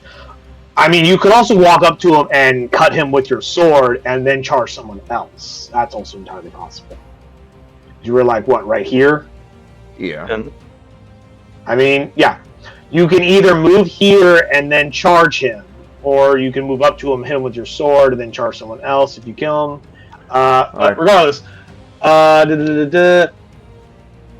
you hit with the tusk, definitely, doing that 19 damage. Would you like to... I'm assuming you would want that to be a charge. Would you like to roll your charge damage? Yeah. Alright. Now go ahead and get a strength save going. To see if he gets knocked on his ass from it. Where's my... Yeah, strength save. Oh, strength. What's my charge again? Your charge is a macro. It's right next to your... yeah, I'm blind. Unless you don't. Unless you have it in alphabetical order. Wow. Sorry. That's... Not talking about you, Kira. I'm talking about the fact that he rolled a 5 and a 1 on these 2d6s, so he only did a 6 extra damage.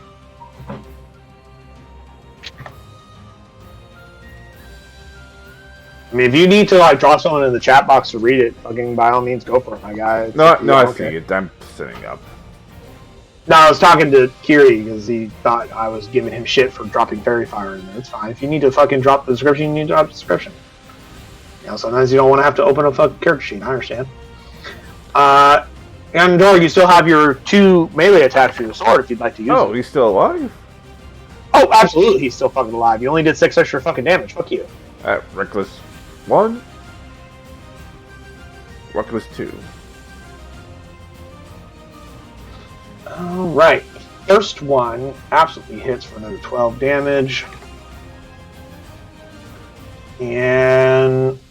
see, reckless since it's advantage. 15 is enough to kill him and finish him off. 5, 10, 15.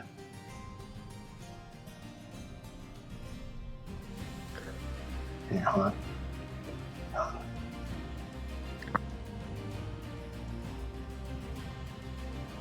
See, in order to have done that charge, you would have had you see right here. You probably would have had to move right there.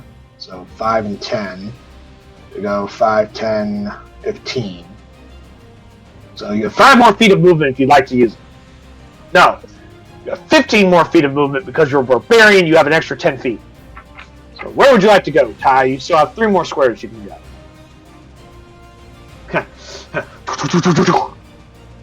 I'm a rampaging board. I'm gonna murder everybody. See, I see you moved Drusilla 10, 15, 20 feet. She has 10 more feet of movement if you'd like to continue moving her. And Mockingbird moved 5, 10, and 15 feet over there. Cool. Okay.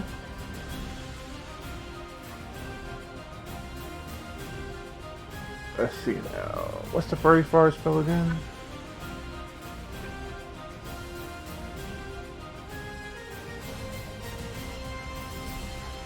I'll just use her spear. Have Drusilla use her spear. Okay, go ahead and roll her signature attack.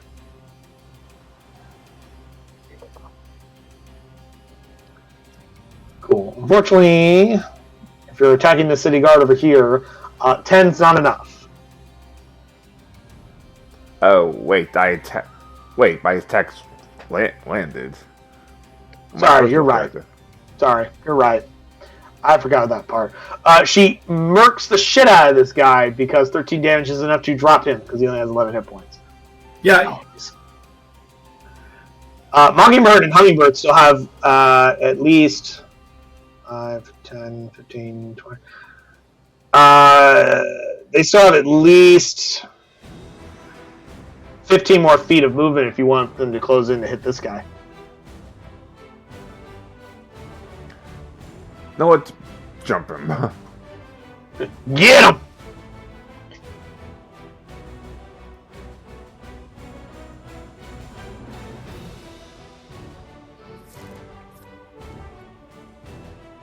Seven and 8 damage. We need a 15. Okie dokies. Is that all for you, my friend? Yep. So our commander is still blind as hell. And now he's slow. He is not having a great time. Mm-hmm. No, he's not.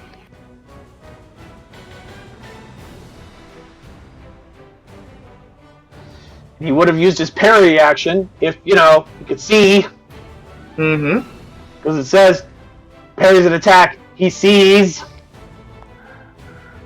It's true. Fucking great sword attack on Izil. 18 to hit. I need damage save from Izil. 11. Not good enough. He loses another 2 health levels. That'll be a good time to use the vulnerability. He's already used it this fight. Oh, right. Can't use it for another 10 minutes. Up to whatever number of times he can do per day. I forget. I think 3 times a day. Dr. Ice. It's your turn. You're up on the balcony. Yep. Would you like to go through that balcony door and/or window? You can just shillelagh smash through the window. Yeah. These are like these large standing windows if you want.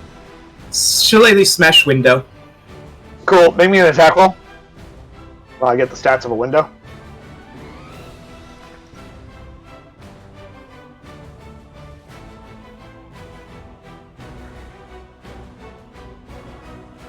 If he can't slash the window, we're going to have some serious workouts once we get back to the ship.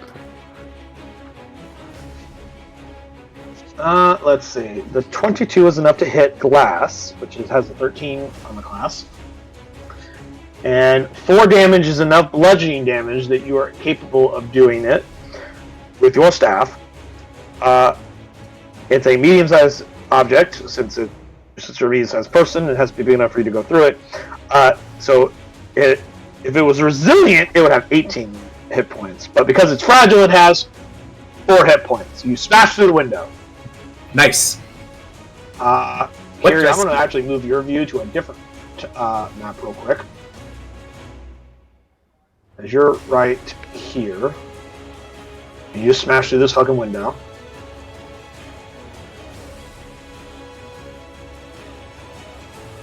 Would you like to go through said window? What Yes, I would. Cool. You take the curtain, or you smash through the window, you jump through the curtain, and you're now on the other side of that window because you had no way to know what was here until you went through it. But I assume you're pushing the curtain aside as you're running through. Yes. Then you move that over there. You can still see outside. And you come face to face with this fucking thing.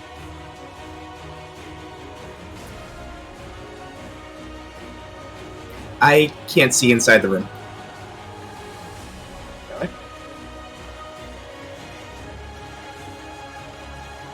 Oh. Sorry, I didn't give you night vision on this map. Now you should be able to see what you came face to face with. Yes, I do. In all its glory. Yes.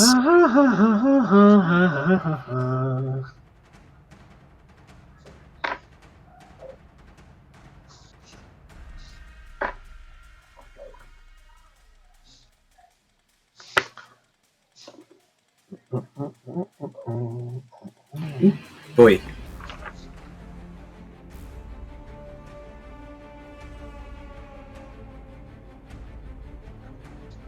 Get a master copy of you, Mr. Tool.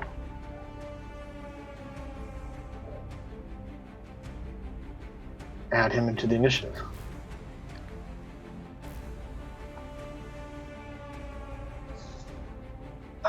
Kiri, why did you change your initiative? Oh, Your initiative's still the same, my guy. sorry. I just wanted to get that up there so I could put it in so I'd know what it was. You see, Kiri, you don't see it, but you're already in the initiative counter. You're just not on it with that token on this map. Oh, I can see the initiative counts of everyone in the initiative tracker, regardless of what map they're on. You guys only see the ones that's on the same map as you. So you're Okay. still in it. I'll just let you know when it's your turn. okay. Which it is still your turn. Use your action to smash through the window. You ran in, and you're like, "Oh no, I've made a mistake." As it turns towards you, it's That's a very series of bad. you. As usual, Dr. Ice, you make multiple series of bad decisions on a regular basis. Absolutely. Okay. First actions first. Wild shape, so I have HP to work with. That uses an action. Gosh, that was my dang. You take your action to smash through the window. You have. What's your movement speed? 25, right? 25. You have 20 feet more movement and a bonus action. What would you like to do with it? You can always just run out then. So You can try to run back up the floor if you wish, but that will provoke an attack of opportunity from the giant pincer monster. Yes. Are you gonna try it? Yeah. Does a 15 hit you? No. Really? You sure? Mm-hmm. How do you have a 16? Let's see, This is because bullshit. cloak, dex, and shield. Well, wait. What are you talking about? Cloak? What cloak? I What are you hide. talking about? Hide armor. I was about to So I say, got- I don't remember you having a cloak. Yeah, I misspoke. Hide armor, a shield, and dex. Hide armor gave you what? A 13 armor class? Yes. Sorry, no, it gave you a 14. It gave me 14. Then I got the shield, which is another 2, so 16.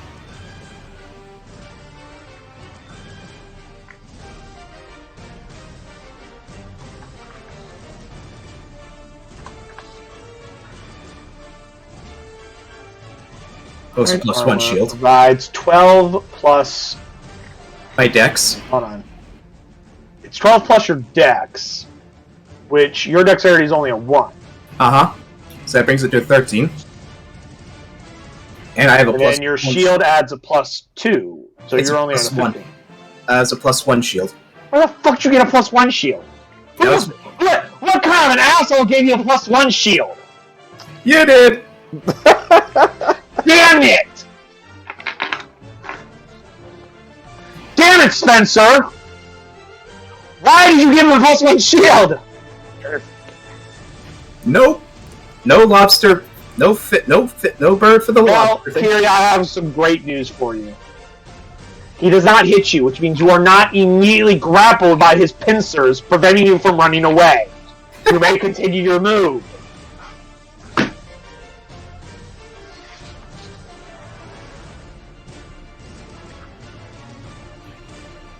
Damn random loot drops ruining my fun. Yep. I didn't give you that. I allowed it to exist when I rolled for it. Mm-hmm. And I shall move down to here with my remaining move speed.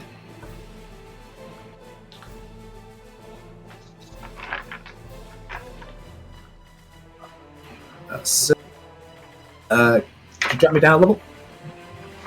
Sorry, do what now? Could you drop me down a level so I can get my retainers to do their things?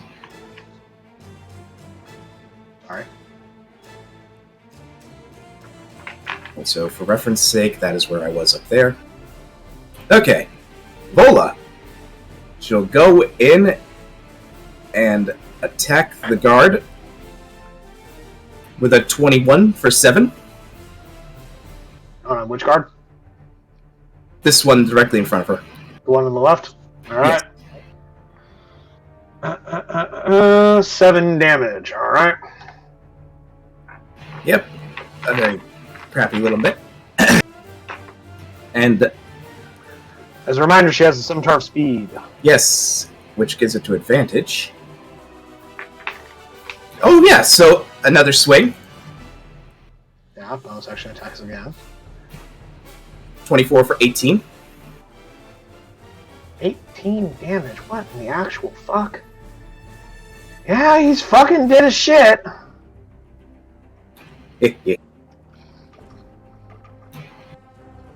Now, Creve. And this is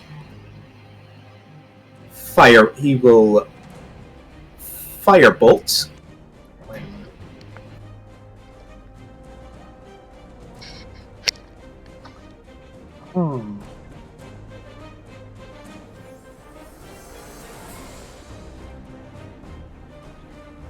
We need to roll back some of the time here.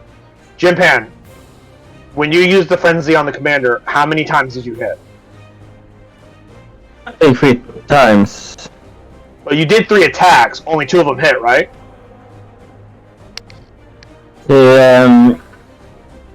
Yes, 2 of them hit. 2 of them hit. That means you did 2 extra damage because the macro wasn't updated properly, because Iziel has a +1 weapon. He does +4 damage, not +3. Which means you did 2 extra damage to him. I will fix that macro right now. Okay.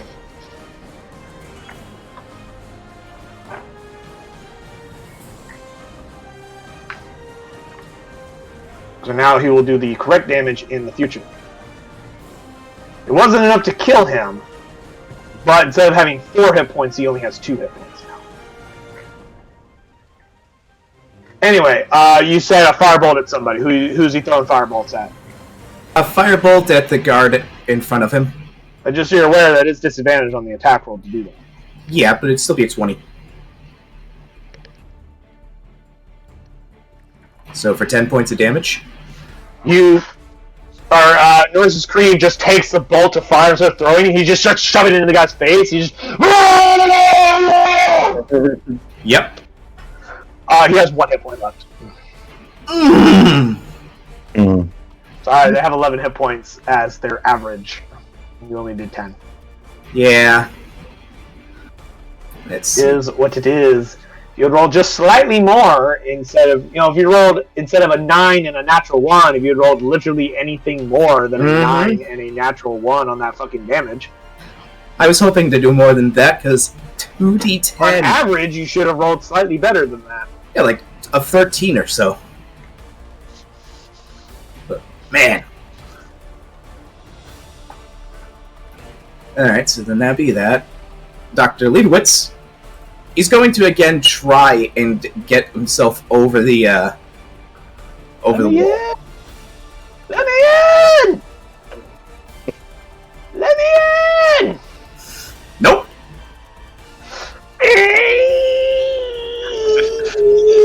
Tink!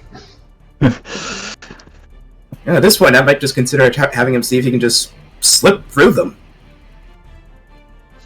I think they're probably too close together for that. Or stand on Cyril's shoulders. Acrobatics check to try and squeeze between the bars. DC 20. It's DC 15 for him to climb, but it's a DC 20 if he wants to try and squeeze between them. Nope. My head's too big, I'm not too large with knowledge! So Dr. Leibowitz, I'm going to say his turn is done at this point because he's tried to climb and then squeeze. I feel common saying, I think we're done with Leibowitz for now. Yep. Could Sariel maintain concentration while trying to basically chuck Leibowitz over the wall? At this point, I'm pretty sure Leibowitz was I feel go the around the need gate, to go around the front state door. a few things. One, throwing somebody does not break concentration. Two, as a reminder, Sariel is a skinny, noodle-armed mind flayer. And while he's small, Dr. Leibowitz is in full fucking plate armor.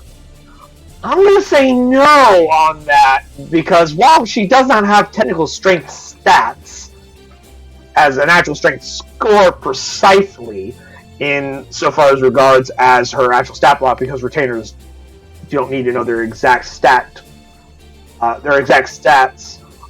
their ability scores.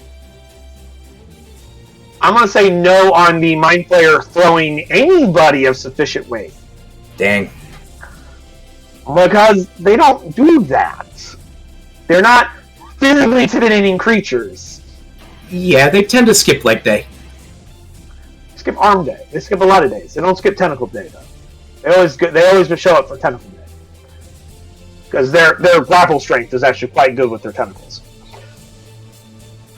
Well, that being said, however, Sariel being almost emaciated looking could just slip through the bars with a DC 10 acrobatics check. She will do so.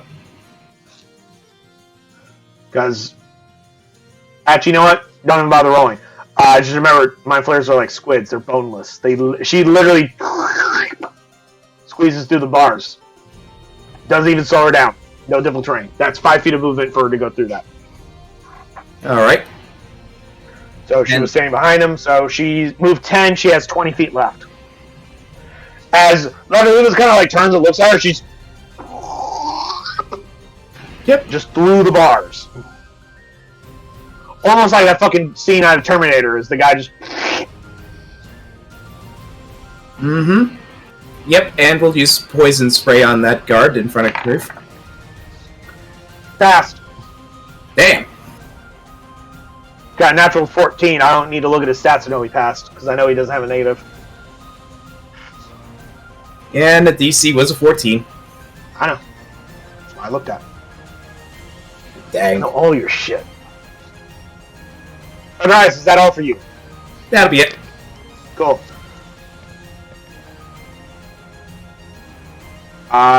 These guys come over here, and they start shooting you because you landed in front of them. 1, 2, 3, 4.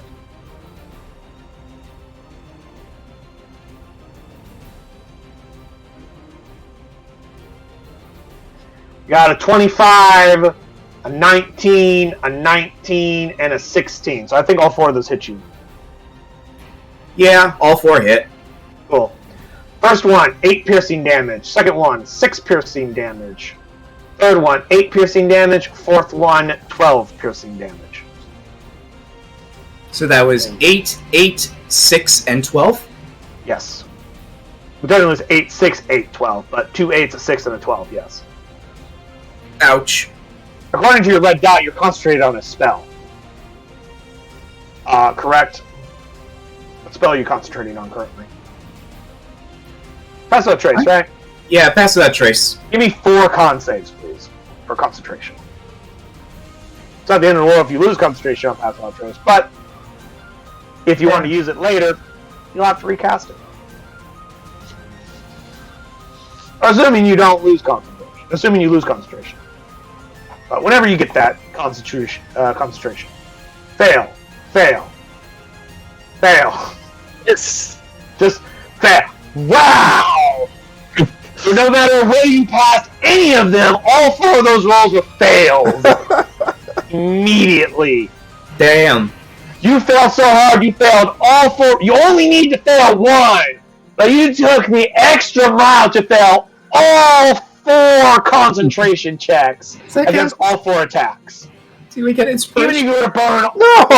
inspiration of the table, even if you were to burn all of them, you would still fail because you still got 4 failures. You only have 2 rerolls. So your Pass Without Trace is gone as you go, oh shit! Giant crab monster! I'm safe here. Oh shit! Why?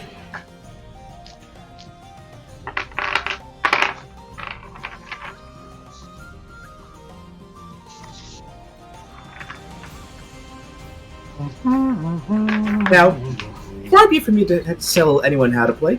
Can we kill these guys faster? You can't kill these guys. How fast do you want to kill them? Hey, you're the one who decided to go fuck with the fucking inside of the damn Themahoozit. No, that's You know, you're the one who's not killing people, my guy. Yep.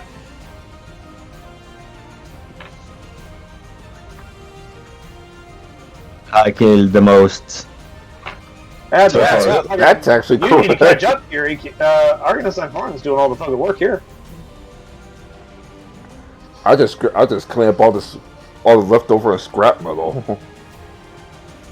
Mm-hmm.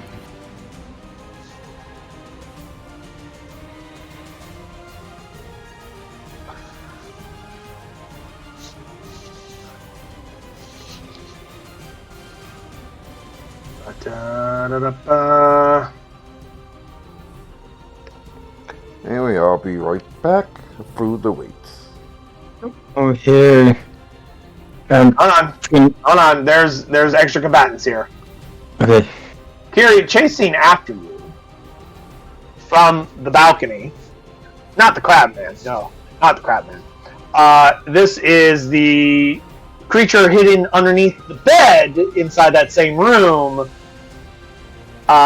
It spider climbs along the side of the building and reaches out to try and grab you. I'm going to roll his stealth to see if you would have saw him coming or not with your passive perception.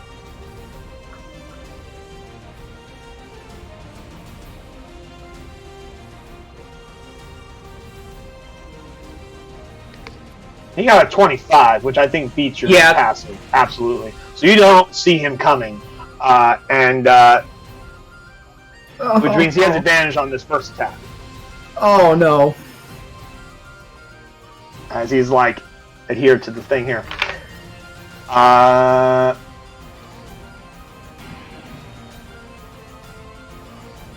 in case you're wondering, he has a 10-foot reach, just so you know. So he's like 10 feet up on the fucking side of the building, and he's just... I should have jumped off the balcony. You're not on the balcony, you're on the ground. He came out from the balcony, he came around the balcony, and is like spider climbed on the side of the building as he's reaching out to grab you. You're on the ground.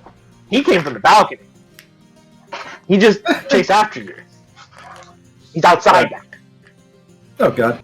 And for the rest of you, just so you know, this is what this fucking hard monster abomination looks like that came out of the fucking building. Chasing after your fucking druid. The first one's a crit. Ouch. So you know what that means. Ow. You will take 10 bludgeoning damage and 6 piercing damage. So 16 damage total from that first hit. And Makapar's too far away to insult it. Ow. That is true. I believe you have to be within 30 feet for that insult ability. Not that it would stop a natural 20.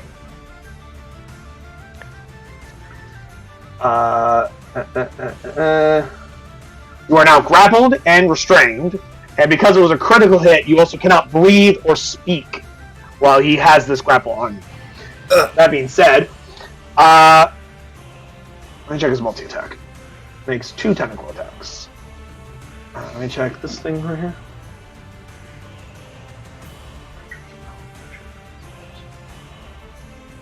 It's 60 feet, but still. Oh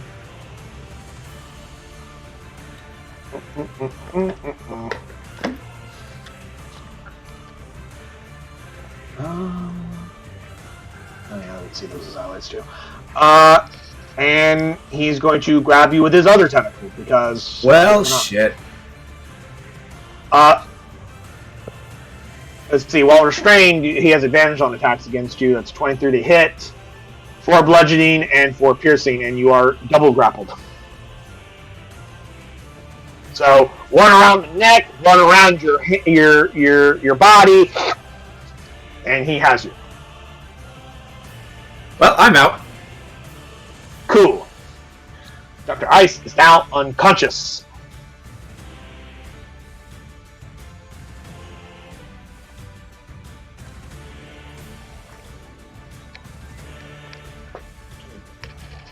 It's going to use its aberrant quickness, which is essentially the creature's action surge. It's going to take a second action. It's going to dash with you, grappled, into the building. Oh no. It just snatches your ass up and fucks off with you. Oh no. You are no longer on this map. As it disappears into the other thingamadoo. Ow. I just realized when I did that, I removed you from the initiative tracker, didn't I? Yes, I did. God damn it. Yeah. 11.15 was my initiative.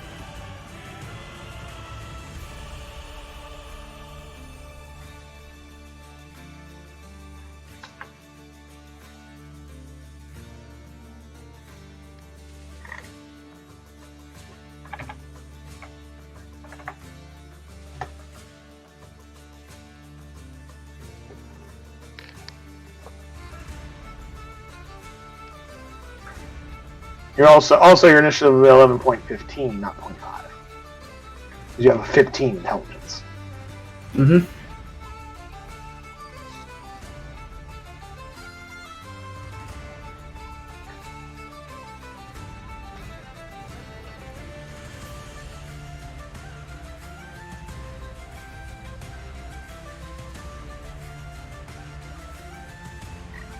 It's my turn?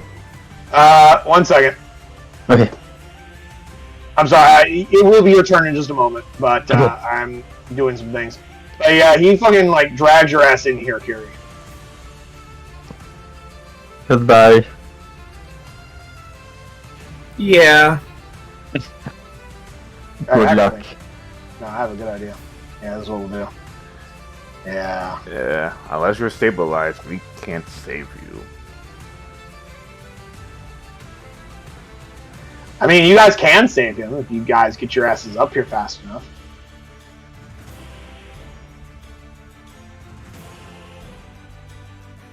Yeah, there we go. Yeah. Yeah, let's get creative.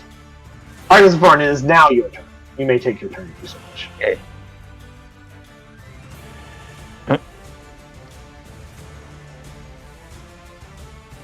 Twin spell.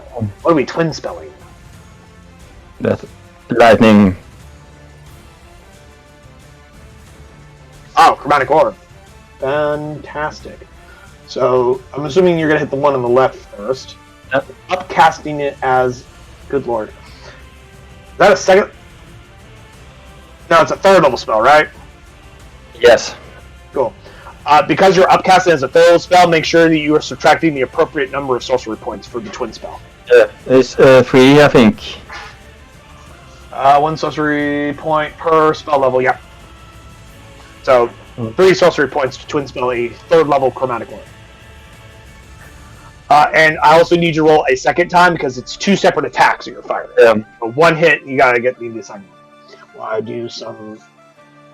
Oh my god.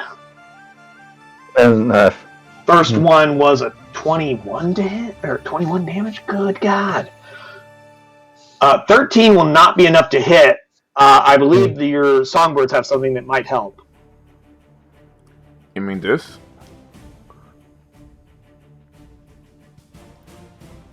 I think it's called cheer.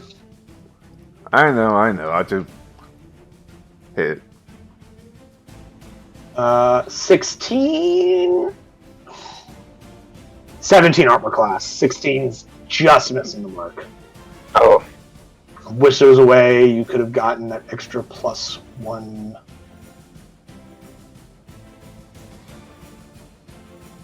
Too bad you don't have that the wand of the War Mage that Daniel's character has. That would give you that extra +1 if you had that on you. But obviously, we're not going to loot his character while he's not here. But this guy over here did as fuck as you turn into a crispy nugget. You may bonus action fly 10 feet as part of your sorcerer magic nonsense. because Or I maybe you cost use bonus to somebody else. lightning. Can I do the Shepherd's Up thing with the? The Zappity Zap thing. I think that's Heart Storm. Let's see. Heart of the Storm. 6th level, you gain resistance to lightning and thunder damage. Whenever you start casting a spell 1st level or higher that deals lightning or thunder damage, stormy magic erupts from you. This eruption causes creatures of your choice that you can see within 10 feet of you to take lightning or thunder damage.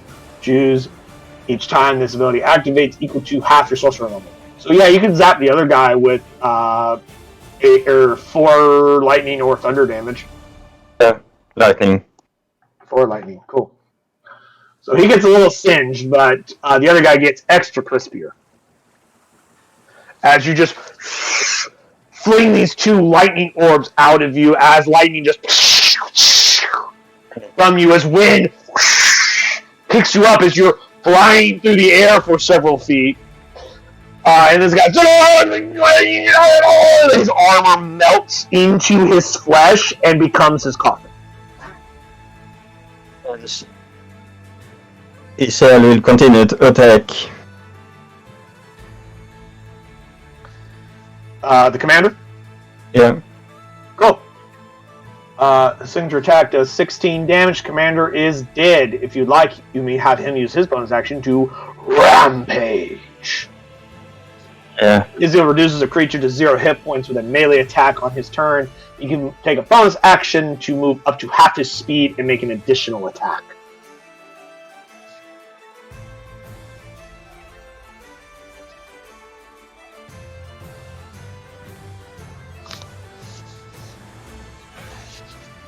An attack. 19 hits for 15 damage, killing him.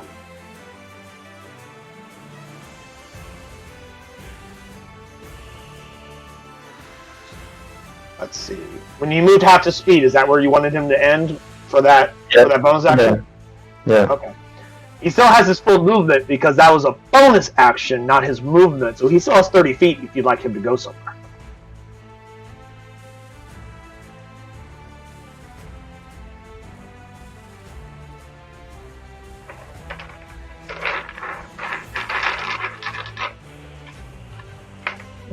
Japan?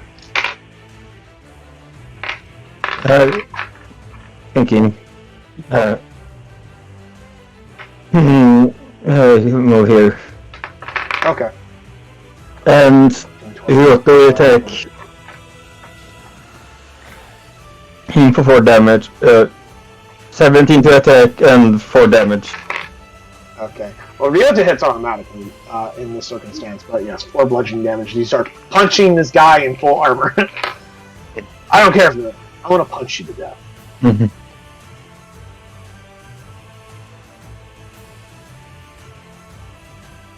Here.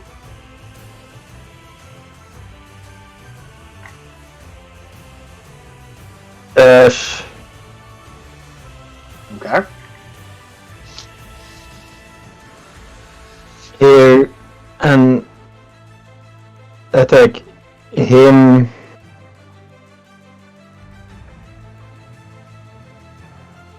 Just so you know, the fountain does actually block line of sight, so you might want to put him right there. Right Here. there. Also. 7 piercing damage. Add your hunter's mark, please. Because you have him marked as your prey. Extra 2 damage. Extra 2 damage!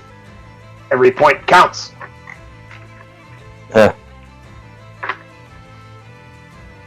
think that's it for me.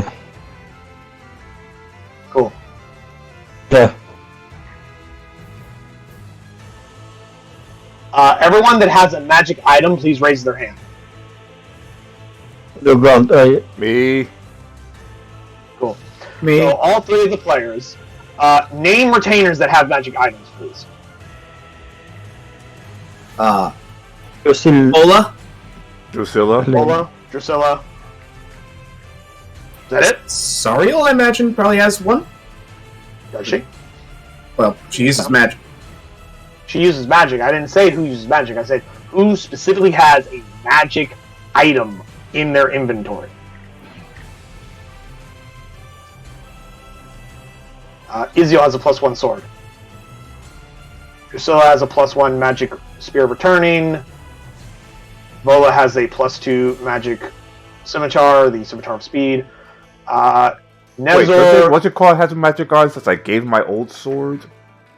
who has a sword? Magic sword. The barbarian. Yeah, I just said Izio. Yeah. I don't believe Ryota, the Mockingbird, or Hummingbird, or Stone have any magic items, correct? No, they don't. Cool.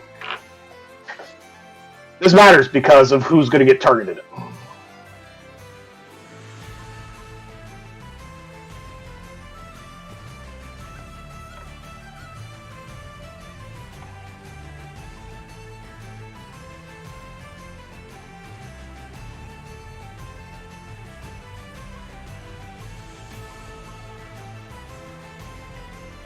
Coming out onto the balcony and then leaping onto the ground is this fucking abomination. Crab Man! Lobster Man! And these creatures have the ability to sense magic items with 120 feet of them, so they know who has magic and who does not. Vola is the closest creature to it, so it's going to go after her. It's multi-attack. Pincerous attack! 2 pincer attacks. It is grappling a creature. The tool can also use its tentacle once. 23 to hit. Yeah, that hits. And I need a damage save from her. I don't have access to the tokens. Now you do.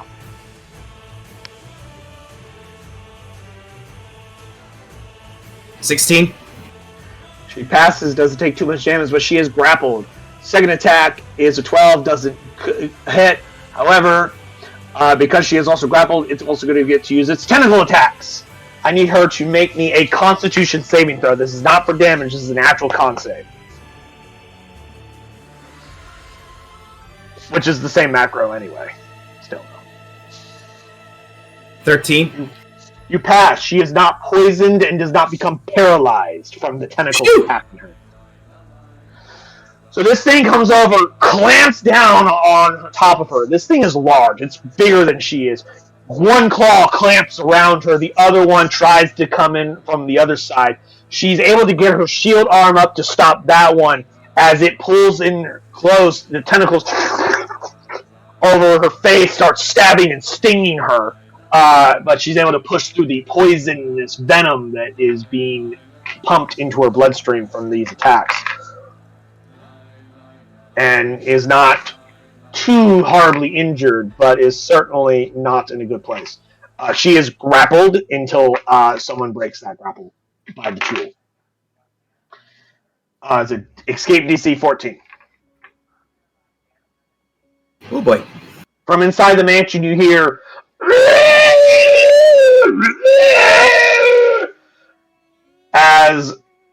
You hear the sounds of multi-footed creatures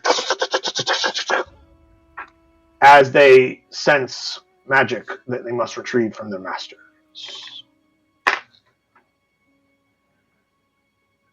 And they are not intelligent. Actually, no.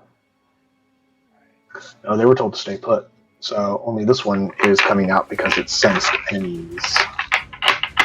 These guys haven't seen enemies. So no, not everyone's getting activated. I'll be nice.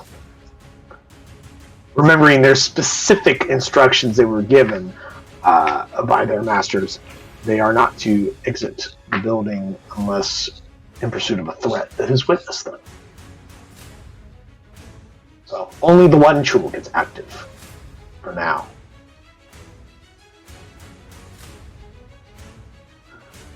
The city guards, who are not fazed by the fact that there's a weird lobster monster here, because they're fully enthralled, will continue attacking. Shabam! It's not even worth mentioning on that guy.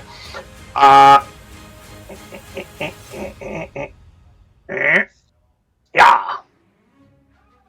Spear attack against Len Foreign, 14 to hit. Yes. My assumption is you put mage armor on before you got here. Yeah. Cool. Which still only constitutes to a 13 armor class. Yeah. The guy comes here and he throws a spear at you. Doesn't matter. Argus and Foreign, go ahead and take 4 points of piercing damage from the hit that first guy did. Because he got a 14 to hit, so it's 4 piercing damage as he stabs you with his spear. Ouch. See, that guy's dead. That guy's dead. Oh, hey, this guy's still alive. He runs over and he attacks Nezor. Yeah! 8 does not hit. Like, Nezor's like doing this with his bow, and as that guy comes over, he just swats at him with the bow, and he just like knocks the spear out of his hand, and then just goes back to shooting arrows. And he's like, "I'm gonna."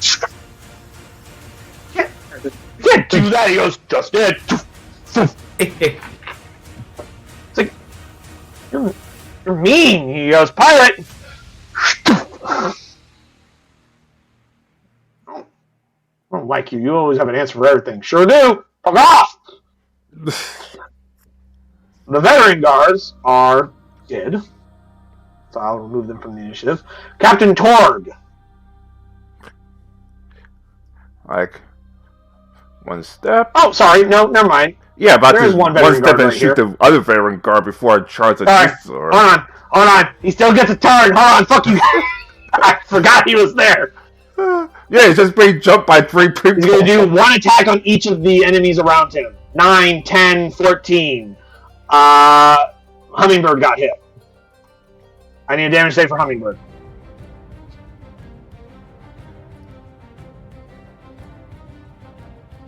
Odds are he won't live very long. sorry. Passes.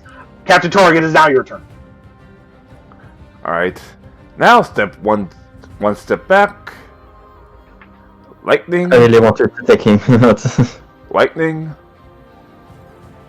The lightning first. Alright. As soon as I can actually find it. Failed. -5 lightning. I'll shoot this one. If you shoot anyone, you are going to be at disadvantage. Never Because mind. you are in melee. Alright, never mind then. And this You case, also swap to your sword. Unless you're using your sword in one hand, you don't have a free hand to. Alright, use never mind then. I'll just do the next part of my plan, which is charge this poor city guard.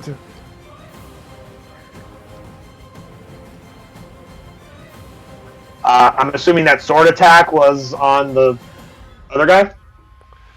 Say again? Oh, sword attack. I see a lot of different things you're clicking Okay, here. You're not okay. telling me what you're doing. Okay. The sword attack would be on this guy. Was against that guy. So you're going to take an op attack from this other guy. Because this is what I saw. I saw you go here, you moved here, did your lightning, and then moved over here. Alright. Was a sword attack against this target or this target? This target says I'm closer. The sword attack was this target. Okay. 24 hits for 17 damage does kill him. Alright. You now continue your movement where you wish. I assume that you wanted to run up and charge him. Yeah. 5, 10, 15 is enough to get your charge bonus. Go ahead and throw that on there because 19 is more than enough to hit his ass. Because I'm assuming this is all much of who's it's. 19 damage easily fucking just obliterates him. Then use my remaining movement to try to go to the front door. You just slice.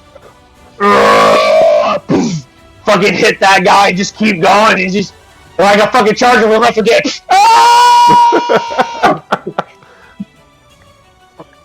As his corpse just keeps going with you. Let's see, you were right there. 5, 10, 15, 20, 25, 30, 35, 40. Cool. So he's just...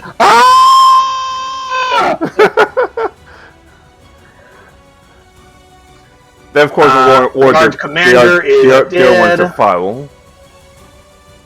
Oh, right, your retainers.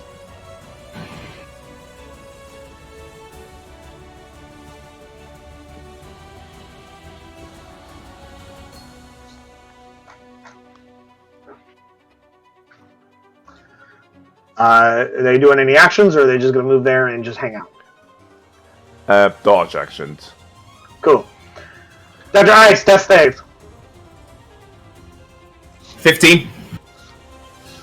Mark 1 success. Retainers, go. Alright. Sariel is going to use the disengage action and just go right beyond the fence. Okay. Now, Vola, what do I need? What? It takes an action to escape a grapple, but it does not impede her ability to attack. Excellent! Does not impede my ability to attack? Nope.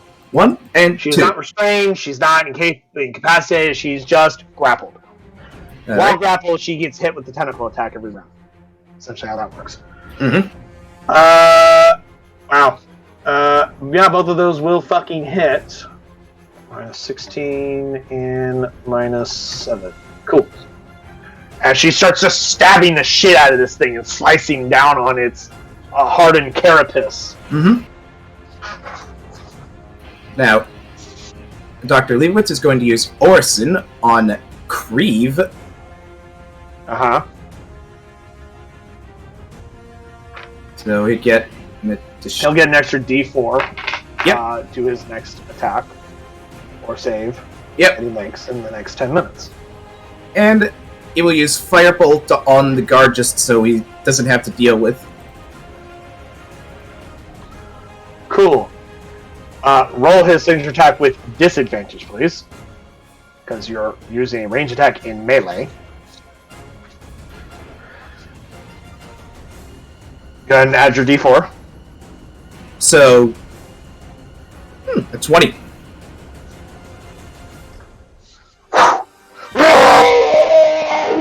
He dies. He had 1 hit point. Yeah. Yes. I absolutely fried this dude up. As a reminder, as a Dragonborn, he also has He also has a natural breath weapon, and of course his fire breath being a thaumaturgist. Yes. So he's got essentially 2 different breath weapons he could fire off in a single battle. Mm-hmm. I mean, he would have to take a short rest to get his dragon breath back, or it's a long rest. I forget. It's either short or long. I don't remember. But the fire breath he can use multiple times in the day. Once per fight, of course. Mm-hmm. Yep. So then that, they had their actions. So that'd be my turn. Cool. Veteran God options. Seeing Izio coming up behind them. Super not cool. He moves 15 feet over here, and then... Ow. Let's throw an Archer's Eye onto that. That's the third one for him. So his is done. 17 hits Iziel. I need a damage save for Iziel.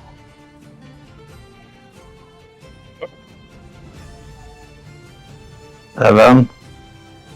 7 is... Well, I was about to say is enough, but I see that's an actual natural 1, so that's going to be a no on that one, my friend. Take another health level away from Iziel, who is taking just so much punishment, but goddamn, is he soaking so many fucking attacks for your fucking group. He's just... just full tongue out, no care in the world, cannot stop having a good time. This man's gonna go hippity hop to here, and then move another 10 feet over here. This guy will also start peppering arrows at Iziel. 22 and 21. He uses his Archer's Eye to add extra damage to his attack. Damage save. Right. Damage save from Iziel, yes. Well, Iziel is now unconscious. And the second attack will instead go for Stone. I need Stone to make me a damage save, please. 19. He does not take too much damage. Stone, he sees the arrow coming, and he just goes, and it just shatters across his fucking pecs. He just, hardened body, as hard as mountain stone. He's not the fancy dodger type. He's just, he's a strongman monk fighter. And then this guy goes over here.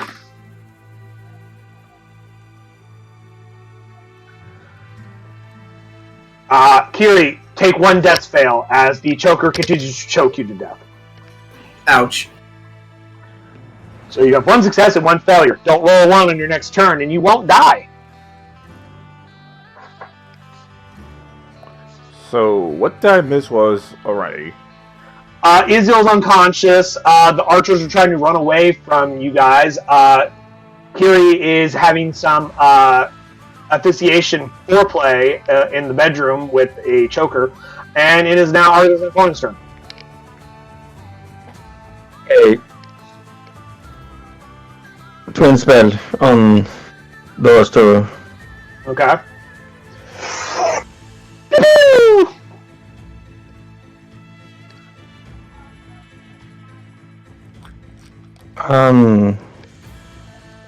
Cast it at a higher level again. My God. Just burning them spell slots. These are both second level spells, so make sure you take off 2 sorcery points first. 13 is not enough to hit one of the archers. The 16, however, is. Which one would you like him to hit? This one. Cool. Didn't you get something that added extra damage when you did lightning, or was it just your... Sorry, I'm in your character sheet real quick. Yeah. I'm looking for something. I'll give you back control in a moment. Because this one was... Yeah, I let you do your movement nonsense. This one did your little shockwave thing. Okay.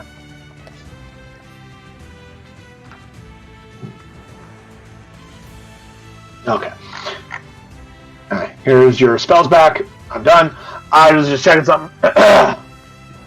Let's see. 12, 13, 14, 5, 6, 7, 17. Sorry, which one would you want to take this damage?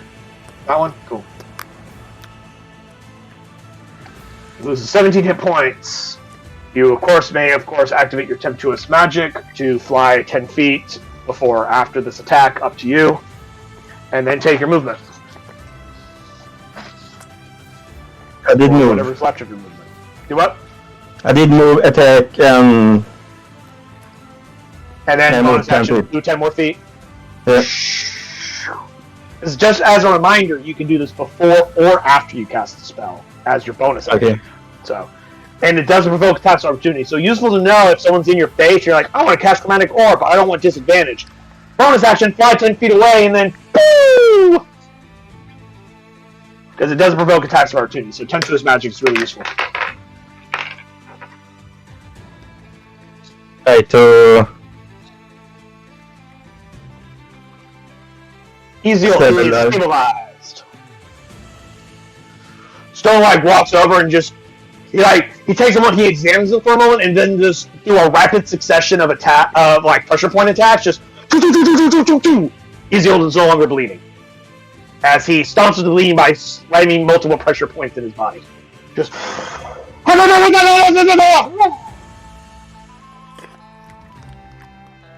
Ezeold is still unconscious and will remain so for the next 3 hours. But for right now, he is stable. and I attack him. Move up one more square, and I'll say yeah. Where were he? Was here. I think so. Good. 5, 10, 15, 20, 25, 30. Oh, actually, yeah, 30 will only get you right there. I mean, you can see him. I'm going to give him half cover because the hedgerows are kind of in the way. So, go ahead and... Oh, wait, no, you hit on my... Never mind. Go ahead and roll your fucking damage. Motherfucker. Motherfucker. Go ahead and roll your filthy fucking damage.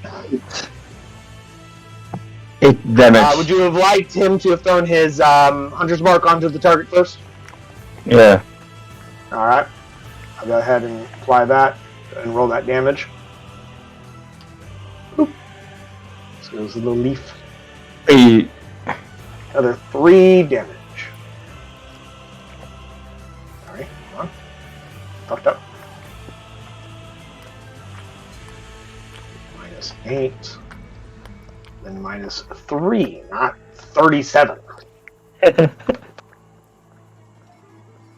My fat sausage finger hit like the... Well, actually, it was probably more like 63 or 36. It was something like that. Because I hit the 3 key, but also mushed the 6 key. So either it went 36 or 63. I don't know, because I did it so fast and hit the enter key that the update happened before I even saw what I typed. Okay. Is that all for you, Arcanist Unfold? Yes. Absolutely. Storm Okay. moved here, so. Osen moved there. Cool. The true tentacles on Bola. I need another Constitution saving throw from Bola.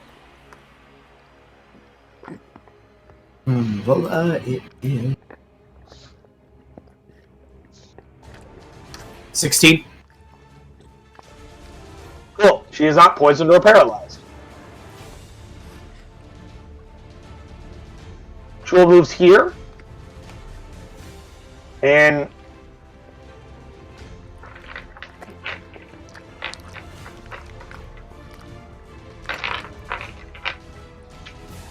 one moment.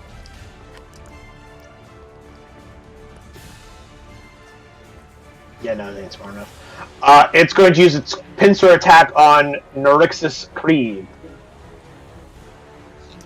17 to hit. I need a damage save from Creed.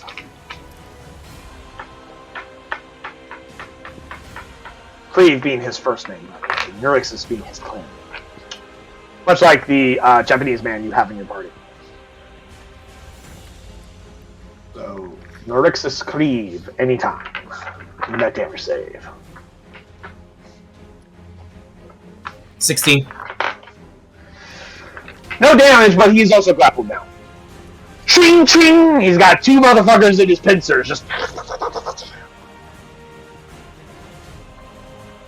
Oh shit. Is there any city guards still alive? Yes, there is, and he would have gotten an op attack on Nezzer when he ran off. Didn't hit, doesn't matter. And he goes, hey! Hey, don't you ignore me! Get back here! And he tries to stab Nezzer again. Hey! I need a damage save from Nezzer. You got a 20 to hit. And he's like, hey, don't you worry. Don't worry about it. He only did 2 damage. He's just, hey, and Nezra's like, stop it. He swats the fucking spear out of his hand again. But yeah, you got a 9 against his 2 damage, so it was a DC 2.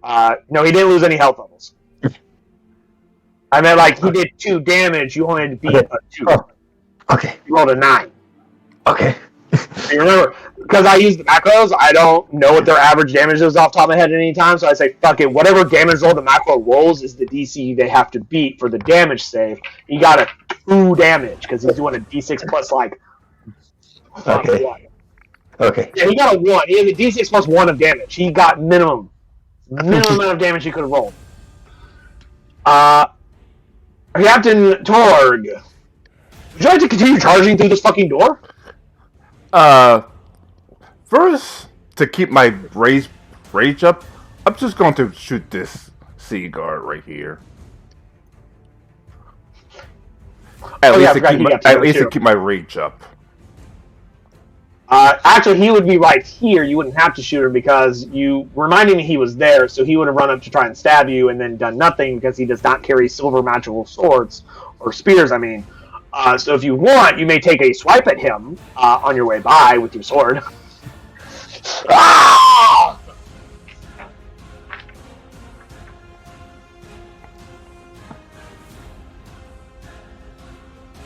Now, I feel the need to point this out. If you're using your sword two-handed, that means you do not have your pistol in hand. If later on, of course I put my pistol if I know it was closer. Okay, I'm just saying. I thought it was far away. That's why I pulled the pistol. Okay. 22 to hit for 10 slashing does almost kill it. He still has 1 hit point left. If you'd like to say, fuck it, zap him with lightning and just keep on going. Cool, even if he saves, he dies. Would you like to charge through the door? Now I'm going to charge at the door. Cool.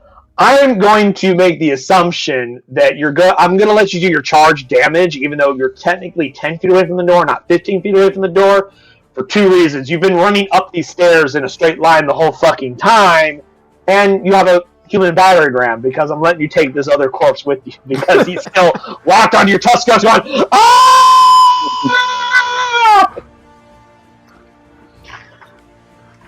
As you have become the charger. Oh no! Shoot! Let's see. Let me get some stats for this door. We say it's medium. We're going to say it's more resilient and not fragile, so we're going to say it has 18 hit points. And it's made of wood, so 15 armor class. What did you get on your tusk attack? Don't say a tusk attack. Can you roll that tusk attack, please? Damn it. 13. Not quite enough.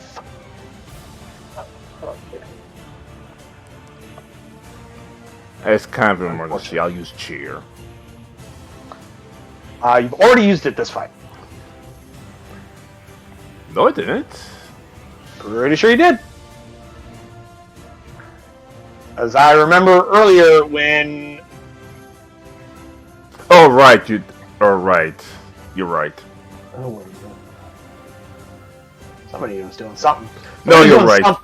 Yeah, you're right. But yeah. So you come into this fucking door. This guy in front of you is just splattered across the fucking door. The gore and blood and whatnot cause you to slip.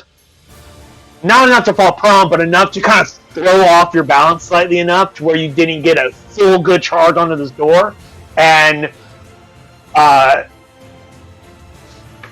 you slam into it, but not in the right way you needed to get to break this fucking door down. You didn't make the DC or the armor class to hit wood. Under then just slash my final slash attack. Well, Okay, don't. you know what I mean. Yeah. And you start smashing your sword against the door with a 16 hits for 14. You just watch your captain just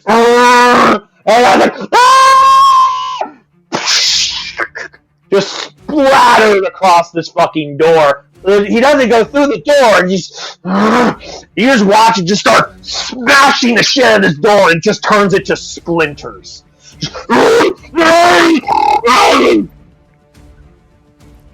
Captain Tor, destroyer of doors.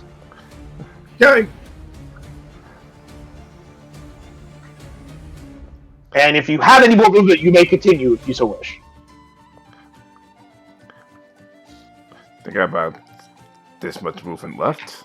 God, it's dark in here. Yeah, it's dark in here. That's also only a single room.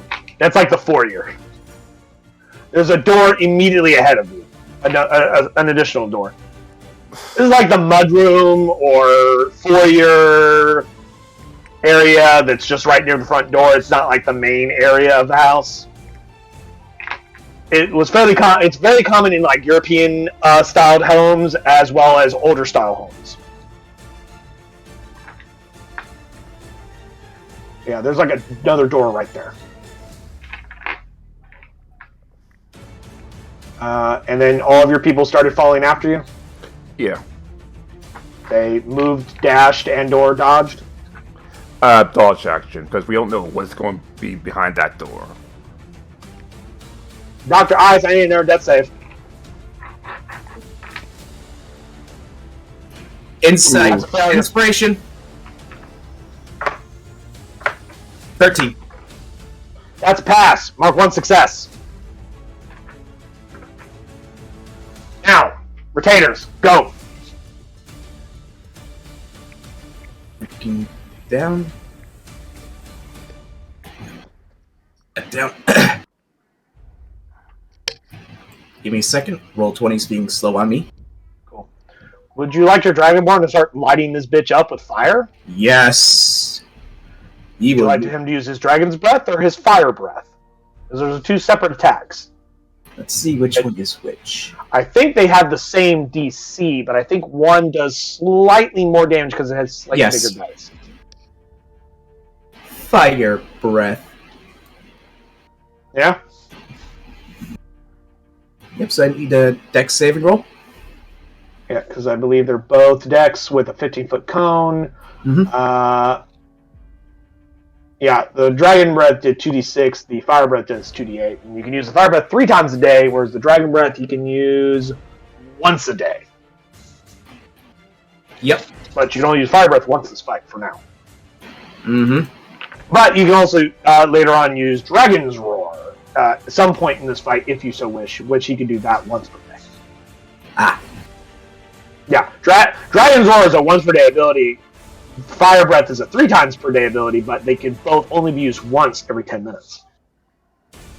So if there was multiple uses, like Fire Breath, that is all it can be used for in this particular fight and encounter. Until 10 minutes have gone by. Fun fact, Dex, they're not super great at. 11 is a fail, I believe, because he has a 14 DC. Mm-hmm. Cool, so he just eats 10 fire damage as he just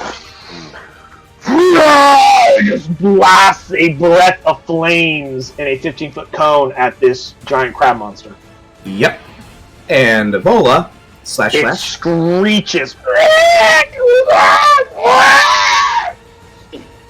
as you just burn it. As Vola continues to just... And she's not really using the blade anymore. She's using it because she's like so up close into this thing. She just takes the pommel of the fucking scimitar and just starts cracking it onto the carapace repeatedly. Jesus Christ. 17 and another 17? My God. Rolo, how are you so fucking cool? You made her. She is just cracking through the carapace with the bludgeoning that she is giving this fucking thing with her pommel. Yep. Now, Dr. Leewitz will move down 5. And am I in? Would provoke an attack of opportunity if he had any claws remaining to swipe at you. Ah, crap. So we got 2 claws. You can only hold 2 people at a time. Ezeal's just too far to be healed. In that case, I want to be more concerned about Dr. Ice than Ezeal. yeah. Just throwing that out there. Shall move back and poison spray. She doesn't have to move back. Poison spray is a saving throw for them and is within 10 feet. She can do that within 5. Unfortunately for you, this creature is immune to poison, so it has no effect. Ah, shit. I don't even need to roll. I pulled up his stat sheet to check. He's immune to poison in the poison condition. Well, shit. So I believe that's it for you, my friend. She tried to attack. Didn't... Leowitz, I believe he saw it as an action. If you'd like him to do something, does he not? Yeah, he'll once again try to climb over. Cool.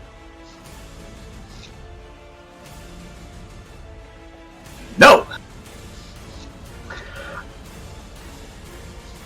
You try to bring a short guy in plate armor, a hobgoblin in plate armor, a fucking big-ass dragonborn, and a illithid on a stealth mission, only most of which can be stealthy, only a couple of them can be stealthy, and only a couple of them actually have the physical capabilities of getting over a fucking fence.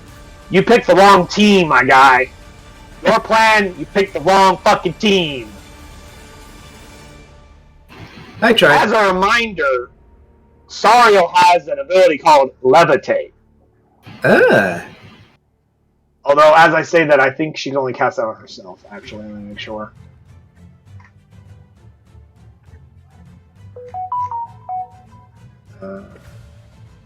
One creature or object of your choice. Hold on. That's what the spell does. Mind Flayers, I believe, can only cast it on themselves.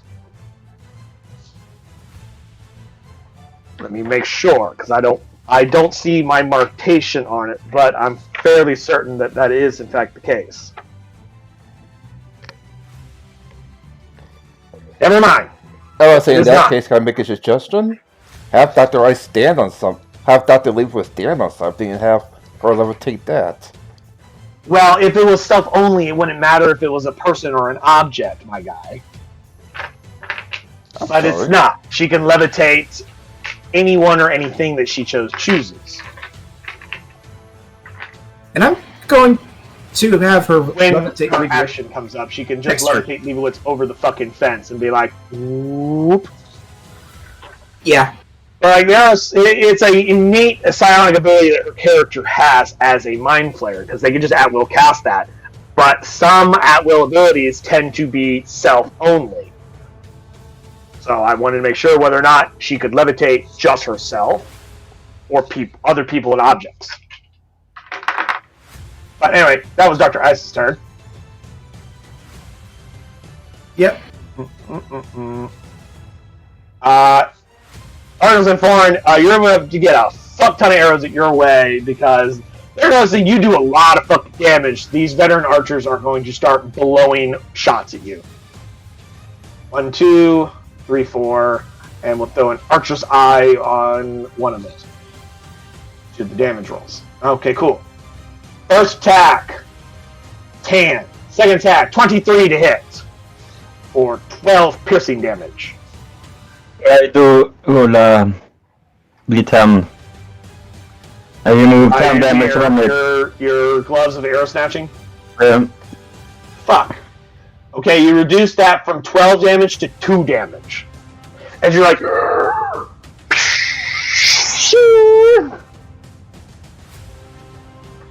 next one is a 21 to hit for another 12 piercing damage.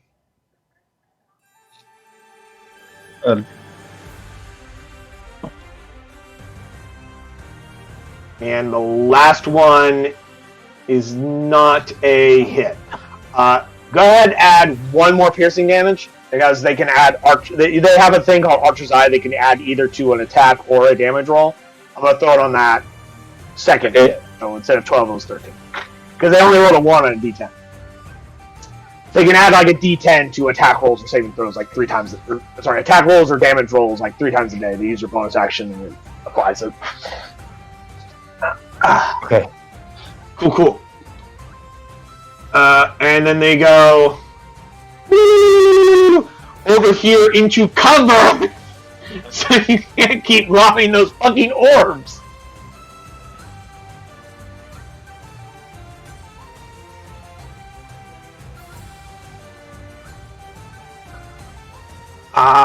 Kiri, take another fail death save. Because the choker is still choking you.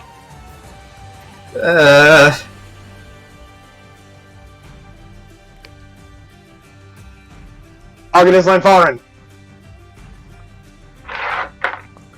Oops, sorry, So that means the next. That means the next step save is do or die for Kiri. Yep. Captain Torg, you're getting attacked.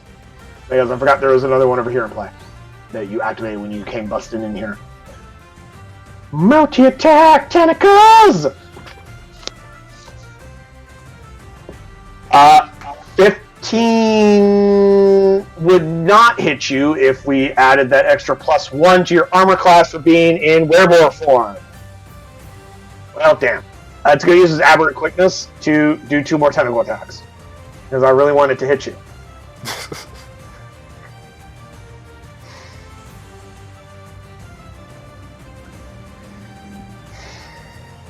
Oh, wait. Okay, there it is. 19. 19 hits you. Yes. Yes. Yes. Congratulations, you hit me. You are grappled and restrained, so fuck you. Oh, you don't want me to start charging through the house? No! No, that's their job is going to stop you from doing that. No, they don't want you charging through their fucking house.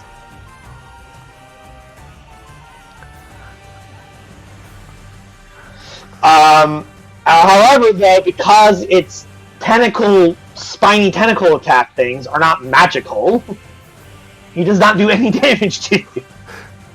It's literally job just make sure I don't charge through the house. Yeah, like you're going, and a bunch of tentacles.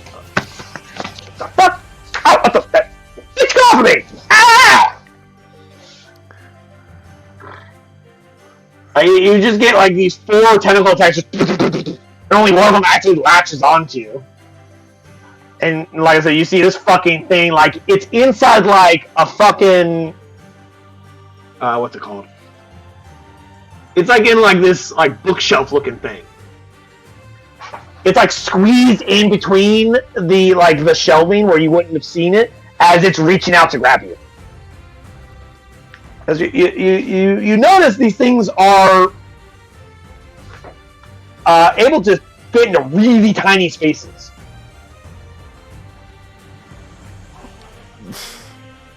These things are small size, but that's not small enough to get into the tiny spaces that they're in. But you notice it's able to like squeeze and contort itself into this weird fucking shape to get into this space. Almost like it doesn't have a fucking skeletal structure. Arnis Important, it's your turn. Over here. The city guard. This motherfucker over here. Yeah. Hey, bro, fuck off! Pew! 9 damage, still standing. Another 9 damage, is dead. Blech. Nezra just goes. That guard. Oh no! We forgot about the guy on the flank! 5 damage. Plus your d6. This mark. 2. Cool. Pah! Ow, fuck! That stings!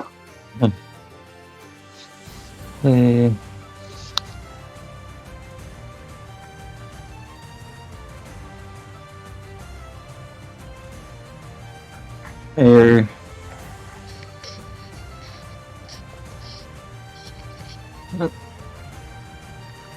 um,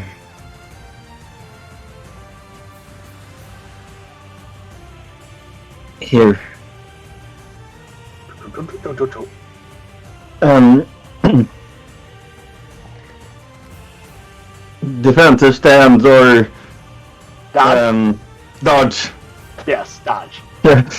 Yes. Yes, Japan. That is the English word for whatever other Swedish nonsense you want to yell out. It's the dodge. Yeah, dodge. I I forgot the word. I always like to make fun of Jer when he's doing his moon-speaking language. Yeah.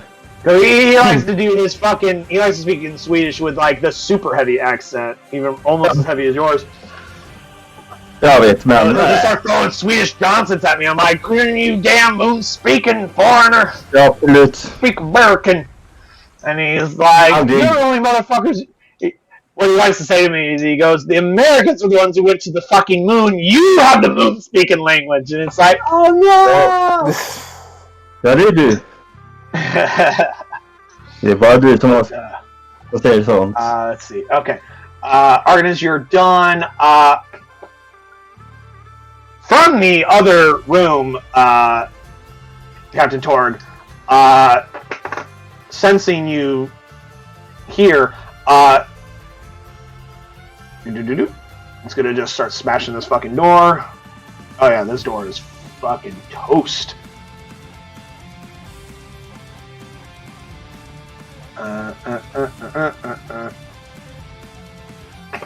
Smashing through this fucking door. Jules! Skitter, skitter, skitter. Skitter, skitter, skitter.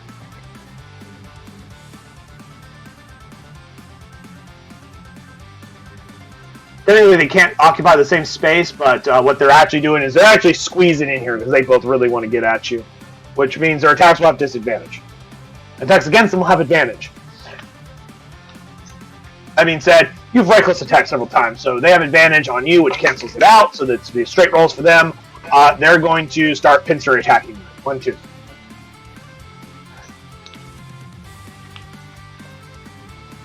Because a creature can't occupy a space that is half the size of their base. This is a 15-foot wide area. They each have 10 feet, so they can both squeeze to the sides.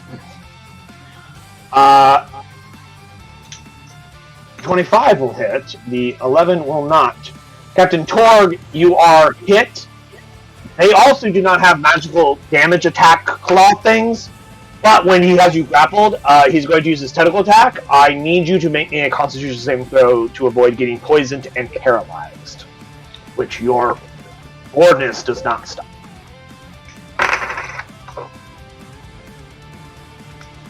Your lycanthropy. Obviously, as a barbarian, you should be really good at this. Motherfucker. You have 1 inspiration on the table. Would you like to use it? I would. I would. Put it on save. The problem is that the ice needs it more. Okay. Captain Torg, for the next minute, until this poison ends, let's see. You are poisoned for 1 minute. Until the poison ends, the target is paralyzed. The target repeats the saving throw at the end of each of its turns. Any effect on itself. A success. So that means the next turn I have to roll again. Yeah. While poisoned, you are disadvantaged on attack rolls and ability checks, but paralysis also has the additional effect. You are incapacitated, you cannot move or speak. On-Ike will fail any strength or dexterity saving throws. Attack rolls against you have advantage, and any any attack that hits a creature is critical if the attacker is within 5 feet of the creature. Not that they can hurt you, they don't have silver claws. But hey. See, this city guard is dead. Captain Torg! Oh, hey, look at that, it's your turn. Alright. You're paralyzed. At the end of your turn, you may roll again. You may roll to get out of paralysis. Alright, so let me attack Um, first. The person who's trying to choke me to death. Well, no, you don't get an attack. You're paralyzed. Oh, so I have to... At the end of your turn, you get to try and save against the paralysis. But I can't move, so I have to aim my turn now. That's what I mean. Your retainers still get to go, but I need you to roll that con save, please.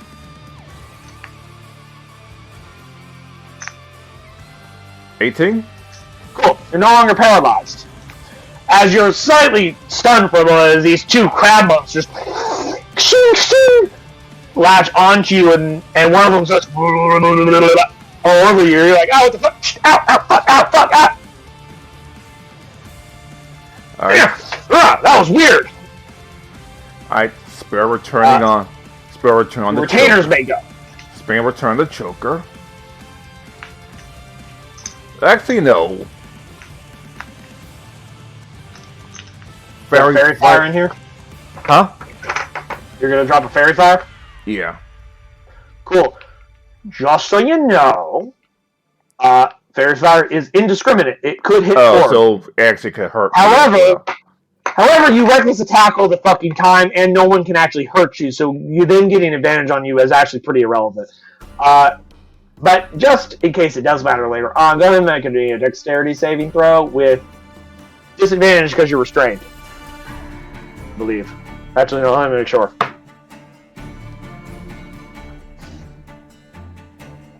Zero, can't limit this. That goes against the creature has advantage. Creature has disadvantage from... Okay, yeah. Dexterity saving throw with disadvantage because you are restrained by the choker. The choker is restraining you. You're being grappled by the tool. A lot of weird shit going on here.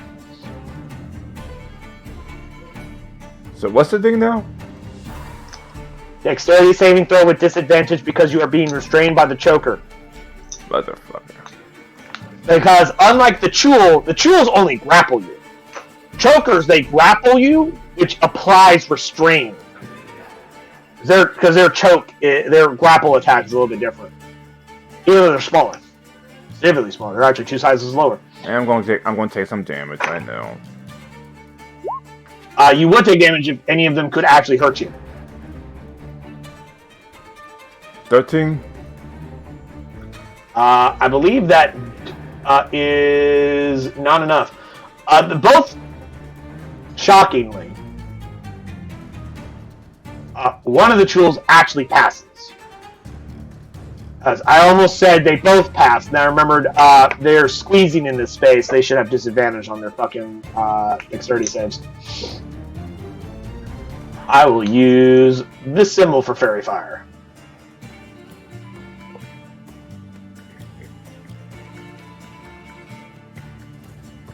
For the remainder of the time that Drusilla is concentrating on it, those targets marked with that symbol have advantage on attack rolls.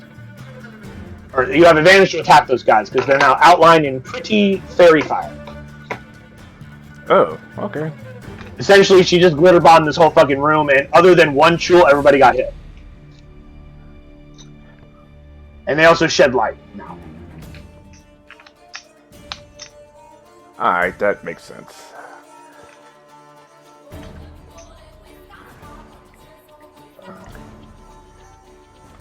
Right on or dim Let's see now. dim light and a 10-foot radius. Got it. Mockingbird and Hummingbird will stand by until the creatures that can hurt them is at least more dealt with. Okey-dokes. Since they don't have long-range attacks. I think... Doesn't one of them have the ability to heal?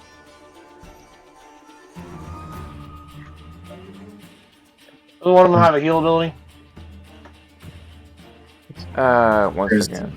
Bolstering Praise, I think it was, or something. Nope, never mind, sorry. No, Soothing Song, that's what it was. Right? Yeah. It's Hummingbird. Plays an inspiring tune, allowing all allies within 60 feet to spend a hit die in order to roll that die and regain hit points equal to the roll plus the ally's constitution modifier.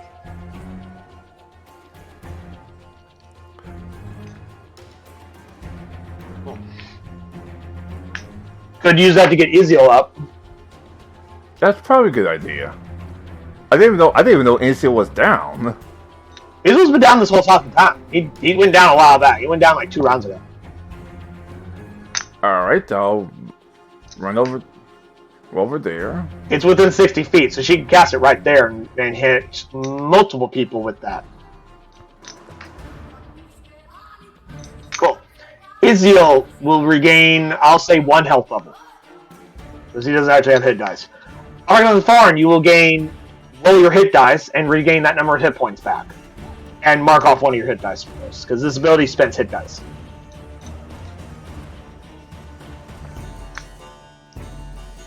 Dr. Ice, spend 1 of your hit dice as well, because you are within 60 feet and can't hear her. This is not a line of sight ability. This is a creatures within 60 feet of her can do this. Oh, so I gained... You're up again. Dr. Ice gains hit points. You become conscious as she launches into a fucking rock guitar solo.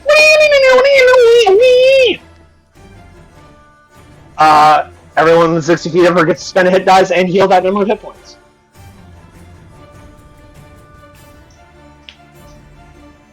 I have 2 health now. Yeah!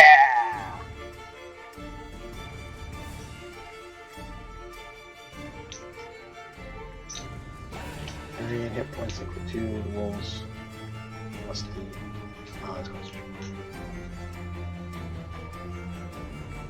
okay. I'm assuming neither of you have a good con mod.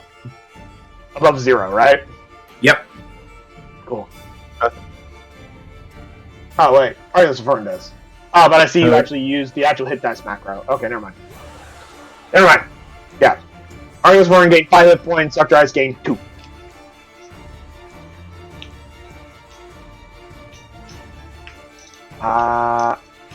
Captain Torg, is that it for your turn?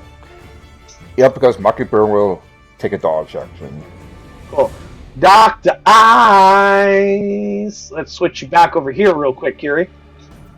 Yes. You are over here under this bed. Let me get your character out because I originally had you hidden on the GM layer because my assumption was at some point someone would come up here to save your ass, but I forget who your friends are, which means you have no friends because they don't care about helping you. Despite the fact I was going to have you, I had your ass dragged under the bed, and they were going to be like, "Where is he? I don't know." While you're under the bed, it's just slowly choking you to death. You come to at the last second with this choker in your face as it's strangling you to death. What would you like to do? Wild shape. I need hit points. I need hit points! What are you wild shaping into? I'm going to wild shape into... the giant can... Wait, no. I can't turn into a level CR2 creature. Oh! Dire Wolf it is! You sure the dire wolf's the best choice? How about something small so you can escape the choke and run back to us? Or specifically Dr. Lever so it could heal you fully. You can also do something that has more hit points than the dire wolf, and is also just as big. If not bigger. Like, I don't know, bear or something. I don't know. Can you turn into bears? I don't know.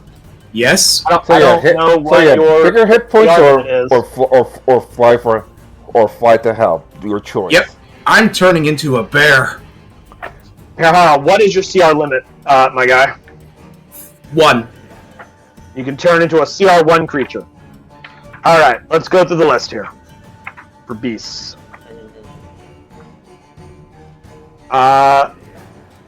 You can turn into an ape. You can turn into an axe beak.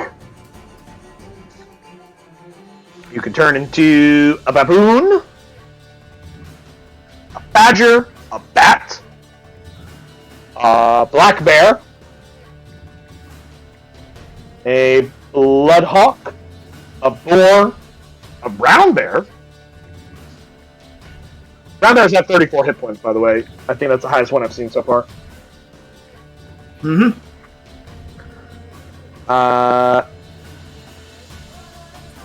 You can turn into a camel, a cat, a constrictor snake, a crocodile, a crab, a deer, a direwolf, a draft horse, eagle.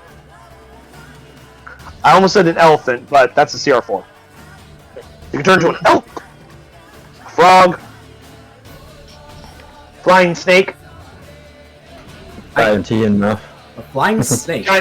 a giant ape would be hilarious if you could go to CR7, a giant badger, a giant bat, giant centipede, giant boar. Nope, that's a CR2.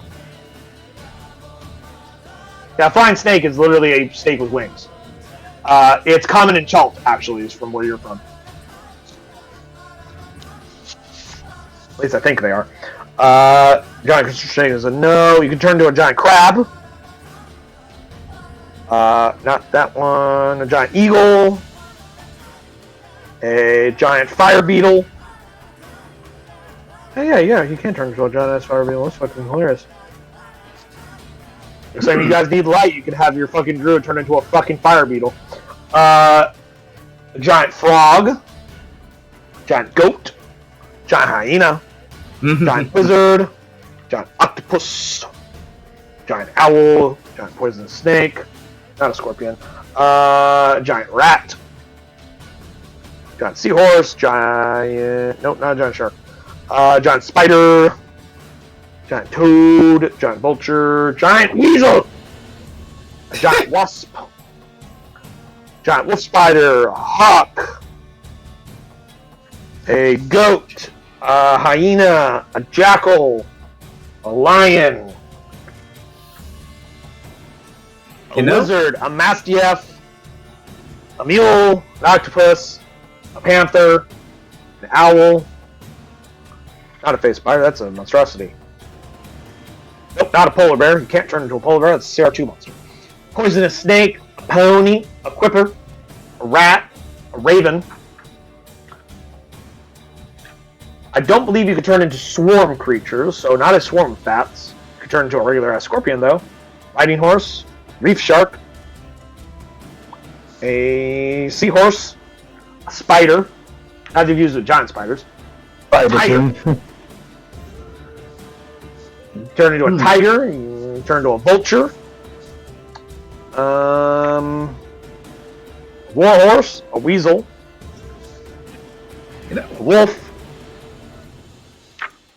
And that's it. I think I will go with... The brown bear had, as far as I know, has the most hit points. I didn't look at all of their things. I was just glancing at their CRs. But I'm fairly certain a brown bear has a significant amount of hit points. They have 34 compared to most other creatures. The game is Meanwhile, 44. the giant hyena has 45. Oh, does it? Yep. I didn't see that. I mean, if you want to go giant hyena, go for it, my guy. I Giant didn't realize it had 45 hit points. Giant hyena. Let's see. Do I have a hyena on here?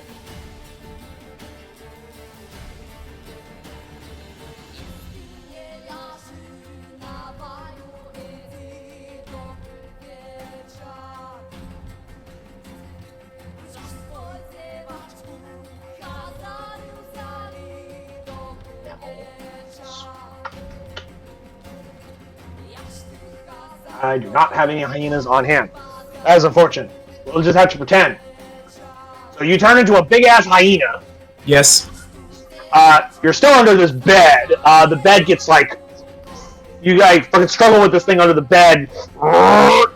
Bed gets thrown off to the side, and you are now a giant hyena with 45 hit points. Let me just note down at 45. Am I still grappled by this thing? Yes. And I was actually going to do this. I was going to... So we could track it separately. Oops.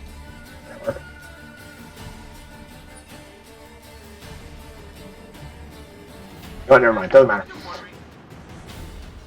Plus 45, because you also have to keep track of your original hit points, too. Anyway, that was your action to do that. All right. Can I try and escape from this thing? It requires your action to do that. Well, Womp womp. and I But hey, can't you run have away. 47 hit points to play with now. Yes. That includes the 2 that you have in your bird form. Yep. Now, since I'm grappled, I obviously can't run, which sucks. Yep. While grappled, you have a 0 hit point. Sorry, 0 movement. Yep, so that'll be that. For ice, Back with the main cast. Sariel will cast Levitate. And let's see, specific.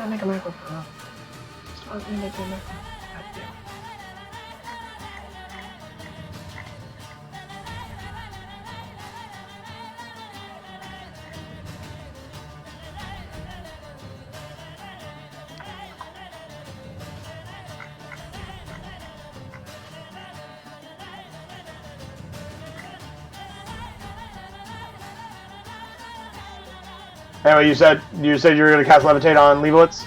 Yes, to get him over the frigging fence at last. Cool. I'm sure you can figure out how that works, because you can read the ability yourself. Yep. So he floats up, pulls himself over, floats back down. Yep. So now he's on the other side of the fence. That does burn her action, and anyone that was slowed that was still alive is no longer slowed because she had to break the concentration. Yeah. Do that. I don't think any of them are. No, I don't think anyone's still alive. No one that's important. Just pointing out. And shloop, goes right through the bars. And she's a weird squid monster creature thing. Mm-hmm. Good old Vola. I don't think a 13 hits. Nope. Does a 15 hit? Nope. Shit. Thank you. Come again. Nope.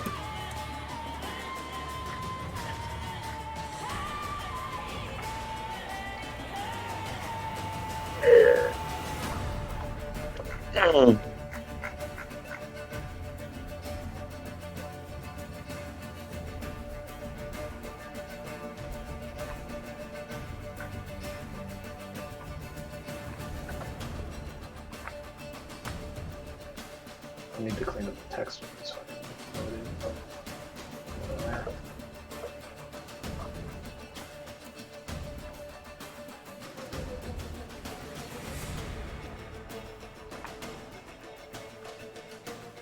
Still, yeah, because the macro on slow still reads the way it does, the way it did originally.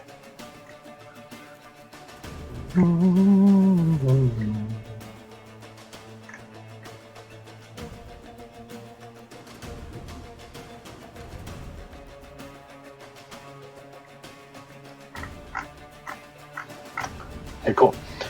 Anyway.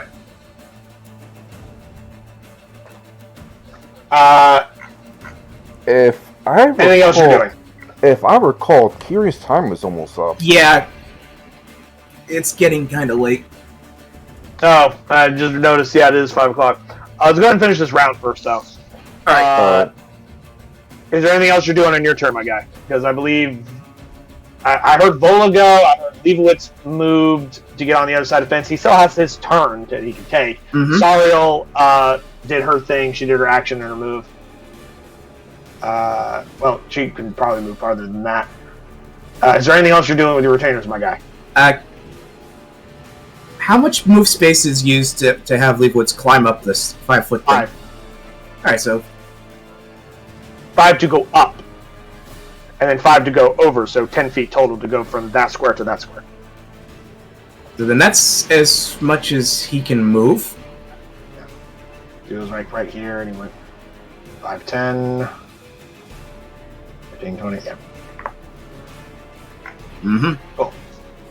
And he still has his action if you'd like him to throw an Orison on somebody. Yes. Sariel still has her movement, and then Kreve, I believe, still has his action. And I will cast the Orson onto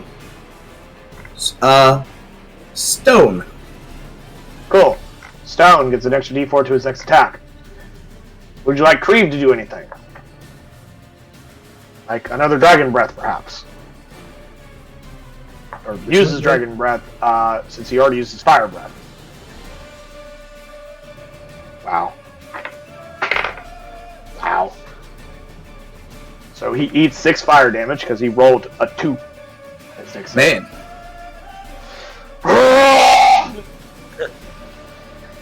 First fucking fire breath. Second fire breath. It's like, go away!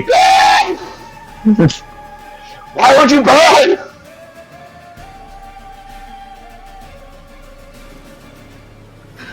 Yes. Veteran guards. Arrow battle with our good buddy Nezor, 1 and 2. Wow. Both hit. I need 2 damage saves from Nezor, and then he moves over here into cover.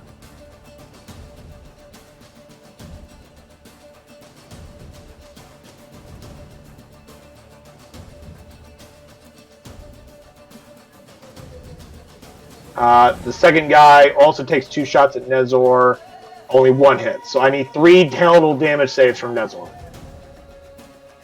1, 2, and 3. Let's see. God damn it. What the fuck? Getting fucking ripped off with these fucking Archer's Eye bullshit. Okay. Let's see. First one passed, second one passed, third one also passes. Damn it.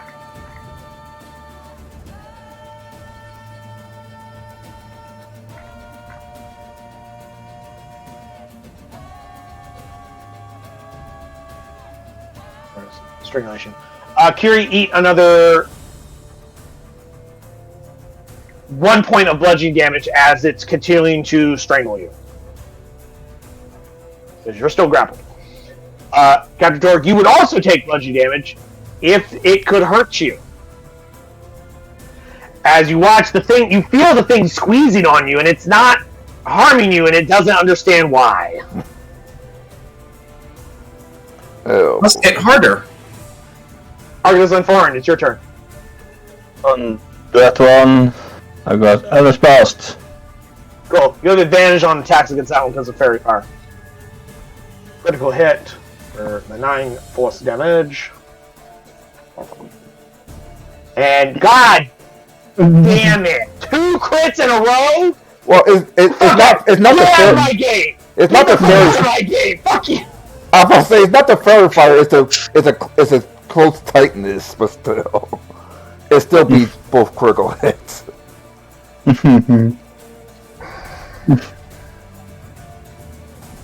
Fuck out of my game! Fuck out of my game! God And damn it! I think I mean, I 2 think crits the in a row, GM says that this is the bullshit. end of the game for the day. Oh, don't worry. Don't worry. There's a lot more shit in this fucking house. You don't know. You don't know. I know. We'll find out. I will be vindicated. The true threat shows up. Alright, what else you got to do for your turn, my friend?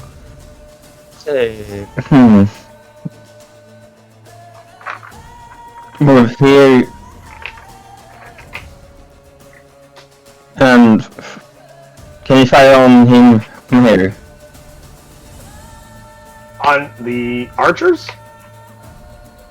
Is that what you're asking? No, sure. Where he is? I'm gonna say no. He's at a lower elevation than they are, and they're inside a building with a bunch of dudes in the way. I'm gonna say he doesn't have a clean shot. Okay. Move here.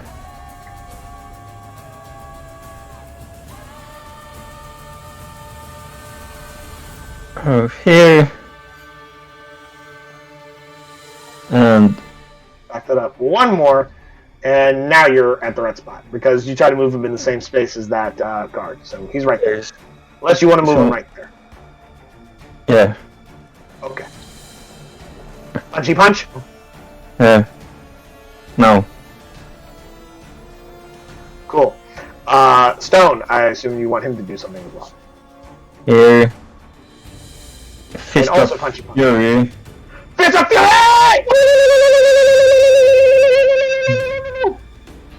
And he has a +4, potentially a D4. He gets a D4 to the first attack, which definitely hits. The 16 also hits, so he hits both times, doing 22 points of damage to this poor guy. Good God. And if both attacks hit the same target, the target is knocked back 5 feet. So he gets knocked 5 feet.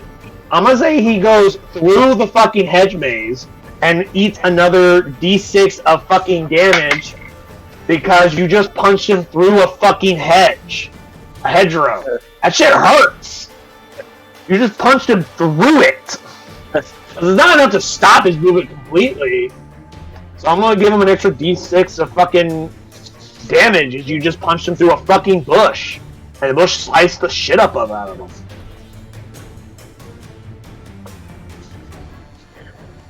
Cool. Can Nesso hit him Is that all from for you? there? Can Nesso hit him?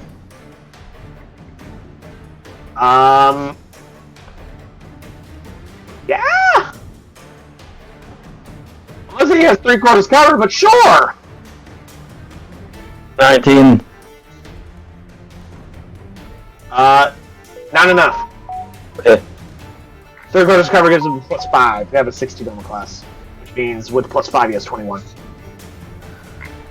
Izio, if you like, can stand up for half his movement. And then move 15 feet somewhere and do something, I don't know.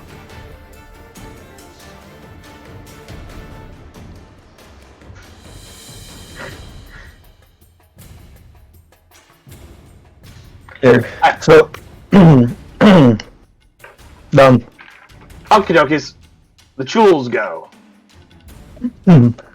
I need... 1 second. Yeah. I need 2 con saves from you, my dear captain, as this Chul is attempting to paralyze you.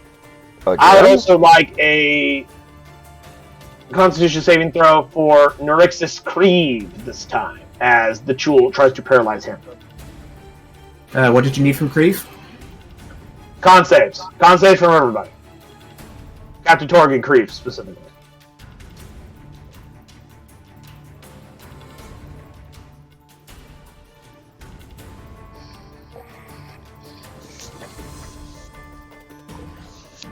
$16. Passed. Also passed.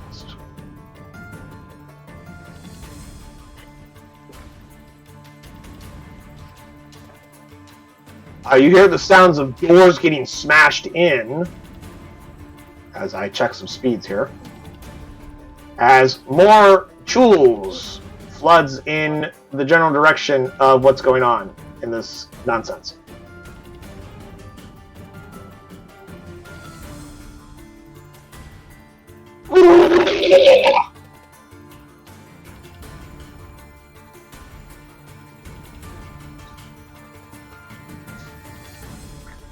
I think that's all on the first floor. Second floor.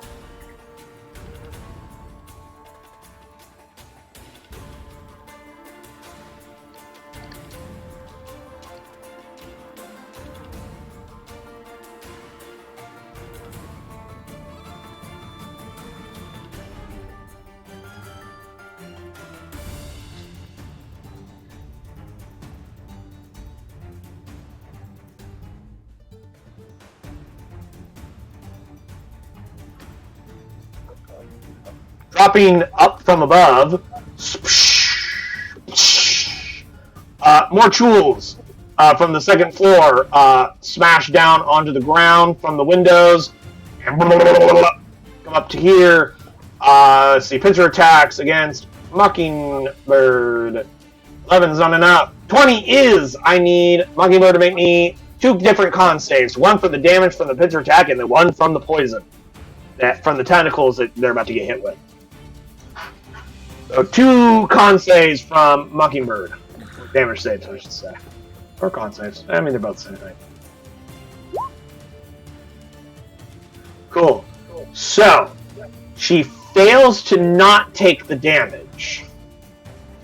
Because 8's not enough. She will take 2 health levels worth of damage and get grappled. But she is not immediately paralyzed from the tentacles. So, congratulations. Go ahead and take Mockingbird's 2 health levels off. Arlo and Thorn, you are also getting attacked. 18 and 11. The 11 does not hit. The 18 does. Say what? 18 hits. Yes, 18 hits. Yeah. So, you could have shield, but I believe shield only would bring it to a 17, unfortunately. Take 11 bludgeoning damage, and you are also grappled. And I need you to make me a Constitution save as it tries to attack you with its tentacles to try and paralyze you. Okay. 8. Cool. Arlos Varn is paralyzed.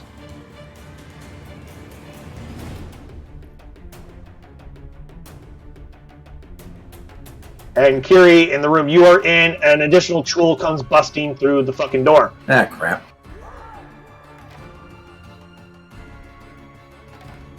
But, you don't have enough fucking problems yet. You need more problems. Lots of more problems. And it will attempt to bludgeon you to death by grabbing you with its pincers. What is the armor class of a giant hyena? 12. So a 16 hits and a 23 hits. Yes. 14 damage and 9 damage from those 2 attacks. And you are grappled. I need a con save using the constitution of the giant hyena. After you subtract all that hit point damage. That was 14 and what? 9. 9 was the second one. 14 from the first, 9 from the second. And what did you want me to roll? A Constitution saving throw to not be paralyzed by the tentacles that he's going to go on you.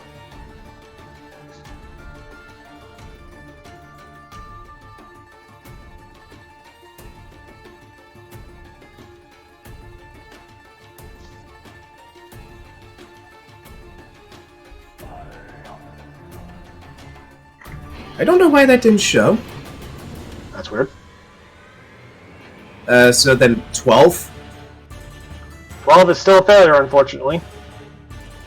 You need a DC 13. Here you are also paralyzed. Not like I had enough trouble as it is. Yeah. Welcome to hell!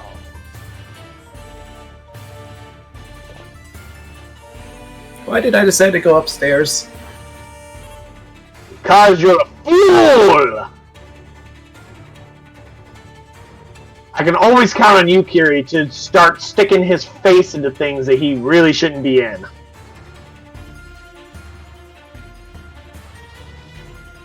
And that is the tools, all of the tools that are in play at the moment. And that is where we will pick up next time we play here on Dungeons and Dragons. Yep. Where Dan will join us to get for our death. Yeah, fucking Master Creed again will show up at the last minute to save your stupid asses. Mm-hmm. Well. And I'm going to kill the scream. I'm gonna head on out and get ready for dinner. Alright. Did you guys have fun? Yep. Fantastic.